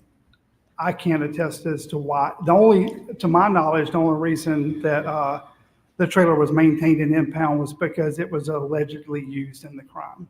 And I won't go any further than that, but As we sit here today, it is your testimony that 5 years, that trailer has not been used for any testing, hasn't been sent to SLED, but yet you still have his trailer at the sheriff's department.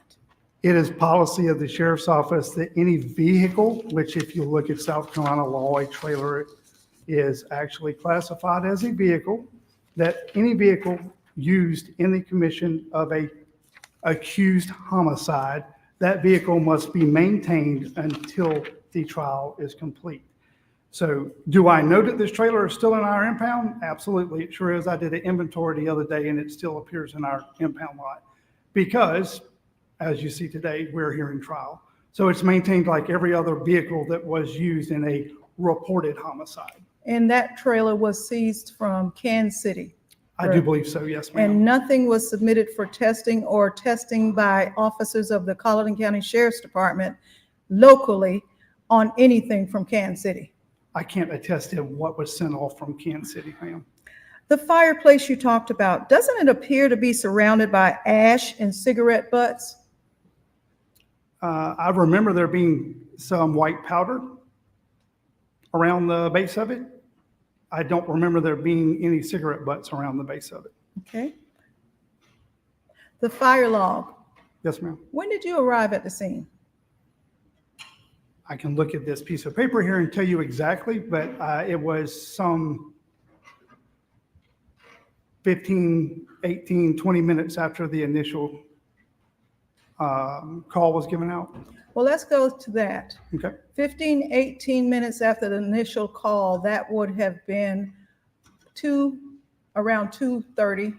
And the search warrant wasn't received in this case until 5:30, right?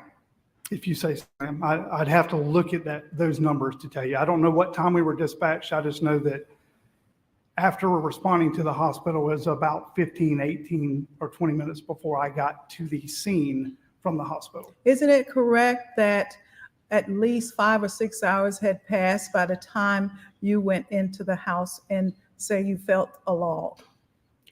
You're asking me if it was 5 or 6 hours? Well, ma'am, if I got there at 3:30, somewhere in that range, and the search warrant was signed at 5:30, that would be 2 hours, not 5 to 6.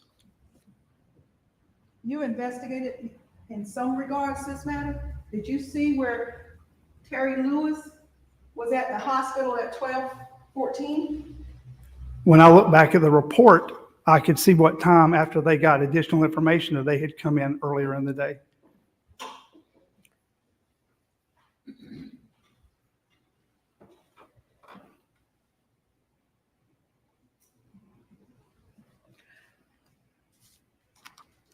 Mr. Chapman, you don't know when Mr. Lewis got home to Wade Hampton Avenue earlier that day, do you? Do I know when he arrived back home? I'm assuming you meant from the hospital. No. I'm asking you, do you know any of his arrival time at the home prior to the fire? I have no idea. Okay. Court's indulgence, please.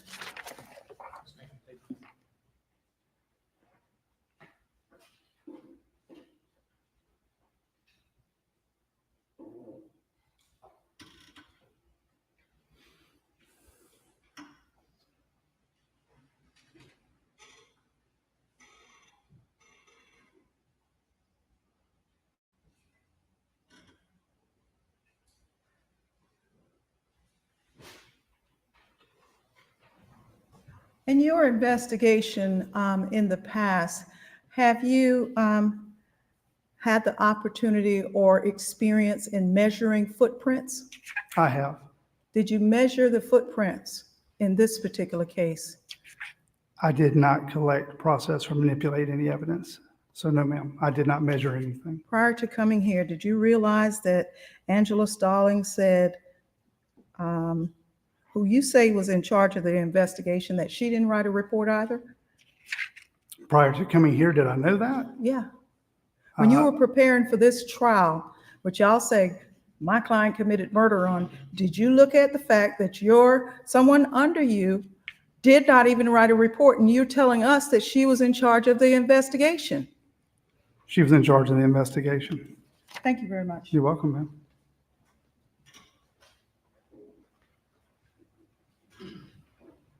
Thank you. Any redirect? No redirect. Thank you, Captain Chapman. I Thank would you. ask that he be allowed to be excused. Ms. Brightman? No objection. No objection. Thank you so much. Thank you, Art. Thank you. State calls Hugh Tang.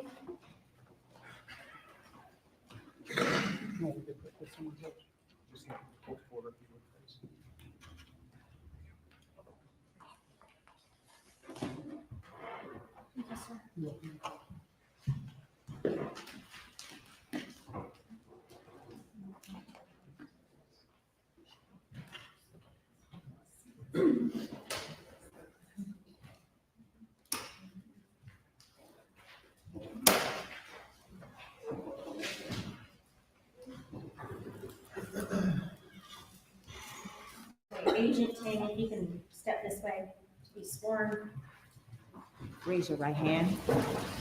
Left hand on the Bible. Do you affirm the testimony of the court shall be the truth, so help you God? Thank you. Take a seat in the witness stand. State your name again for the record. Spell your last name. Wei Tang, last name T-A-N-G. Thank you, Agent Tang. Who are you employed by? I'm employed by South Carolina Law Enforcement Division, commonly known as SLED. All right, and how long have you worked there? I have been there 34 years. And in what field are you employed? I'm employed as a forensic scientist assigned to trace evidence section. How many times have you testified as an expert in analyzing trace evidence? In trace evidence, over 20 plus times. Okay. And you have specialized background and training in that? Yes, ma'am. I would offer Mr. Tang as an expert in analyzing trace evidence at this time. Any objection? Your Honor, I would ask that the state ask this witness if she's offering him as such for him to give his experience. Okay, we can go into that. Mr. Tang, can you go through your educational background and all of your experience and certifications that led you to your position in this field to be allowed to testify as an expert 20 plus times? Sure.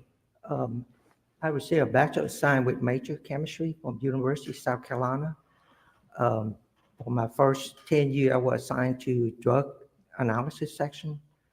Then the following years, 2000, I was assigned to fire debris analysis section.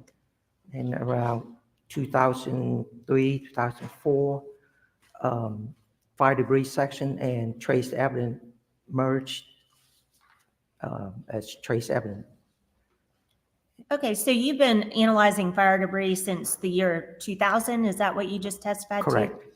Okay, so for the past 24 years, you've been analyzing fire debris through trace evidence and have been declared an expert 20 plus times in court. Correct. Is that right? Correct. Okay. The state would offer Mr. Tang, Agent Tang, as an expert in forensic analysis of trace evidence. No objection. Thank you. You're so qualified. Thank you. So as an expert in analyzing fire debris, what do you test for? Test for ignitable liquid residues from the evidence that's submitted from the local agency. Okay, you test for ignitable fluids? Ignitable liquid, correct. Ignitable liquids, okay. And so you can just tell if they're there or not, right? I'm going to allow that. Just Cumulative. yeah. Thank you. Yes, ma'am. Okay. Can you say when they got there? No, ma'am. Okay.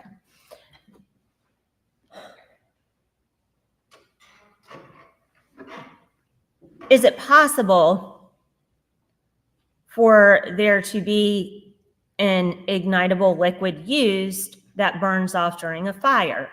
Your Honor, objection leading. He's an expert, so we can ask him questions of that nature, Well, you're still- hypothetical. leading is still to be avoided, but I'm going to let her, just for efficiency. The question should be what happens when I things don't are disagree. ignited. See if you can rephrase it a little bit. Okay. If there is a negative result for ignitable liquids, does that necessarily mean that there was no ignitable liquid? Once again, objection leading. That goes to the issue. He would have to explain. Let's see if there's a good way to get around that. What possible results might there be? There may be a way to restructure the Sure. question. What possible results are there when you're testing for ignitable liquids and why? If there's negative result, that either ignitable liquid was not there originally or is consumed in the fire due to a volatile component of ignitable liquid, it might have evaporated. Okay, so it's possible that ignitable liquids are consumed in the fire It's possible, yes, or evaporate? correct. Okay. And let's go specifically to this case. Did you test items for Colleton County Sheriff's Office? For this, Yes. L for- 192413? Correct. Yes, I have. Okay. I'm going to hand you a box that has been labeled as States Exhibit 60. That's just the box that contains the items that have already been entered. So I would enter the box just for purposes of the record. And I'm going to ask you, if these are the items that you tested, if you can just confirm that these are the items that you tested, and then you can go through and talk about your results. Sure. Okay? Thank you. I'm going to leave you to that.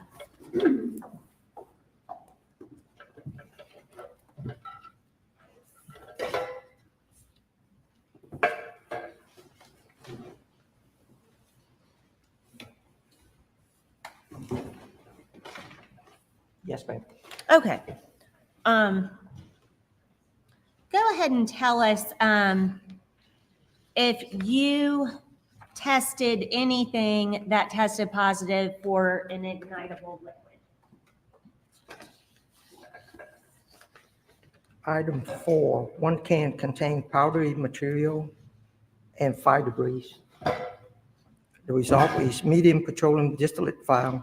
Example of medium petroleum distillate include, but not limited to, some charcoal starter, some paint thinner, some dry cleaning solvents. All right, and that was item 4 that tested positive. Correct. Did any of the other items that you tested test positive for ignitable liquids? No, ma'am. Okay.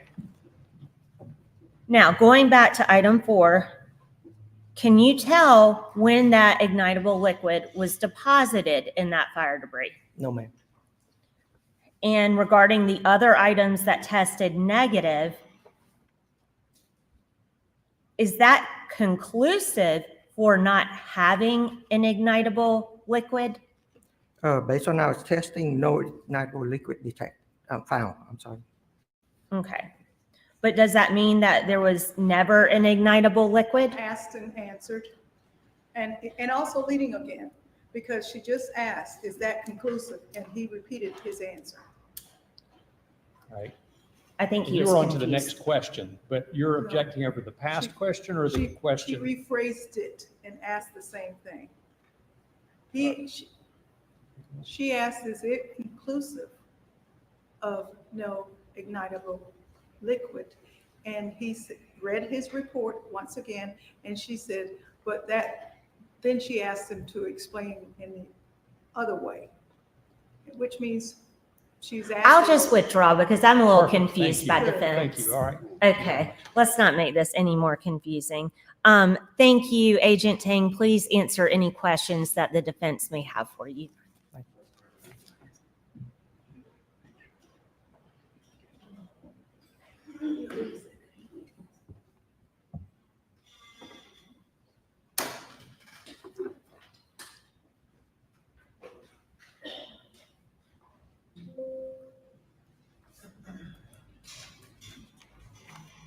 Good afternoon, Agent Tank.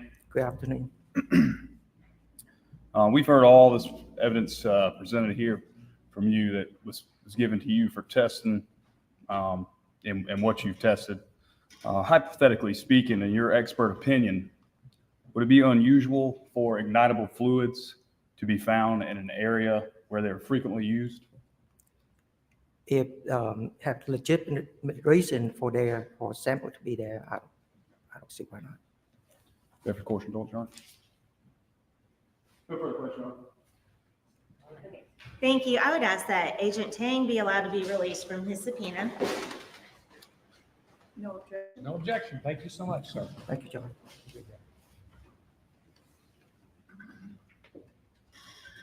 State calls Catherine Lacey.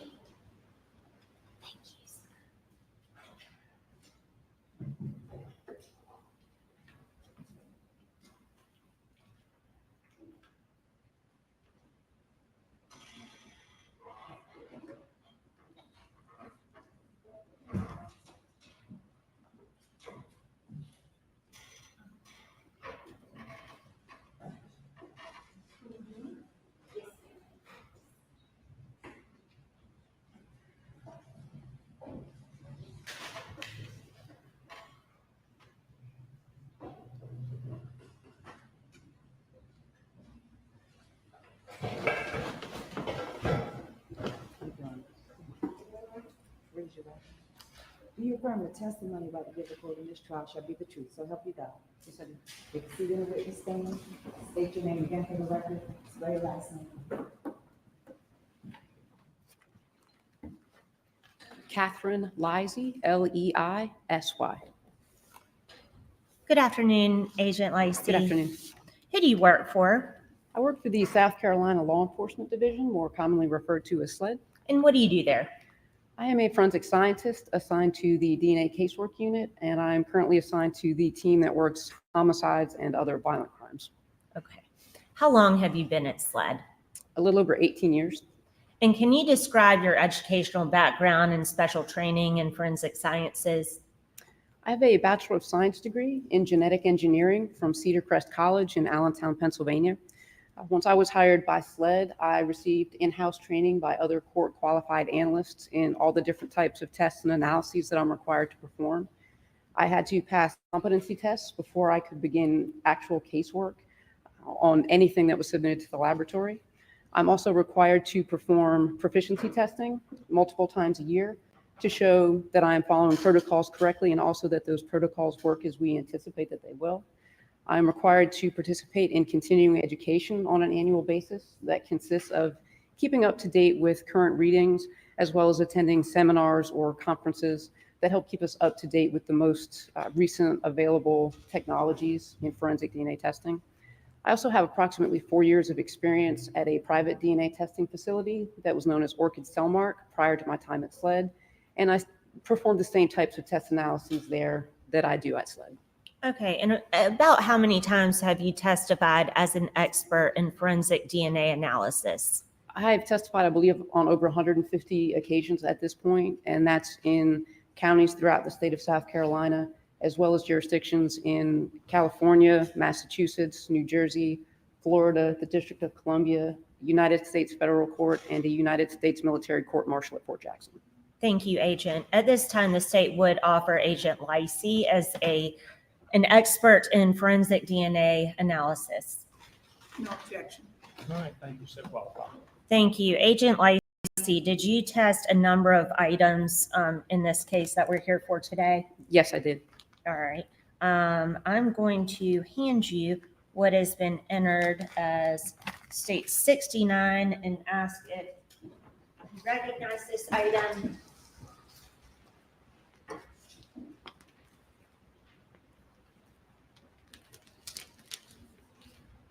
Yes, I do.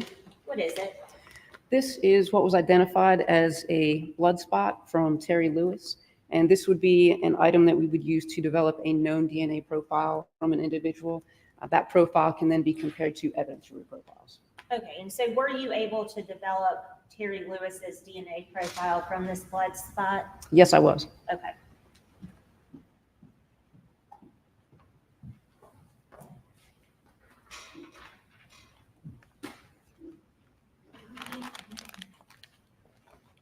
I'm handing you what's been marked as State's Exhibit 70. Ask if you can identify what is contained in this bag.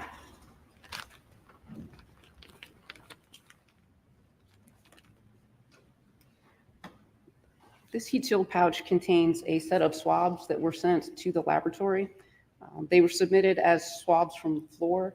More specifically, they were identified as swab from floor labeled number 15, swab from floor labeled number 16, and swab from floor labeled number 17. Okay, did you test these items? I did. All right, I would enter 70 at this time. No objection, Your Honor. All right, 70 without objection. Okay, and what results did you get from those swabs that you tested? The swabs were what we refer to as being sub-itemized. So each of the swabs from the floor was tested individually. The swab that was labeled number 15 as submitted was treated as SLED sub-item 9.1. The first step in testing that particular item was what we refer to as a presumptive serological test. So we're looking for the possible presence of a bodily fluid. That item was presumptively positive for the presence of blood, meaning blood was possibly present on that item. I was able to develop a partial DNA profile from that item. And the fact that it's partial just means that I was not able to develop information at all of the locations that were tested. but the material and the profile that I developed was suitable for comparison to the profile from Terry Lewis. I interpreted that DNA profile as being single source, meaning it was consistent with being from just one individual. I then performed a comparison between that partial profile and the profile from Terry Lewis. And the way that SLED reports statistical analyses is what is called a likelihood ratio. And a likelihood ratio is a comparison between two possible explanations for the DNA profile that is developed. So for this particular instance, with a single source profile, my two possible explanations is that it is Terry Lewis contributing the DNA profile. My second possible explanation being that it is some unidentified, unrelated individual who is contributing this profile. And during the comparison, it was determined that the DNA profile developed from 9.1 is approximately 280 trillion times more likely if it is Terry Lewis contributing the DNA profile than if it is an unidentified, unrelated individual contributing. Okay, and 280 trillion has how many zeros? 1 trillion would be a 1 with 12 zeros behind it. So lots of zeros. Correct. Okay. Can you give us the results from the swab from labeled 16 and the swab from 17? So the swabs from number 16 and number 17 were subitemized as SLED items 9.2 and 9.3 respectively. From both of those swabs, I developed a single source DNA profile that was suitable for comparison. It was the same profile developed from each of the swabs. Again, the first step was the serological test, and again, it was presumptively positive for the possible presence of blood. I performed the same type of likelihood ratio calculation using this DNA profile and determined that the DNA profile developed from SLED items 9.2 and 9.3 is approximately 100 septillion times more likely if Terry Lewis contributed the profile than if an unidentified, unrelated individual contributed the profile. All right, and again, I'll ask how many zeros are in a septillion? 1 septillion would be a 1 with 24 zeros behind it. Okay, so 124 zeros. Correct. Okay. All right, and finally, I'm going to show you what has been marked and identified previously. States Exhibit 71. Ask if this is the final item that you tested.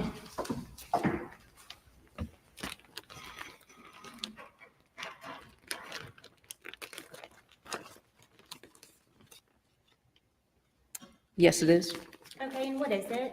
This particular item was identified as swabs from an entertainment center and then was identified as SLED item number 10 internally. Okay, state would move 71 into evidence at this time. 71 without objection. Okay, and if you can please tell the jury what your results on this item was.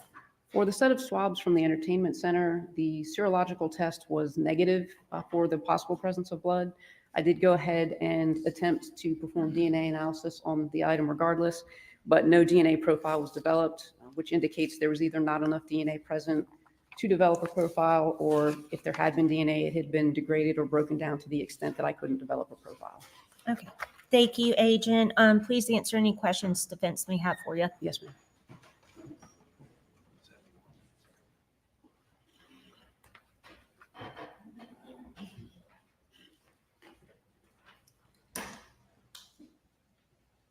Agent, is it correct that you did not receive the DNA to compare in this particular case to run this test until after Terry Lewis had died? But when did you receive the comparison swab? I would have to look at the exact date that I took custody of it. Being a blood spot, I would assume it came from autopsy, but I'm not exactly sure of its time of collection. Do you mind looking? Not at all.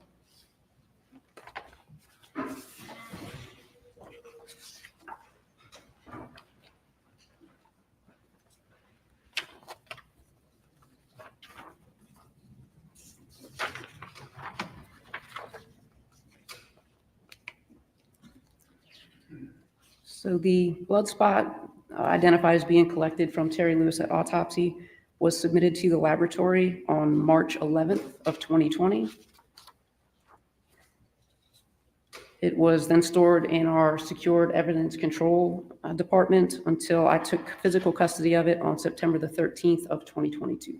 So you took physical custody of this to run your tests and when, September of 2022? Yes, ma'am, September 13th of 2022. And do you have any notation? I assume you would get no notation on when the original blood was collected from the scene. That's correct. Typically, once the blood is collected from autopsy and submitted to the laboratory, we can only maintain and keep track of what happens once it's been submitted to us. So when it was collected is not something that I could testify to. You also can't testify to how old the blood is that you have. That's correct. The area where there was no DNA detected near the entertainment center on your notations, no DNA. Do you have a test to determine whether or not it's animal blood or liquid? Well, for the swabs that were identified as being from near the entertainment center, that serological presumptive test was actually negative. So there was no indication of blood present on that set of swabs. If it was an animal substance, do you have a test that would determine that? The preliminary screening test that we use is not human specific. So had it been from a pet, from some other animal, we would have expected a positive serological result from that.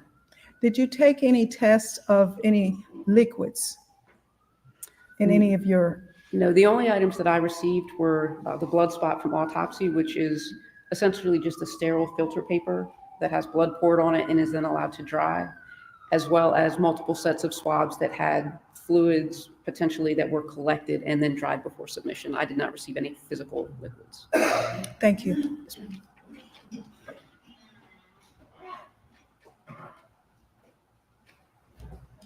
I don't have anything further. Thank you. Thank you. Thank you. You may be excused. Thank you.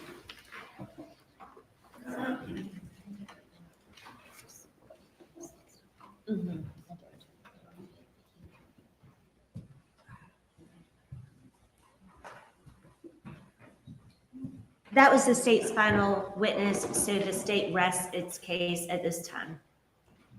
All right, let me give them a break and we'll take up what's next. So would y'all please take about a 15-minute break and then we'll be back with you.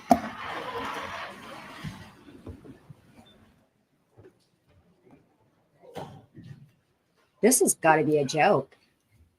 This is so bad.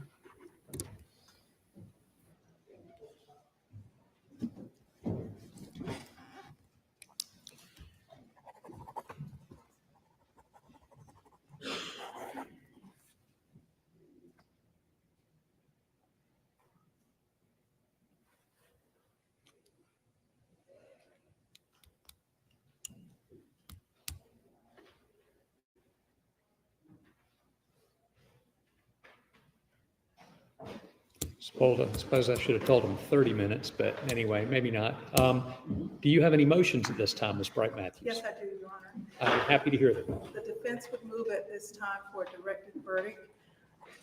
This verdict is based upon the state's failure to show a prima facie case of arson, the elements of arson, and the elements of murder. They have not established, even by circumstantial evidence, that this defendant set the fire, nor have they been able to establish that he committed a murder. Of course, unless they can establish the arson, they don't have the murder. I understand the state's position on some of these issues as circumstantial, but they have failed to establish the essential elements. Excuse me.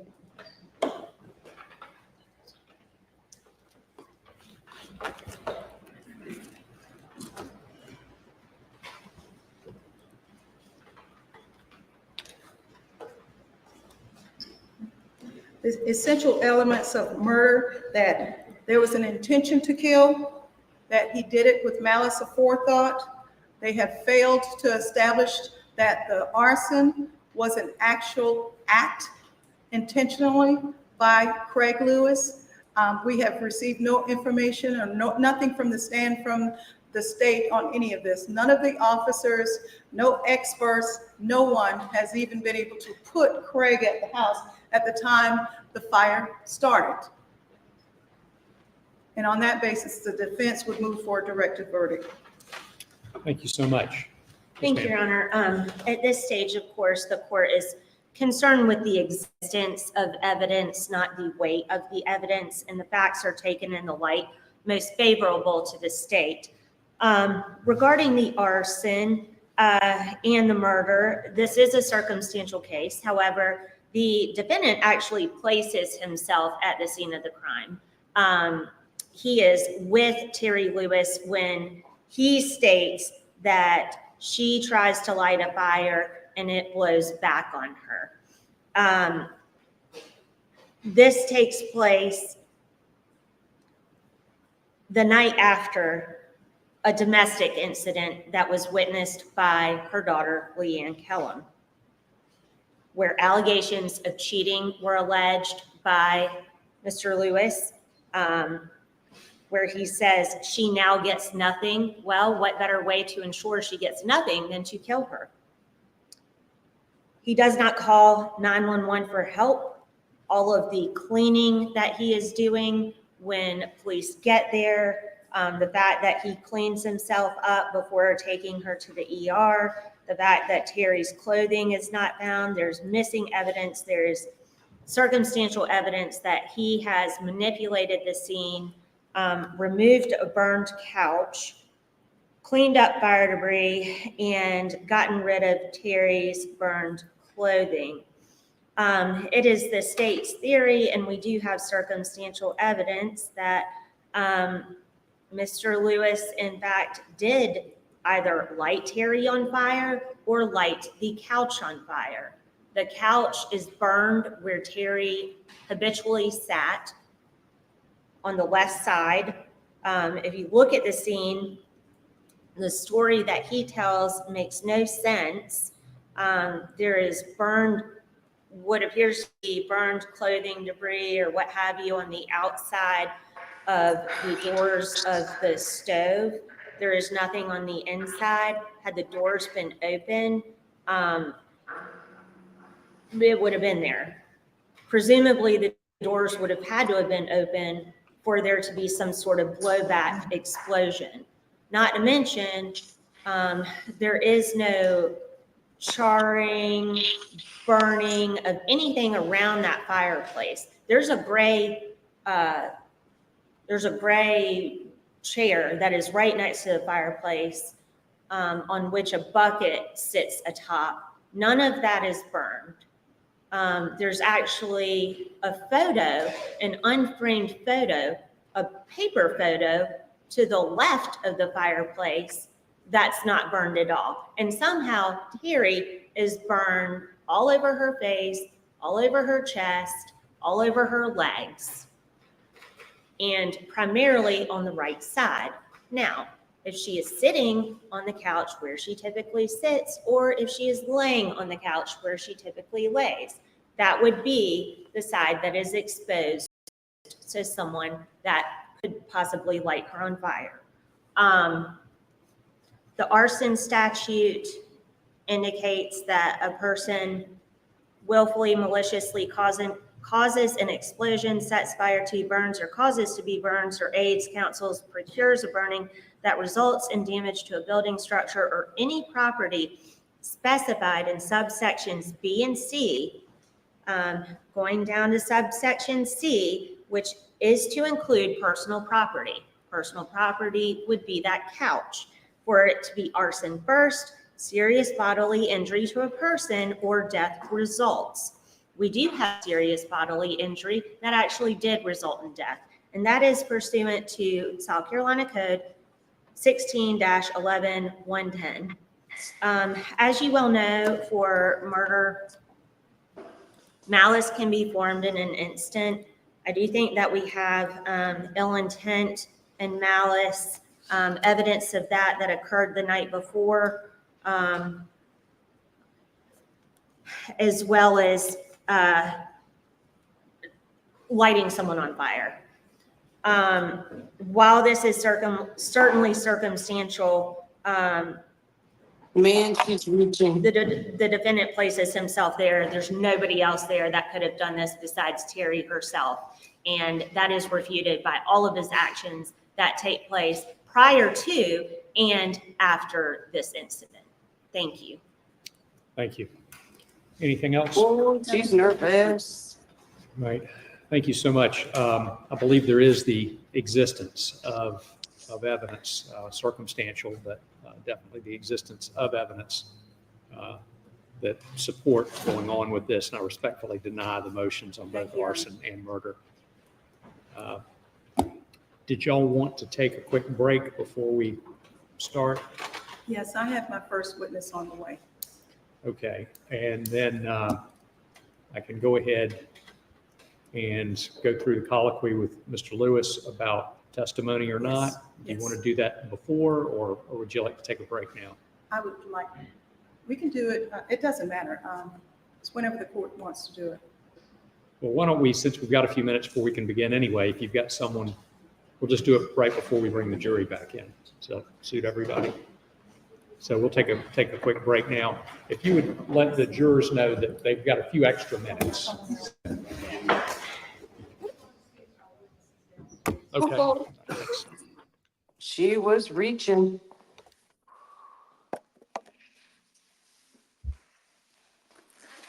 Oh, what the fuck?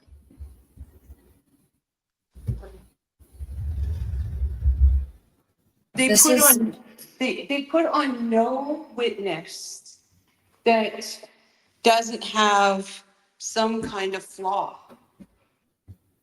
Not one witness. Oh my God. This is a shit show. And I thought Sarah Boone was a shit show. Well, she was definitely a shit show. But you know what I mean. This is absolutely terrible. And is this her first trial? How many cases has she prosecuted? Because Deb asked or said she acts like this is her first trial. So I'm actually curious how many she's prosecuted. And how many wins does she have if she's prosecuted any?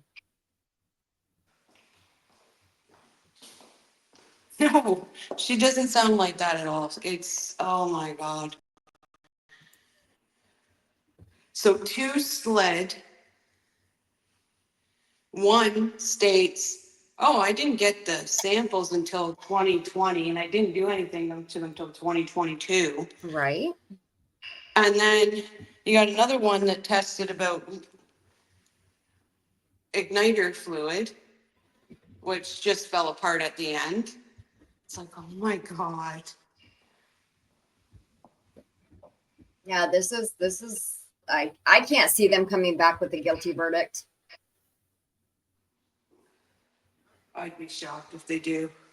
That's just my opinion, but I don't see it. Because, like, if we're honest and we're straightforward, and we're not, stuck in any form of allegiance or anything like this, can you honestly say that they've proven that he Absolutely started not. that fire? Absolutely not. There's no There's way. nothing. There's nothing that they've presented right now that says he started the fire. Deb said they will study this trial in college on how to not run a court. So, like, I'm looking at it this way. Okay. He panicked. He didn't know what to do. He started trying to put the fire out. He took her clothes off, trying to get the burnt clothes off of her body. Then he put her in new clothes to take her to the hospital. See? You could explain away why she was in different clothes.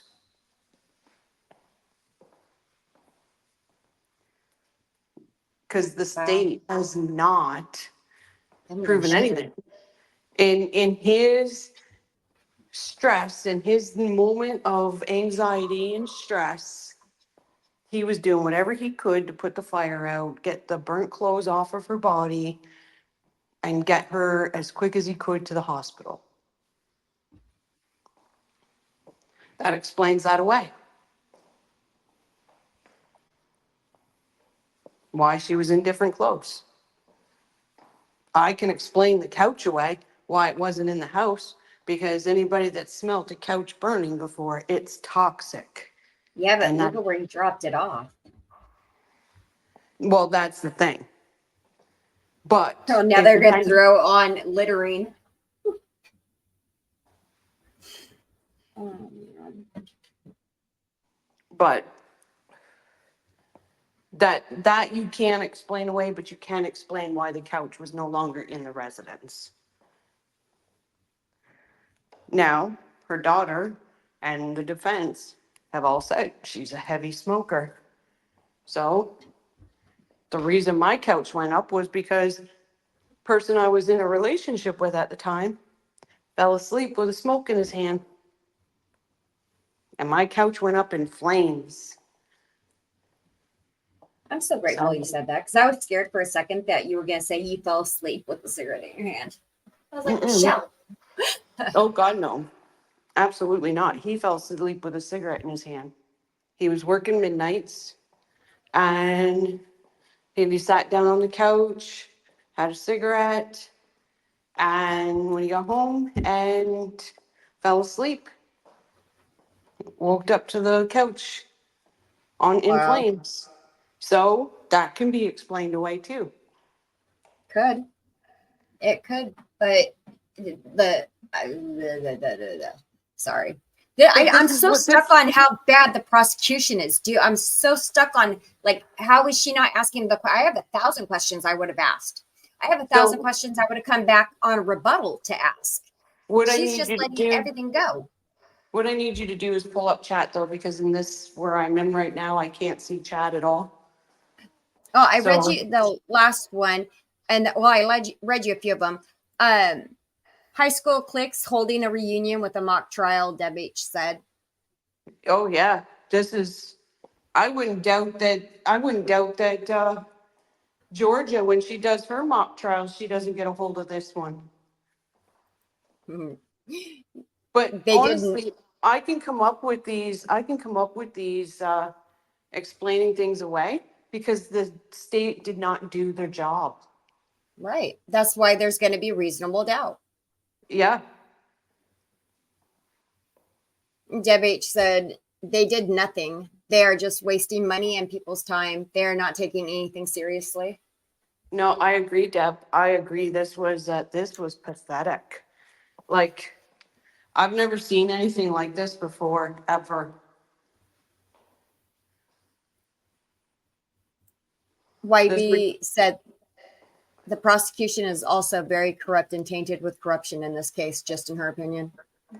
Yeah, something's like. So the head guy, Stalin was his name, was the daughter. I just heard it just a minute ago, was the daughter's landlord at this time. Stallings. No, I thought it was Andy was. That's why they always ask, and your boss sorry, I just hit my shin. I thought it was their boss or somebody else, but yeah, somebody was, somebody on the police force or the sheriff's office was her landlord. That's dreadful. Well, you can't control who, it's like, I don't know that your stepfather's going to commit a crime in 5 years from now. So, or I know, like, how do you say that? I know your stepfather's going to commit a crime in like 5 years, so I can't rent the apartment or house to you. You don't know, even though I'm a police officer, I don't know the future. But still, it's all just really weird. No, but that's not even the point. Of course you don't know. Of course. But you don't lead up in an investigation where there is a connection. And the fact that everybody that was high up in the police force says, well, I didn't do that. I don't write those reports. I don't review those reports. Pass the buck. It's nobody is owning anything about it. It's just insane. Yeah, I was higher up than everybody that was there at the time, but I just decided to sit in my car and eat a donut and drink a coffee. I was No, the highest ranking there, but I didn't give orders because everybody kind of just does their own shit. YB said the state is corrupt for the fact that he was charged with murder and kept bonded, yet the state never entered the case into the docket for 5 years. Oh, is that the state, YB, is that the state being corrupt, or is that the state just not knowing what the fuck they're doing? Like, to me, they're so inadequate. Like, they're just, I've never seen anything like it. Deb said he used a combo of 3 accelerants. She would not have mixed accelerants to start fire, which is true. Which is Like, true, but again, here's the thing. The state did not prove and put that accelerant in his hands. Nope. That's Not the at all. problem. I agree with what Deb's saying. 100% I agree with it. But if we're honest and we're not like instantly pitchforks and all this, and we're actually hearing a case out as a juror would do, you can't say they put that accelerant in his hands. They can prove that he did this. There's no proof. YB said it's political and that senator is behind all of this. Yeah, that is just baffles me.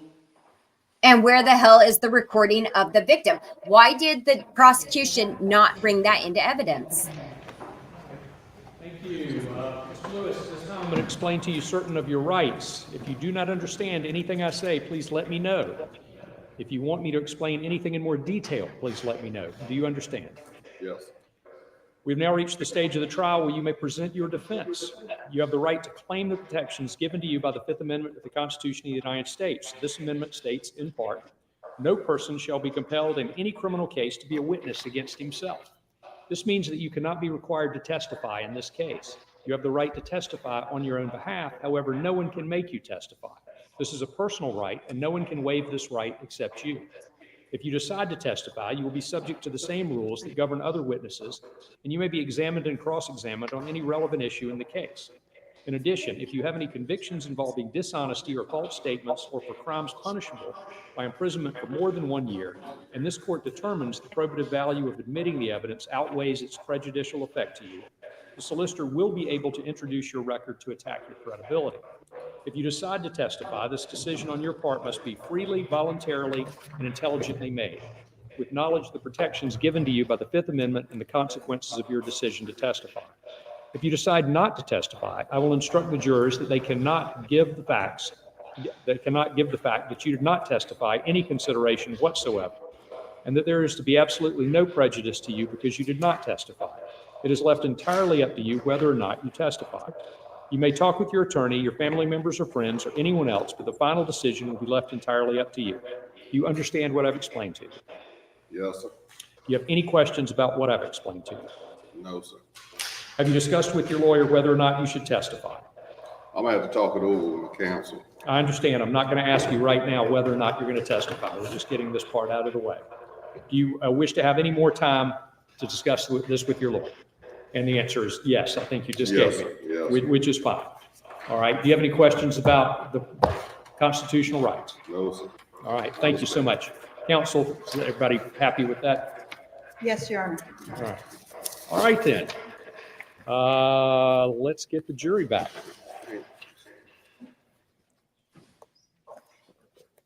They're gonna wait till the last witness to see. He has a deeper voice than I thought he was gonna have.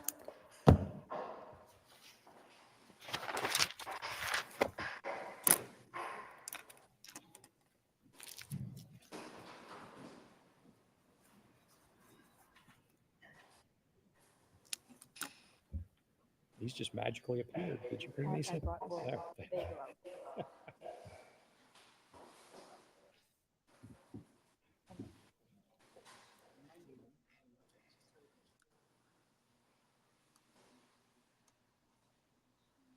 Oh, yeah. Wonder who she's gonna bring as witnesses in.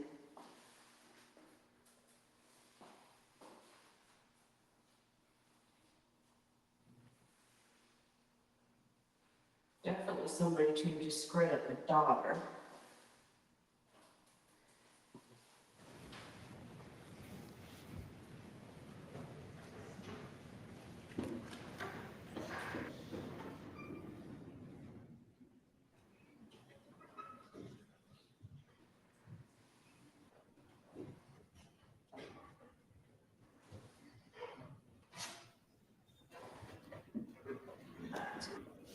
All right, thank you all. Did you all follow the instructions, not discussing it with anybody? That's great. Thank you so much. Ms. Bright Matthews, I'm happy to hear from you. The defense calls Dr. Gunther Rankin.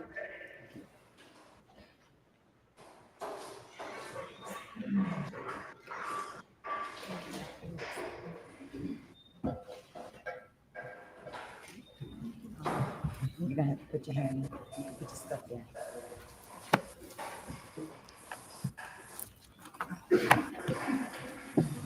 Raise your right hand, left hand on the Bible. Do you affirm the testimony about to give the court shall be the truth, so help you God? I do. Take a seat in the witness stand. State your name again for the record. Spell your last name.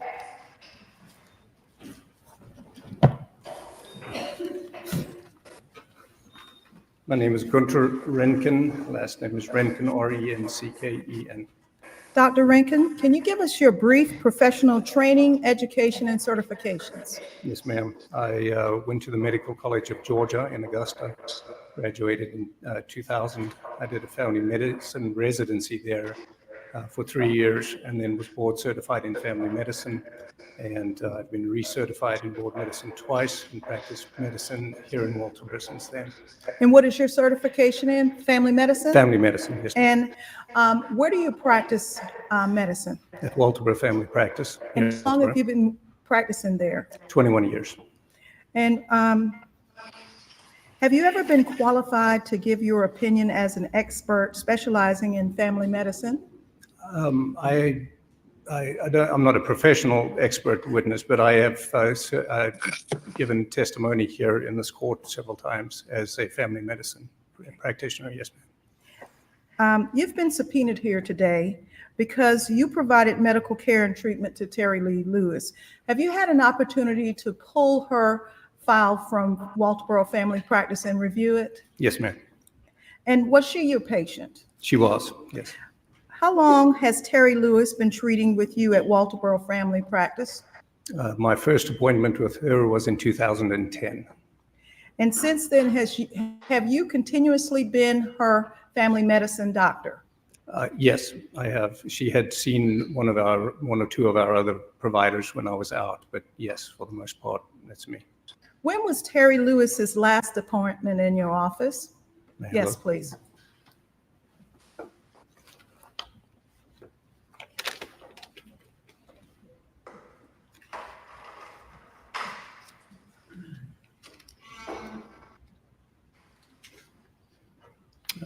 November the 9th, 2018.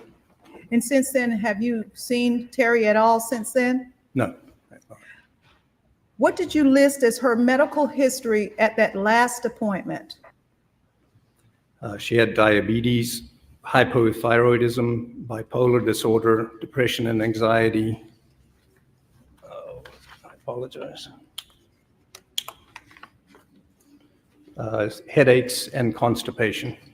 What was hyperthyroidism? What is that? Low thyroid. What does that mean? What does that do to the body? It makes the body more sluggish. Folks can have weight gain, dry skin at times, and they can be mentally a little bit slower. Did she if not treated.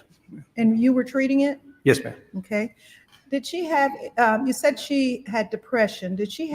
Was she ever diagnosed with any type of depression? She had bipolar depression. Had she had it during the entire time you treated her? Yes, ma'am. And she saw a psychiatrist for that. And as to her diabetes, was she insulin dependent? Yes, she had been on insulin, yes. Okay. And how long has Ms. Terry suffered with these medical problems? She came to me with those medical problems. I'd have to go back to her old records, but when I first saw her in 2010, she had had those medical problems. In 2014, did Terry Lewis have lithium poisoning or lithium toxicity? Lithium toxicity. I know it's semantics. Poisoning would be Yeah, like implied it's- that someone had tried to kill her with It's lithium. like it's intentional. But she had high levels of lithium in her system. Yes, ma'am. And what was that causing? How was her body responding as a result of that? From the records that I saw when she was admitted, she was confused and had balance problems and difficulty maintaining her balance and walking. Okay. She had problems maintaining her balance? Yes, ma'am. And what were her complaints after getting out of the hospital for the lithium toxicity? May I review? the Yes. records here?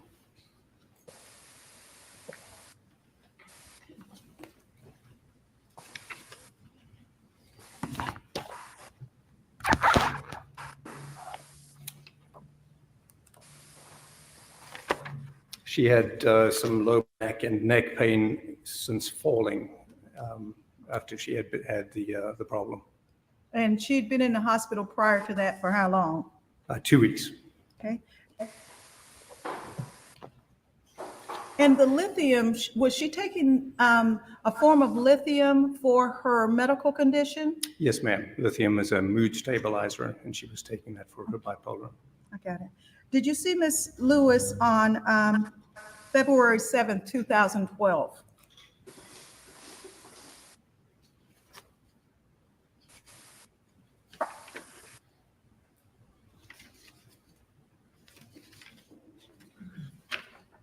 Yes, ma'am.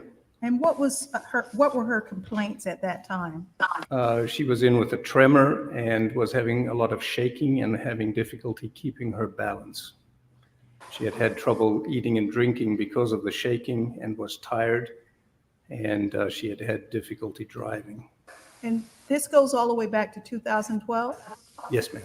As a result of, did she describe, or did you describe in her records how she trembled and what part of her body had tremors? Uh, I can withdraw. How did she describe her medical condition? She described it as she had had difficulty with shaking a lot and difficulty keeping her balance. Did she say what part of the body was shaking? Objection, eating. No, ma'am. Your Honor, Oh, I'm sorry. this is an exception for medical, for statement for medical purposes. It's in the report. You may proceed, sir. Go ahead, Nick. When I examined, she did not say to me which body part. When I examined her, I'd make note that her hands were shaking. Okay. Did you follow up and send her for a neurological exam to see if she had Parkinson's? Yes, ma'am, I did. I sent her to the movement disorder clinic at MUSC. And did Miss Lewis also have breast cancer? Yes, she did. And she had that in 2012? Yes, ma'am. And did she, as a result of that, what kind of surgery did she end up having? She had a double mastectomy. She had both breasts removed. Did she have any follow-up regarding any chemotherapy or radiation? She had both. She had radiation therapy, a full course of treatment for that, and then had chemotherapy and was maintained on chemotherapy after that. There's been some talk about Ohio River fungus. What is that? That is a fungal disease that affects the lungs. And is it curable? It is treatable, yes, ma'am. Is it- For most folks, they don't really even know they have it. Okay. In patients who do get sick, there are medications that can help treat it. And yes, very few people have long-term effects with it. And did she have Ohio River Valley fungus? Did she? I'm not aware of that. Okay. On January 3rd of 2014, you were forwarded a report from St. Francis regarding treatment received by Ms. Lewis. Yes. Do you see that? Sorry, guys.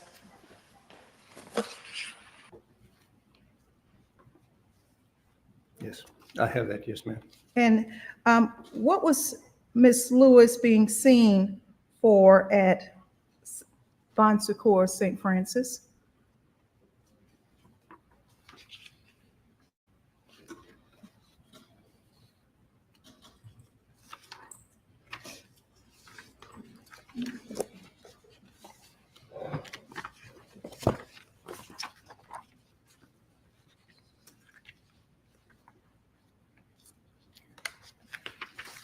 Her discharge summary states that she was seen with dementia, diabetes, hypertension, the history of breast cancer, high cholesterol, and bipolar disease.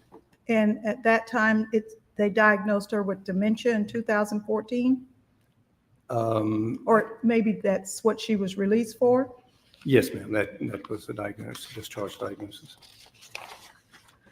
Did you receive medical records from Colleton Medical Center after Ms. Lewis was an inpatient on the 4th floor of the hospital on January 8, 2014? If so, please refer to those records. I have received those subsequently, yes, ma'am.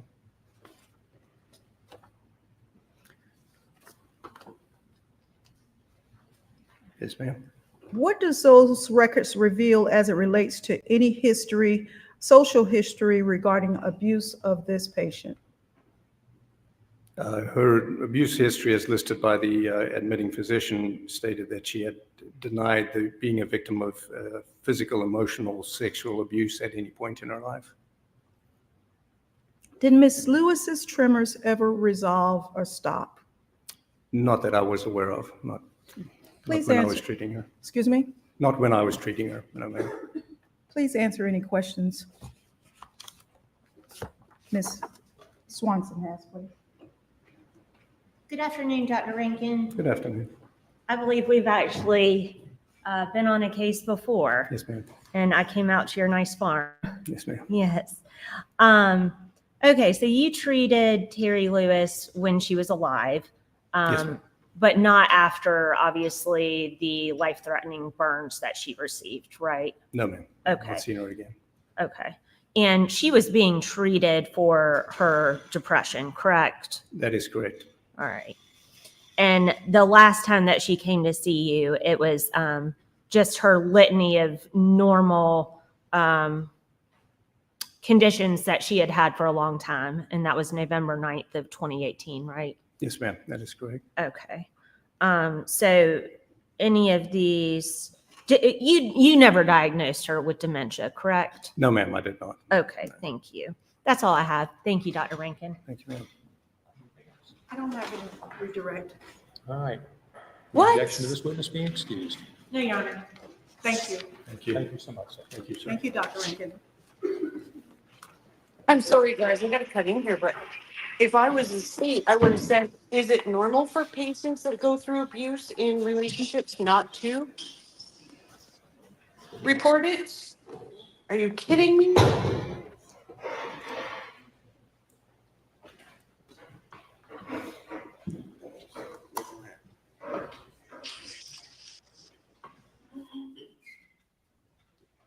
You kidding?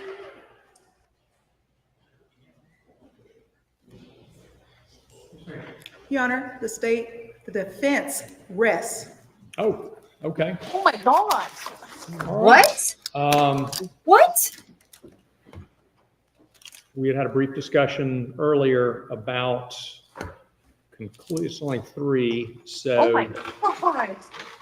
members of the jury, I think what we're going to do is let you go, because most of what we will do for the rest of the day, we would not do in your presence anyway, and have you come back tomorrow murder at, trial. are we still good with 10, or does that work?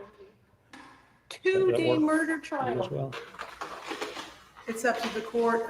We should finish ours today, and we can start earlier if you want to, or 10 o'clock is fine. Let's make it 9:30, just in case, okay? Does 9:30 work for y'all in the morning? All right then. Thank you all so much for your attention today. Standard instructions, please, this evening, don't discuss the case with each other, with anyone else. Please don't do any investigation of your own. Please avoid any computer, internet, media accounts, anything like that. And I will see you all at 9:30 tomorrow morning. Thank you so much.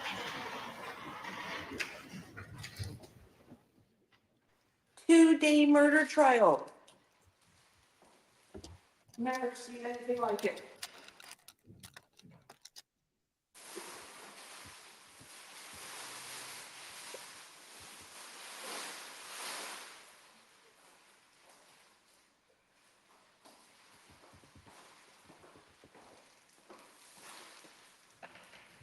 Knew he wasn't going to say nothing because his criminal past would come up. Right now, the jury don't know if he's got a criminal past at all.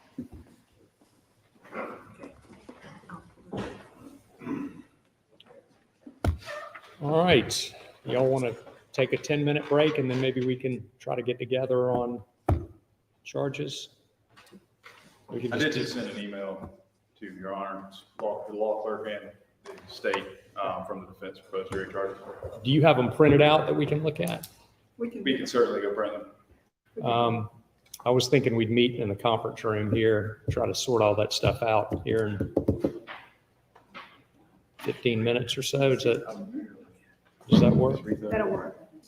Ms. Swanson, did you look at, I hadn't looked at any of them yet, but did you, are those a good We just template? got them 7 minutes ago. So. Okay, and I've got the big giant green book full of them back there. So between those two things, we ought to be able to put something together. So y'all want to just try to meet back there in that conference room in Yes. 15 minutes? Okay. Is it okay if my client be excused? Yes, he may be excused, yes.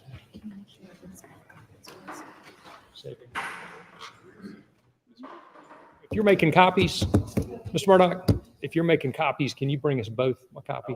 That'd be great. Thank you so much. I do not. We don't have any need for the Two-day murder trial. Okay. Thank you. I know she wants to stay with us. Say again, I'm sorry. I know she wants to stay.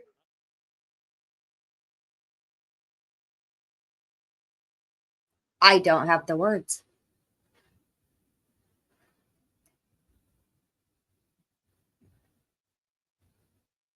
I can't help but keep saying two-day murder trial. Not I don't have the even- words. Not even 2 full days. Oh my God. Yeah, I don't have, I can't say anything. This is insane.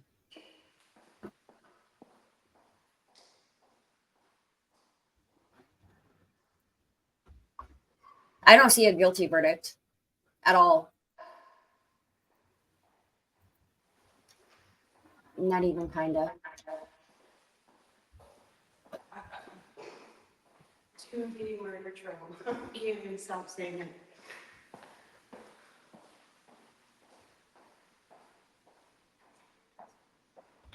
No, sir. No, sir. I want to smack him. Ow. Okay, I got it. Oh shit. I did it. Okay. I got it. Yeah, that killed my ears. I realized I was like, oh shit. Got it. Well. So, what's the consensus in chat? What happens? Nobody's saying anything right now. It's pretty silent. How many people do we have in there? 10. That's it. Uh-huh. Well, I might have to stay. Anymore. Can't hear you.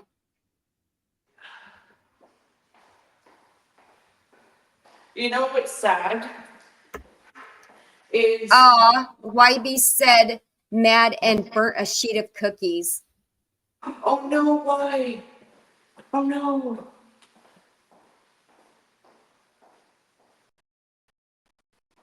This is insane.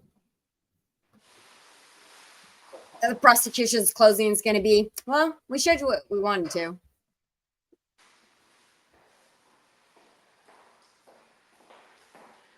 None of this makes sense. You want to know something that's really sad? Hmm. In the amount of time it took for me to paint out a house is the same amount of time it takes for a man to have a murder trial.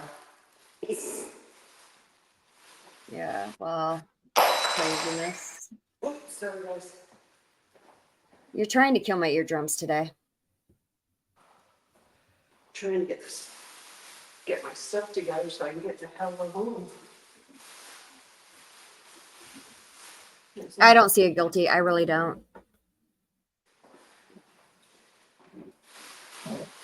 So that doctor was brought in. To prove she had dementia. Yeah, that was it. And that she was bipolar. And that was it. Yep.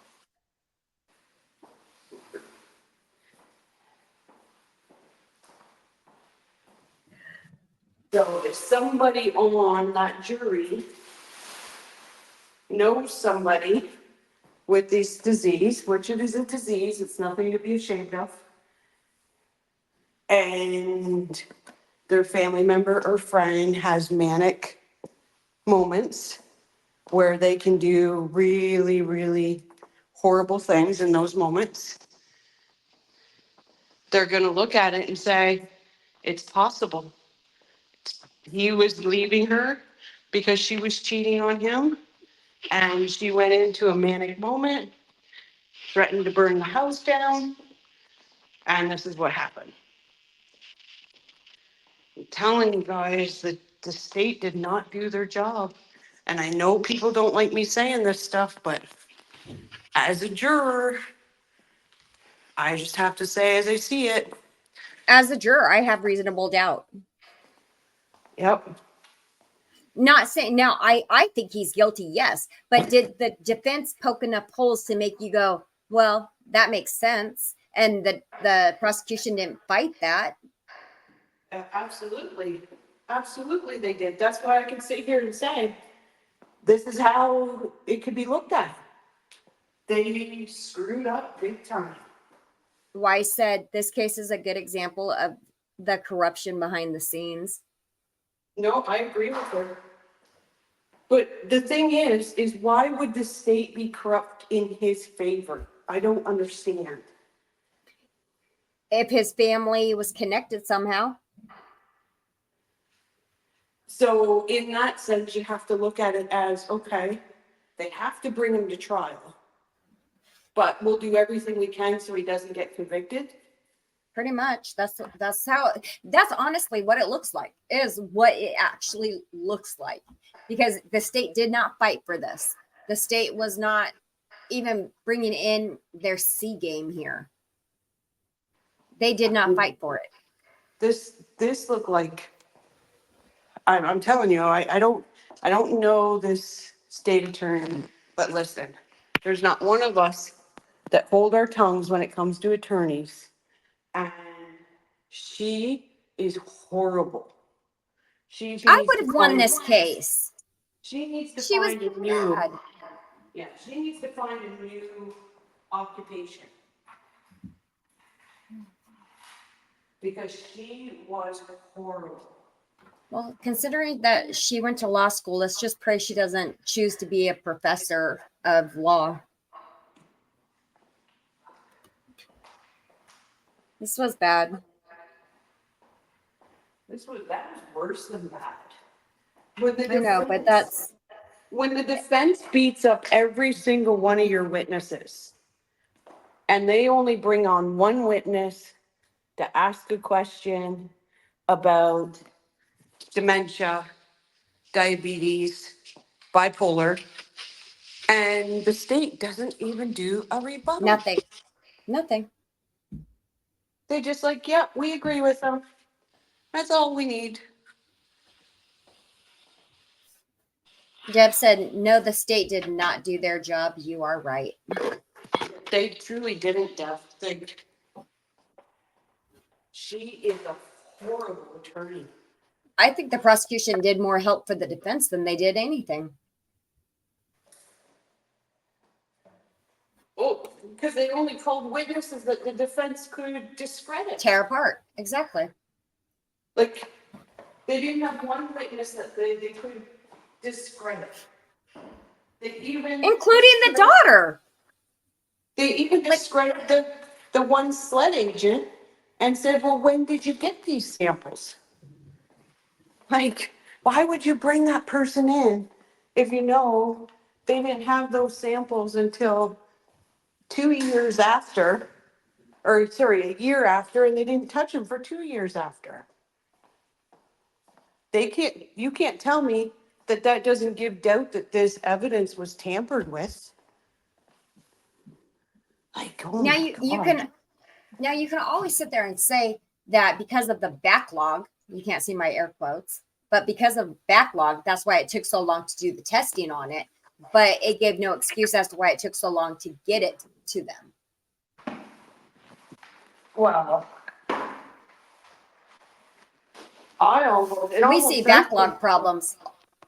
We see backlog problems all the time with DNA testing and other testing in that sense. But it almost sounds like to me, I understand backlog, but it almost sounds like to me like they were hemming and hawing if they were even going to charge them. Well, they did take forever to charge. So, yeah. So, well, we're not going to spend the money on this resource to check this stuff if we're not even sure we're going to charge you.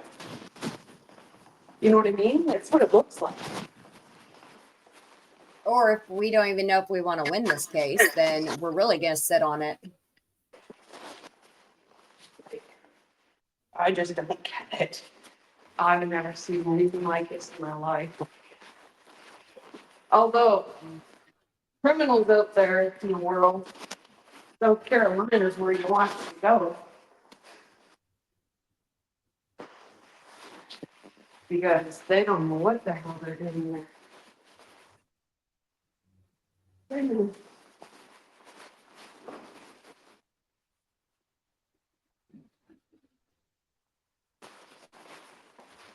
Oh my God. I cannot believe this.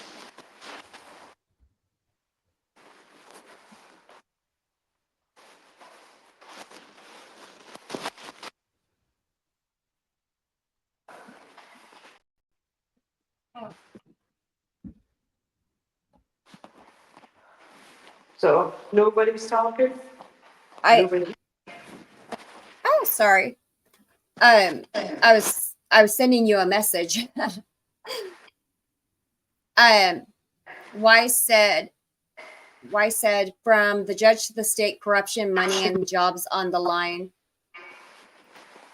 Deb said, will they do closings tomorrow? I believe that's what the consensus is. They are doing closings tomorrow. Yeah, they'll have to do the jury charge tomorrow morning. Because he released them, did he, or not, or just give them a break? Do you know? Right. Hello? Yeah, I hear you. Okay, but break what? Did he release them or just go to them on break? No, for today? No, it's done for today. He'll see them back tomorrow morning. Okay, so that'll be jury charge first thing in the morning, or sorry, closing and then jury charge. Right.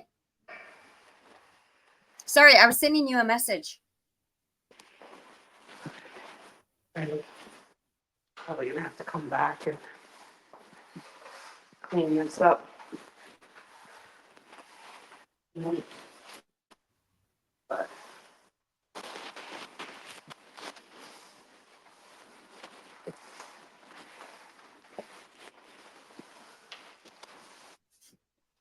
All right. So what do you want to do? Because this is over for today. Okay, so is nobody talking?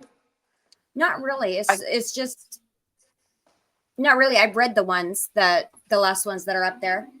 The last message was the one I have up where she asked about closings tomorrow, and I said I believe that's what they're doing tomorrow.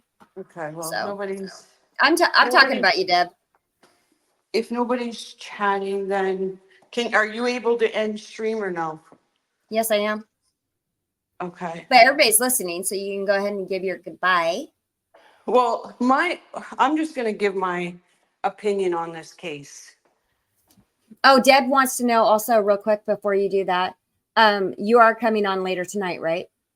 Yeah, I want to talk about the Utah family, Okay. but because that just baffles me. What was I gonna say? Guys, you know me, and I would like to be somebody that's right now saying Terry's gonna get justice. I don't see it happening. I think the state failed her. Her daughter unfortunately failed her. I don't think her and her daughter were as close as her daughter would like to pretend they are. Because again, no daughters leaving their mother in that kind of atmosphere. When I can say I can't stand that my mother is my mother and I still wouldn't leave her in that atmosphere. That just doesn't sit well with me. They didn't put that accelerator in his hands. They didn't, all they've got is him moving that couch. That's it. They've showed him to be somebody that helped Terry out of a hard situation when she was going to lose her house, that he took over the house and the payments, that helped her daughter get a house, that helped her daughter when her daughter was in a bad way, and helped pay to get her like a new start.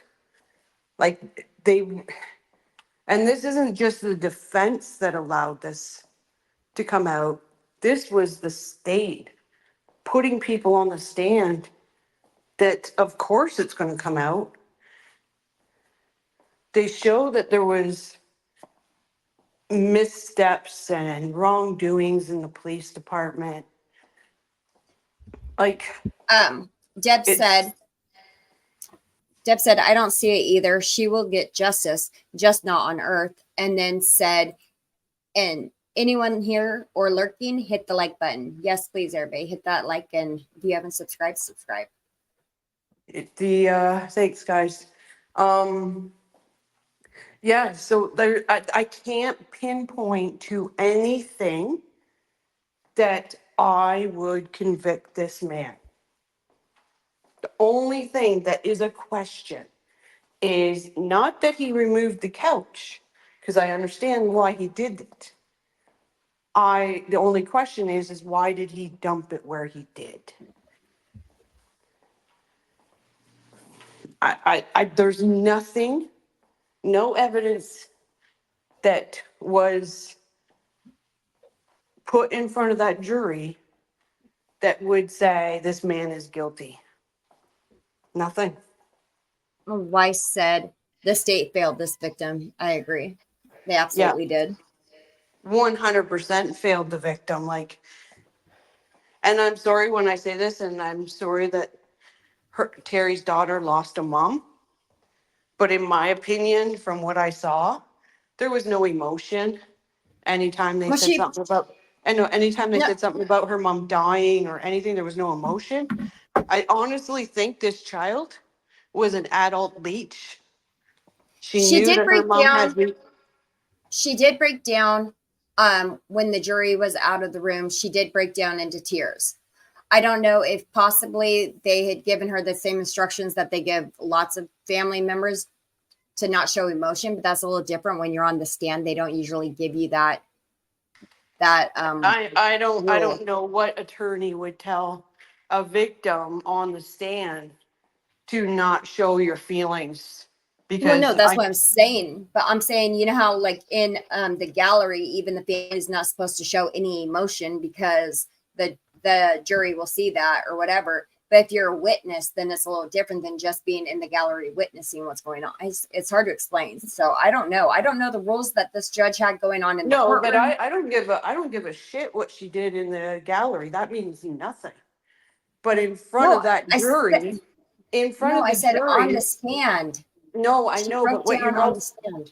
I know, but what you're saying is they give directions while you're in the gallery, not to make any emotional outbursts or anything like that. I get that. Right, but On what I was this, also saying on that was I don't know if the judge had given any instructions that she wasn't to do that in front of the jury. That's all I was saying. That was it. I don't think that's the case. I would never see a judge, you know, we've seen it in other American cases that victims cry. Look at the burn pile. Scott showed emotion. Chris showed emotion. Amanda showed, or not, well, Amanda did too, and Emily did too. So thing is, if you're saying she cried when the jury was out of the room, but on the stand she didn't, I'm thinking she cried when the jury was out of the room because she's like, damn, this is not going the way I wanted it to go. Why I said the whole thing is a setup, and Craig gained for political reasons, which comes to money and elections. There was zero truth in this trial. But where I'm having a hard time seeing is where his political connections are. Where Blacklister, his, thank you for joining us. Blacklister said, thank you for streaming this. oh, you're welcome, Black. And what does everyone think did he do it? Oh, sorry. Did he do it? Yes, absolutely. I believe he did it. The real question is, does he get convicted of it? No, he doesn't. I don't think so. If the jury is an honest jury, there is not one piece of evidence they put forward to show that he done it. Just saying, like I said, I didn't know anything about this trial till it started. I don't know the backgrounds of the families. Look, I'm still asking, what political connection does Craig Lewis have for this to benefit him? But yeah, it I wasn't don't know. about it. You know, I would have even been better off if they said it was like she had this major life insurance. I would have said, okay, there's motive. There's no motive. There's none whatsoever. He was leaving her. She was the one having an affair. He's the one that had money. There's no motive. There's not. And that's the thing. Like, I know in my heart of hearts, I know the man did it. But there's no proof. No, nothing. That's the sick part about it. This man is going to get away with murder. Like, now, and there's another thing the jury can look at. Was it because of the burning she died? Or was it because of natural causes that she had? Diabetes. Did she get an infection because of bed sores? The bed sores, right? It's she? a lot. Like I said, it's too much doubt. Blacklister said, yeah, I can't believe I never heard of this except for what the daughter said he did the night before. Right. And that's the big thing for me right there. That's what I can't get over. The night before, you're a daughter. You go to rescue your mom. You watch her get her hand slammed in a door 5 times. Either she was thrown or she was pushed, depending on what question the daughter got. And then you return her back and you don't call the police? Like, if they would have called the police, then there'd be a police report of abuse. But that doctor also said, and this is where the state failed big time. That doctor also said never once did she complain about abuse. Never once was she treated for abuse, anything. And that defense attorney, or sorry, the state attorney said nothing. Nothing. I would have said, if it was me, how many times, doctor, have you had abuse patients come in and they don't report it? But you know they're going through abuse. He was an expert witness. She can ask that. She didn't. It's freaking insane. Can you guys hear me or no? Yes. Oh, okay. We're just listening to you.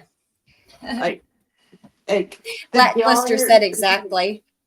Like the daughter not calling the police is a big red flag to me. I'm sorry, it's huge. You know, all they have to do is think this woman went into a manic state. She has bipolar, she's got depression issues. That's a huge, that's a Oh, and don't massive- forget the dementia. She also has dementia. Who do we know who had dementia who kind of took himself out? Robin Don't- Williams. Oh, true. But You know, so these are all things that the defense has planted into their. I mean, they didn't use Robin Williams' name, but they planted all these little seeds in the jurors for doubt. They have plenty of doubt. 100%. There's not a case. There's nothing I can grab onto to say this man is guilty. I just don't get it. It's a shame. All right. So what time are you coming on tonight? I don't know. I gotta work stuff. I'm only asking because you had said you are. Yeah, I gotta finish work and then get home and, All right. shower and eat. Okay. Because I don't, Have a time yet. I wish To I be was. continued. If I'm the only one in my household that makes money, so I have to take care of my house. But Are you wrapping a body? no, I'm trying to open a garbage bag. Thought you were trying to put a ghost in a bag.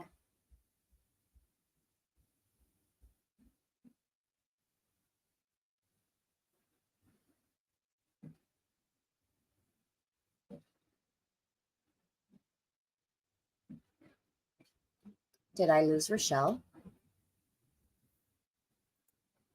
Blacklistress, nice to meet you too. Thank you for joining us. No, no, I was just trying to get my stuff together. Yes, thank you for joining us. Oh. All right, well, I guess we can call that a show. Well, did anybody hear? I have to ask, did anybody hear what time they're gonna start tomorrow? I believe 9:30 tomorrow. Cut. All right, so then I'll have it up and going. I'll be at home, so. All right. I've got to figure out YouTube or StreamYard. So yeah, just use I don't know if you can use my outro or not. Let's go. It's under this and All right, thank you everyone. And thank you Deb for moderating. I greatly appreciate you. Everybody be nice to each other, nice to yourself, and I will see you later on. bye everybody. It's at the wait, why does it give me which video is it? Come on. The coffee one. Okay.